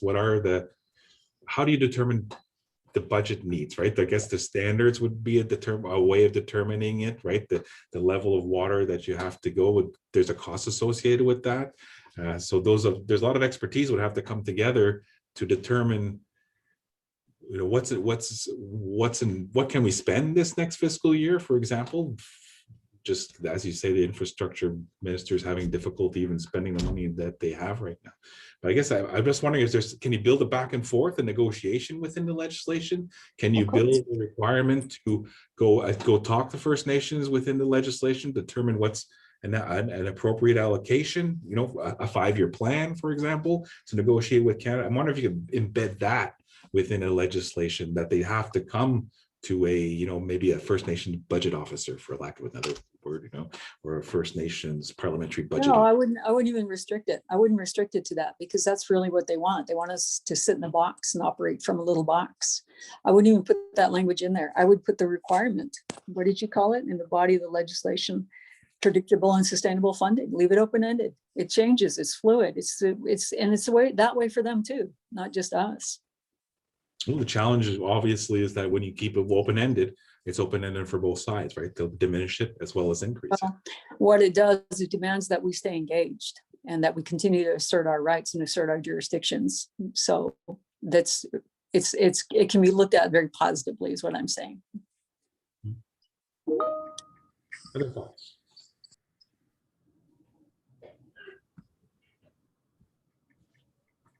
All right. That's going to be a tough one. That's going to be a tough one in terms of budget and how you determine that, how you're going to allocate that, how much is it. That's going to be a real tough one. And there's always the need for more, right? There's always a limit, seems to be, when it comes to monetary budgets. But if we ever get money, then it'll be a good problem. Right. The key is get the money. Then we can fight over that. I think the other side of that too is we constantly have riders that pay taxes. Okay. And we also have institutions that pay fees for things they already pay for. And they're kind of in Canada's eyes, they're the ones that drive the industry and safer water, safer health initiatives, things like that. But they pay taxes. And I constantly hear that people that write these legislations, they don't like it that we perceptually don't pay tax. And that's the problem.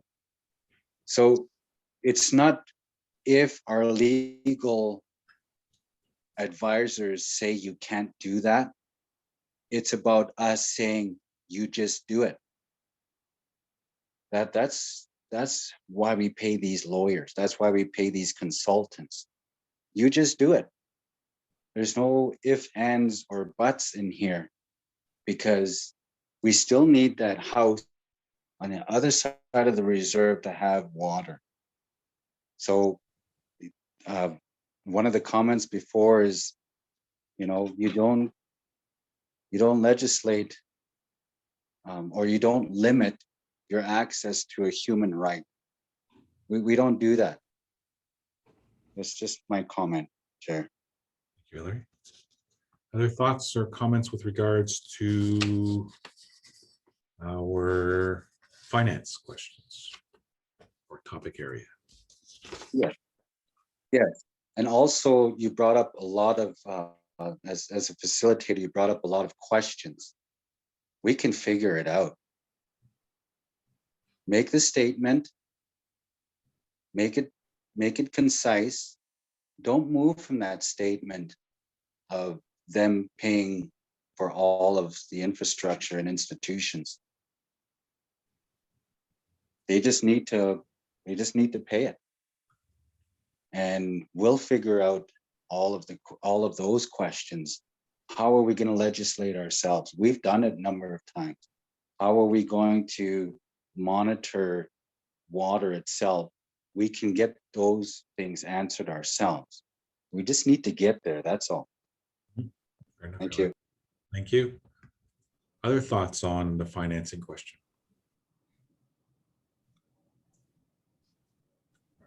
seeing no hands up. I'm seeing no chats. Thank you very much, everyone. Let's move on to our next topic, which is standards and regulations. Oh, sorry, we should go through the little Menti polls there. Sorry. Yeah. Let's go through those polls that we just had there. Do you agree with new legislation should create a funding arrangement? That's Crystal, though, is always in one, right? The next one. Should we create the fund water wastewater, or is this too close to things that are currently done? There we go. But I think that this kind of illustrates we just need to get more information. We need to get to understand how this all works legislatively, or what are the legislative options. And I think there was also some conversation being, if I'm not, that there are existing examples of the funding being within legislation from what I understand. So it's not something that they cannot do. It's something they can do and have done in the past. That's right. And the last one here is, what are your key concerns about including funding and financing the new legislation? And here's our word bubbles. So there's a lot of interesting comments in there. All right. Well, thank you very much, everyone. Let's move on to our next conversation, which is standards and regulations. And Delaney will take us through the options conversation. Delaney, the floor is yours. Great, thank you. Next slide, please. So for standards and regulations in 2019, there were 4 main options presented at our regional engagement sessions. The first, our option 1, being to set standards for operations that apply to all First Nations across Canada. So the pros to this approach would be that this would provide clarity and transparency to all parties. It could allow for streamlining of standards and processes to make operations and training easier and cheaper. And this will likely appeal to the Crown and be able to attract political buy-in. And it's also the most transparent way to ensure safe drinking water. And it also does create legal obligations because the standards are in place and recognize that could trigger funding. But the major con to this approach is that it really ignores the reality of different local conditions. And so it really ignores kind of the local level nations issues. So that could lead to some nations not following these standards. So it could just also kind of create like a patchwork, as we've kind of discussed before. Option 2 would be to define a process for creating regional and or local standards. So this could be kind of in the middle. This approach was somewhat favored. So it balances national approaches with regional innovation and definition, and it utilizes the legislative reform opportunity without imposing standards on First Nations. A con to this, based on some legal insight, is that implementation costs may be high, and it leaves uncertainty as to many outcomes, and it could entrench provincial or territorial boundaries and approaches and apply them to First Nations. So based on the feedback we received in 2019, this approach was somewhat favored. The third option would be to not address standards directly in the legislation or regulations. So this could be easily accomplished and does allow for nations to define for themselves their own approach and what they want these standards to be. But in reality, this approach was really not favored at all, as it utterly fails to address operation standards. So we're kind of in the same position we are in now. So this one was not favored. And option 4 would be to define some national standards and delineate others for local and regional development. So this approach was the most favored, as if properly implemented, it can capture some of the best elements of option 1 and option 2. Adopting certain measures such as water quality requirements for drinking water engineering standards, which are universally supported as national standards, and others such as source water planning and protection, which inherently call for local input, supports more innovation, and it's more respectful of the autonomy of nations than single uniform standards for all elements. So it would really avoid that patchwork of regulations. A potential con to this approach is that it may be difficult to reach agreement on what elements are national and what are local. So that'd be, that would lead to many more conversations down that road. Could lead to regional conflict and maybe resisted by Crown, who might be looking for a single solution. But this was the most favored by First Nations. And we're now going to watch a video by Phil Tangi. Thank you.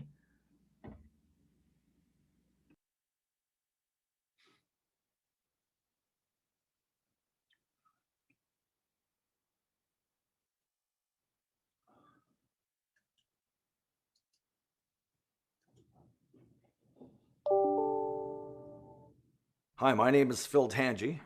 I'm a Mishabicontin First Nation band member, and Mishabicontin is located on arguably the greatest and the largest Great Lake largest lake, freshwater lake on the planet, Gitchagumi, Lake Superior.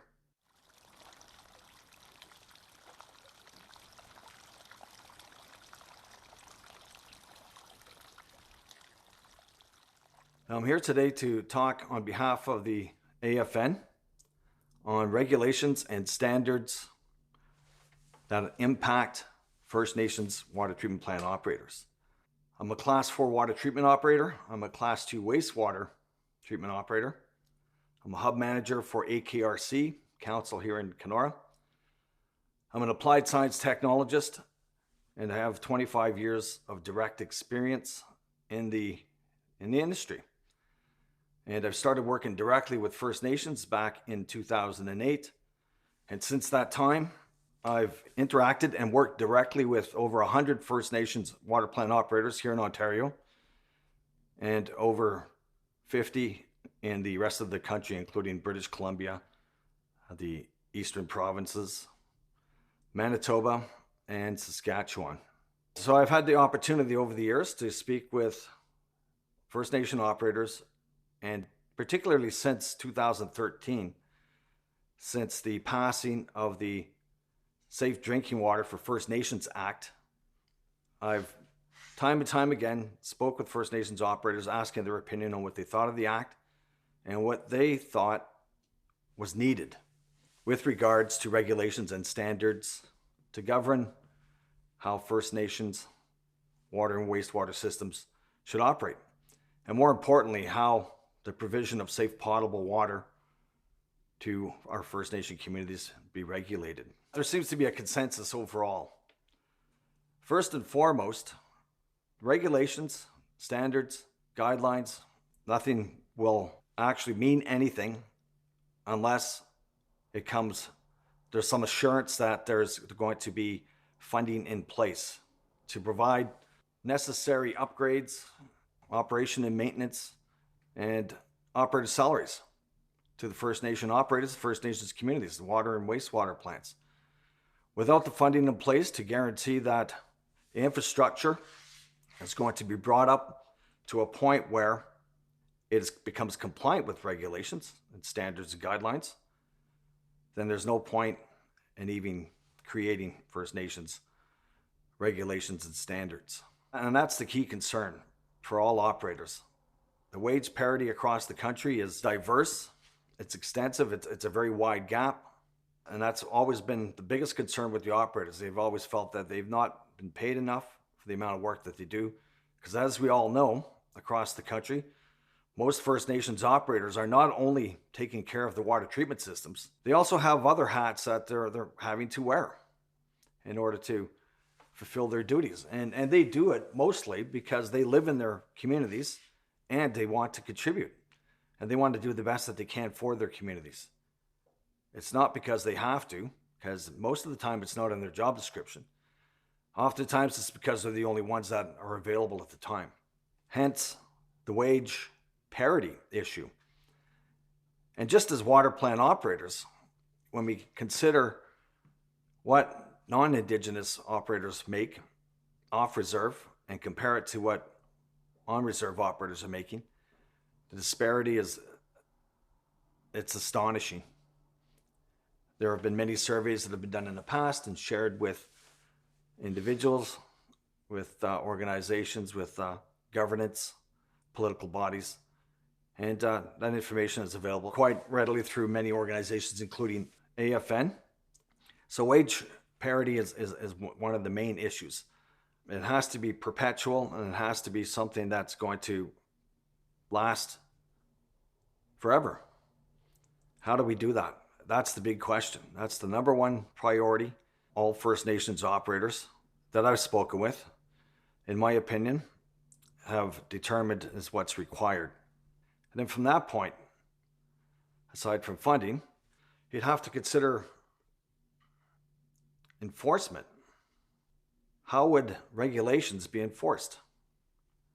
What would be the enforcement body? And there has to be accountability as well. And there has to be an understanding of everything. So leadership has to obtain buy-in. They have to understand what's going on. So they need to be taught and made to understand what it all means. They have to buy into it, and then they have to accept it and enact it within their communities. The other would be that water and wastewater plants could possibly be operated by a private public partnership organization. That's currently being done in Western Canada right now. In Eastern Canada, there is a water commission that's in progress. This is another methodology and model that's in progress and working. There's buy-in, from what I understand, and speaking with one of the commissioners, half of the communities buy into the commission, the other half do not. So those issues have to be ironed out. So there, as you can tell, there are extensive issues, and as we're all aware, there are no easy answers to what standards and regulations could mean and what they should look like. In my opinion, I think it should be driven by First Nations. First Nations have to be the ones that lead this drive, provide the answers, and have to come to agreement with the Crown. And when funding does fall into place and it becomes available to First Nations, another challenge is operator capacity. From my experience, at least in this region, and talking to other operators across the country, there seems to be a lack of capacity. There are not enough interested individuals that want to get into becoming water and wastewater plant operators in First Nation communities. So as a result, there is a massive shortage right across the country. And it's not as a result of a lack of training or funding for training, because that appears to be in place. And there are initiatives out there to train new operators in training. However, there just doesn't seem to be enough interested youth. Now, with regards to regulations and standards, in Ontario and right across the country, the regulations and standards that are currently being used are the provincial standards. They're being used as guidelines. They're being used as suggested regulations. And First Nations operators do follow them to the best of their ability, to the best of their available resources, meaning infrastructure, the status of their water plant, their geographical location, status of their raw water, how they're able to treat it. And they're more than happy to abide by the current provincial regulations. However, the provincial regulations do not reflect an Indigenous perspective on what regulations should be. As Anishinaabe people, as First Nations in Canada, we're well aware that our women are the carriers, they're the keepers of water. They should have an opinion on how potable water is delivered within their communities. I strongly believe that. One of the things that I try to encourage is into the industry are women. I try to get as many young women in general, into the water treatment or wastewater treatment industry as I possibly can. And there are a few of them out there, and kudos to them, and I thank them personally for their efforts and their involvement in delivering safe potable water to the communities. We have to introduce a traditional or First Nations perspective when it comes to regulations and standards. It can't be all a colonial perspective, which it currently is and which it has been. We have to honor the water. We have to offer tobacco to it, because water is a living entity. We treat it as a living entity. We recognize it as such, and we recognize it as our lifeblood. Water is sacred to the Anishinaabe people, and that needs to be incorporated into regulations and standards. So there are three main points that I've brought up so far. The first being funding, second, capacity, operator capacity, human capacity, and the third is a maintenance of a traditional perspective. And at this point in time, I'd like to thank you for allowing me this opportunity to provide an opinion and speak on behalf of many of the operators that I know across the country. Miigwech. All right. For our discussion, the new legislation should define some national standards and delineate others for local regional development, and must include reference to First Nations culture, laws, and spiritual relationship with water as being important components of the development of water standards. That is also our Menti question. And our word bubbles, what are your key concerns around standards and regulations in the new legislation? And that's where we'll start our conversation. Concerns around standards and regulations, the new legislation. Thoughts?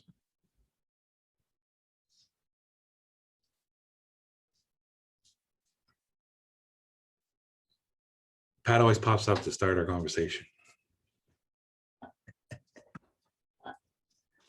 No, I wasn't trying to start the conversation, but maybe something to consider. I mean, you know, in some of my research and getting up to speed with these files, I asked a number of colleagues about certain, you know, environmental things. And one thing that I found out was that when an oil company applies for a water license, there's no restriction on how much water they can use.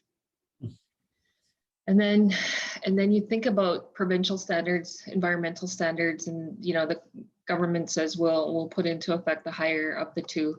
And I already talked about the mitigation.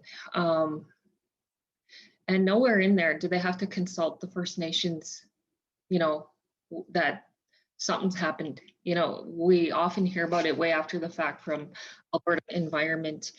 And then another thing that resonates with me, just something to think about again, part of the water symposium that we had a couple of weeks ago, there was some presentations done in some communities that have never had well water. They've always had cisterns.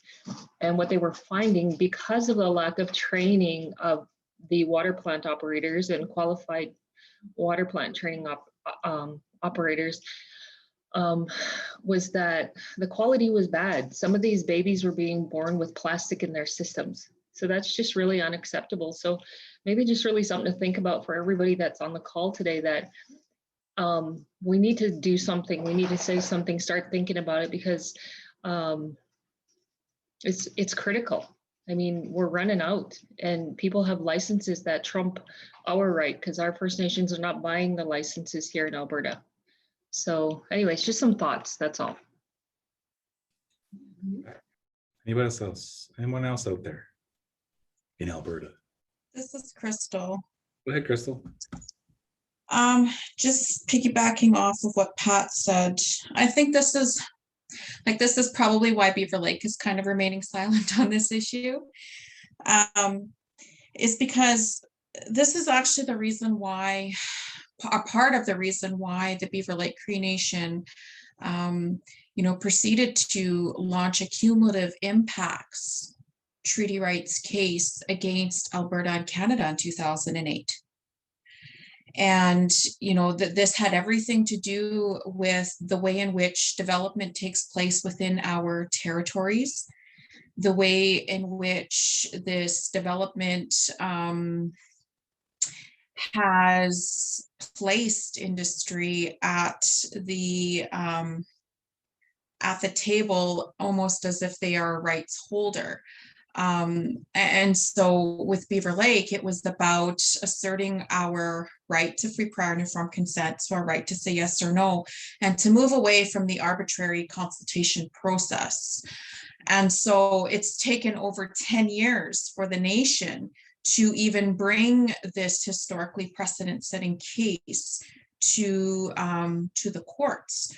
So, and the reason that happened, and I think it's important in this discussion to add some context, the reason that happened is because of the continued red tape appeals, every single possible roadblock you could think that Canada and Alberta could do to ensure that Beaver Lake would not be, you know, would not have their day in court to argue these points. They did. As recent as during this pandemic, we had won a advanced cost award last year.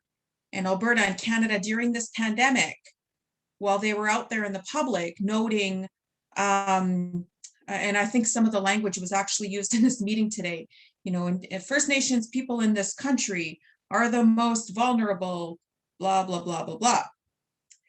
All the while, Canada and Alberta, more specifically Canada, were preparing to take Beaver Lake to court on not whether or not the case was of merit, not whether or not the case was of public importance. They agreed on both of those matters. What they took us to court on in June was to argue whether or not Beaver Lake was actually impecunious. Are they poor enough? And we had argued literally on the foundation of this advanced cost order was we can't afford it anymore. We are literally having to choose clean drinking water. So fixing our water truck, that was the example that was used in court. And Canada responded saying, well, Beaver Lake, you have choices to make, meaning fix your water truck or pay your legal bills. It's up to you. So these are the positions that Canada is taking right now in the courts. And these aren't public discussions, so people in general wouldn't know. And so that's why when we come to these tables, it's difficult for us because we know the realities of what's happening behind closed doors. So, you know, here we are, January 2024, we will start our 120-day trial on this treaty case. We are in the fall of this year taking the appeal that Canada and Alberta launched during this pandemic, which the lower courts of Alberta, the appeal courts granted the appeal to Alberta and Canada. So we literally had to go and sidetrack from our treaty case to fundraise to go and appeal at the Supreme Court, which we won and will be going in the fall. So I add those pieces to the conversation. Sorry, that was kind of a rant, but I felt like it was important in this context. Oh, thank you, Chris. This is what I was. No, Crystal, I think that is perfect. I'm glad you shared all that, and it really gives the group something to think about towards, you know, even tomorrow or, you know, beyond today, beyond this process. Bing.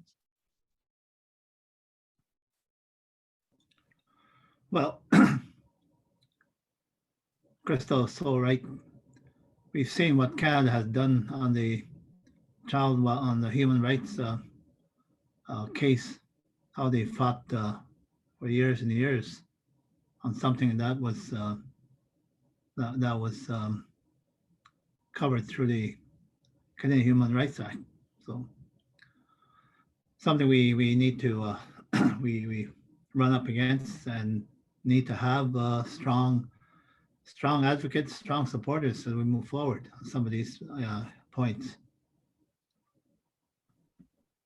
So in terms of the standards and regulations, does this have everything to do like kind of the policies that would flow from a legislative initiative? So like, is that the regulations that include like all the implementation piece which are lacking in the current act?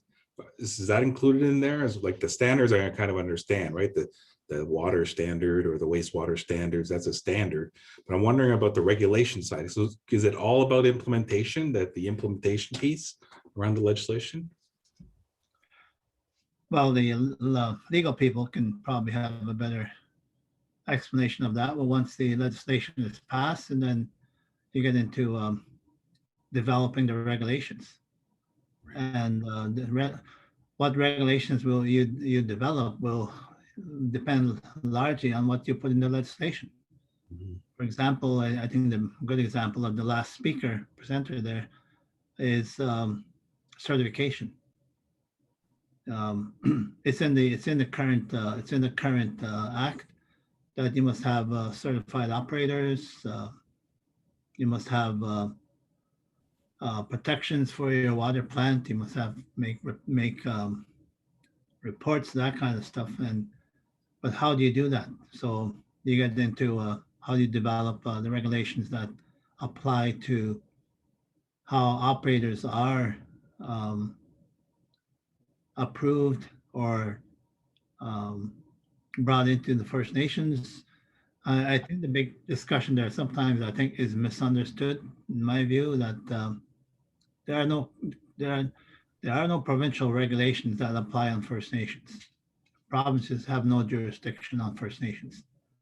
It's as Phil Tangi said, First Nations have adopted, at least in Ontario, maybe a lot of other places, adopted the provincial standards, not the regulations, the standards, because that's the physical aspect of designing your plants and making sure that they are delivering what they're supposed to deliver.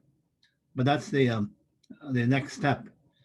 Your neighbors there, Pat, Saskatchewan, I think Kevin showed us, I can't remember, 128-page document of they've already started developing regulations for Saskatchewan. So that's they're looking ahead, I think, or might even be moving ahead on their own to develop regulations for Saskatchewan. And that's where generally the next step after legislation is passed, how do you implement it? What regulations do you develop? What standards do you adopt? Or if you don't want to reinvent the science, reinvent the wheel, well, there's provinces that have, for example, Ontario, very strict standards because of Walkerton. US EPA, I think, have stronger standards sometimes. Can you look to those and adopt those? So the big work will come after the legislation is passed, but the work is make sure that's in the legislation. Legislation will support how you develop your regulations. Other thoughts?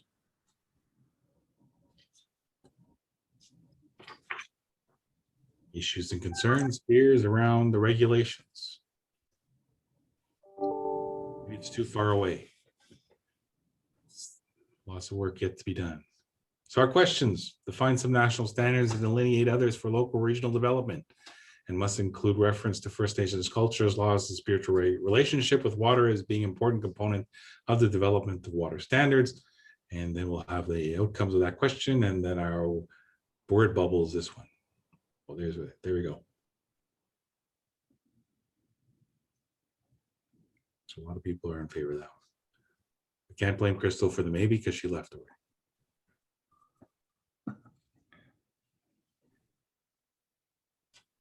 And here's our concerns. Here's our bubbles.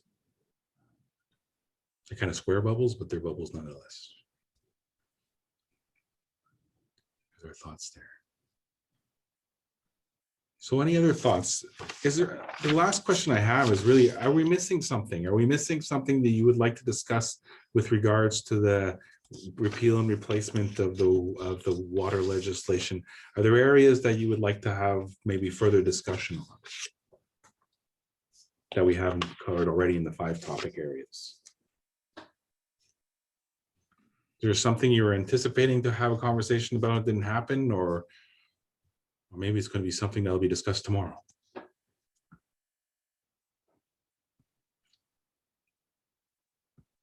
Any thoughts? You know, email them afterwards while they're yeah. Let's see. So that's it. The conversation doesn't end here. Obviously, Kyra, go ahead, Kira. It's Kyra. One of the comments I wanted to make about the regulations is I'm a little hesitant to have something like that put into a legislation, because what if there's nations out there that are struggling with capacity issues and this legislation comes forth and it has all these standards and regulations within it, and those nations just don't have the capacity or the support they need to get their water and water treatment to the standards in the legislation. That's one thing I think I would be hesitant about, is having that type of something prescribed to them when some nations really struggle with those types of issues. And I think that's something that's faced by communities right now, Bing, right? In terms of, the standards in Ontario, for example, and then getting a plant that meets those standards is already a challenge for First Nations. Absolutely. It's part of the whole process that ISC has instituted, that some of you who deal with the water designs and all that, water, they instituted water protocols about 10 years ago, water and wastewater protocols. And when the First Nations signs their contribution agreement, they have to agree they're going to follow those protocols. In other words, they have to use, for example, Ontario, they have to use Ontario standards. But the whole fallacy of it is they might have, might be working with good consultants that design their plant to those standards, but it comes down to a budget discussion when the feds start saying, well, you know, we can't support that, that's too much. Their favorite excuse is, you're building a Cadillac. But it's really, the consultants are following government guidelines to use provincial standards. And then they start cutting it back. So that's where a lot of these First Nations plants run into problems, because the government has nickel and dime them on the budget itself. So really the issue here is that if you're going to set standards, you have to be able to meet them. Like, it's useless to set a standard and then fund no one to have the capacity to meet those standards. So I'm thinking that the standards, along with the financing, I mean, those kind of go hand in hand, and also the institutions in terms of the governance capacity, another capacity requirement in terms of funding, and even the setting of standards.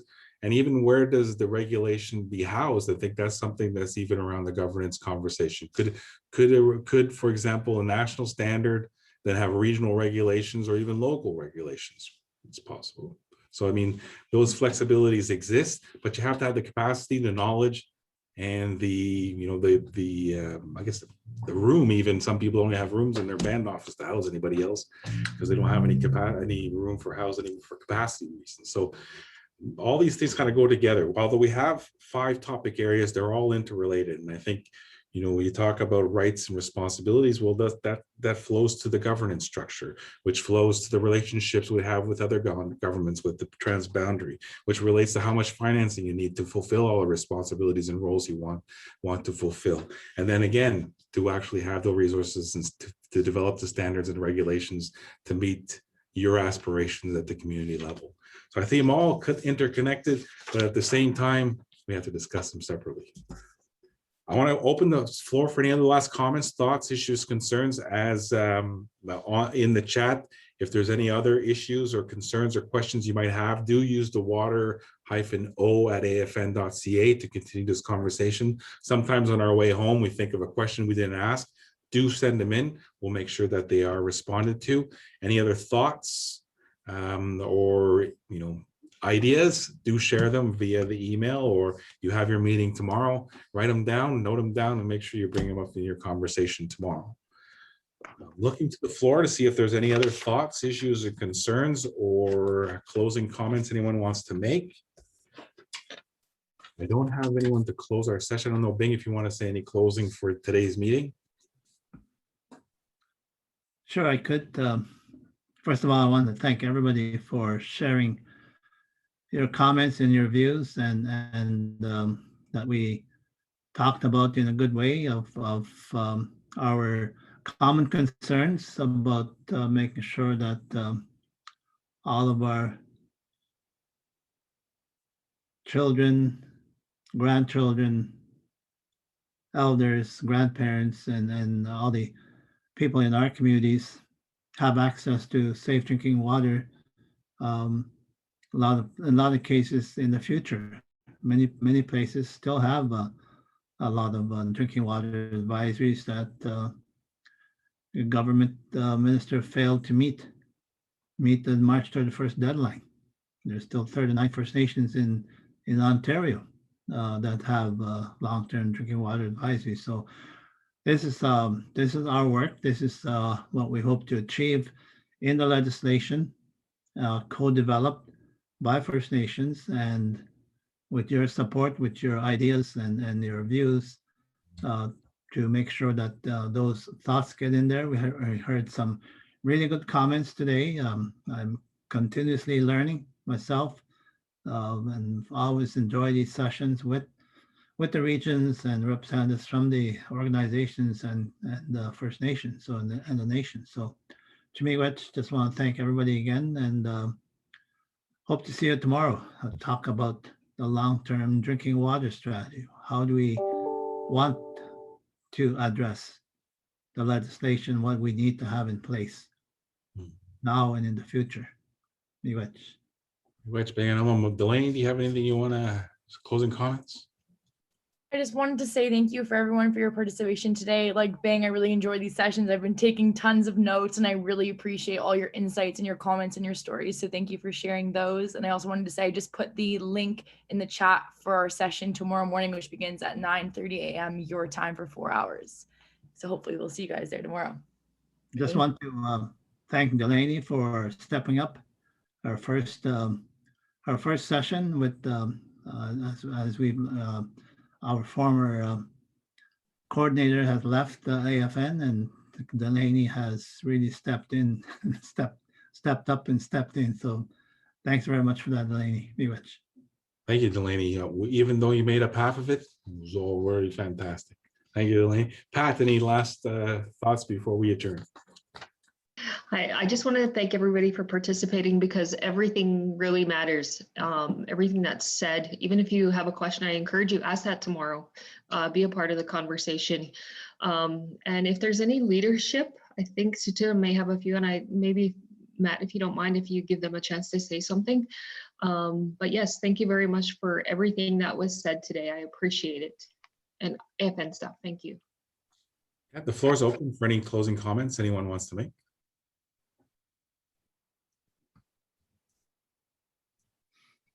I don't want to force a closing comment. But seeing none, I don't see anyone. I want to give everyone an opportunity, but I don't see any hands up or anyone who would like to say any closing comments. So Pat, you said it on behalf of everybody. Thank you very much, everyone. Thank you very much for having us today. Awesome conversation. Delaney got us right into it with the overview, the questions asked. So it was excellent, the overview, everyone. So thank you very much. And do have a good meeting tomorrow. And the work continues. Keep up the good work. Excellent work so far. So thank you very much. And do take care. Stay safe. Get vaccinated. Wear a mask. See you later. Bye.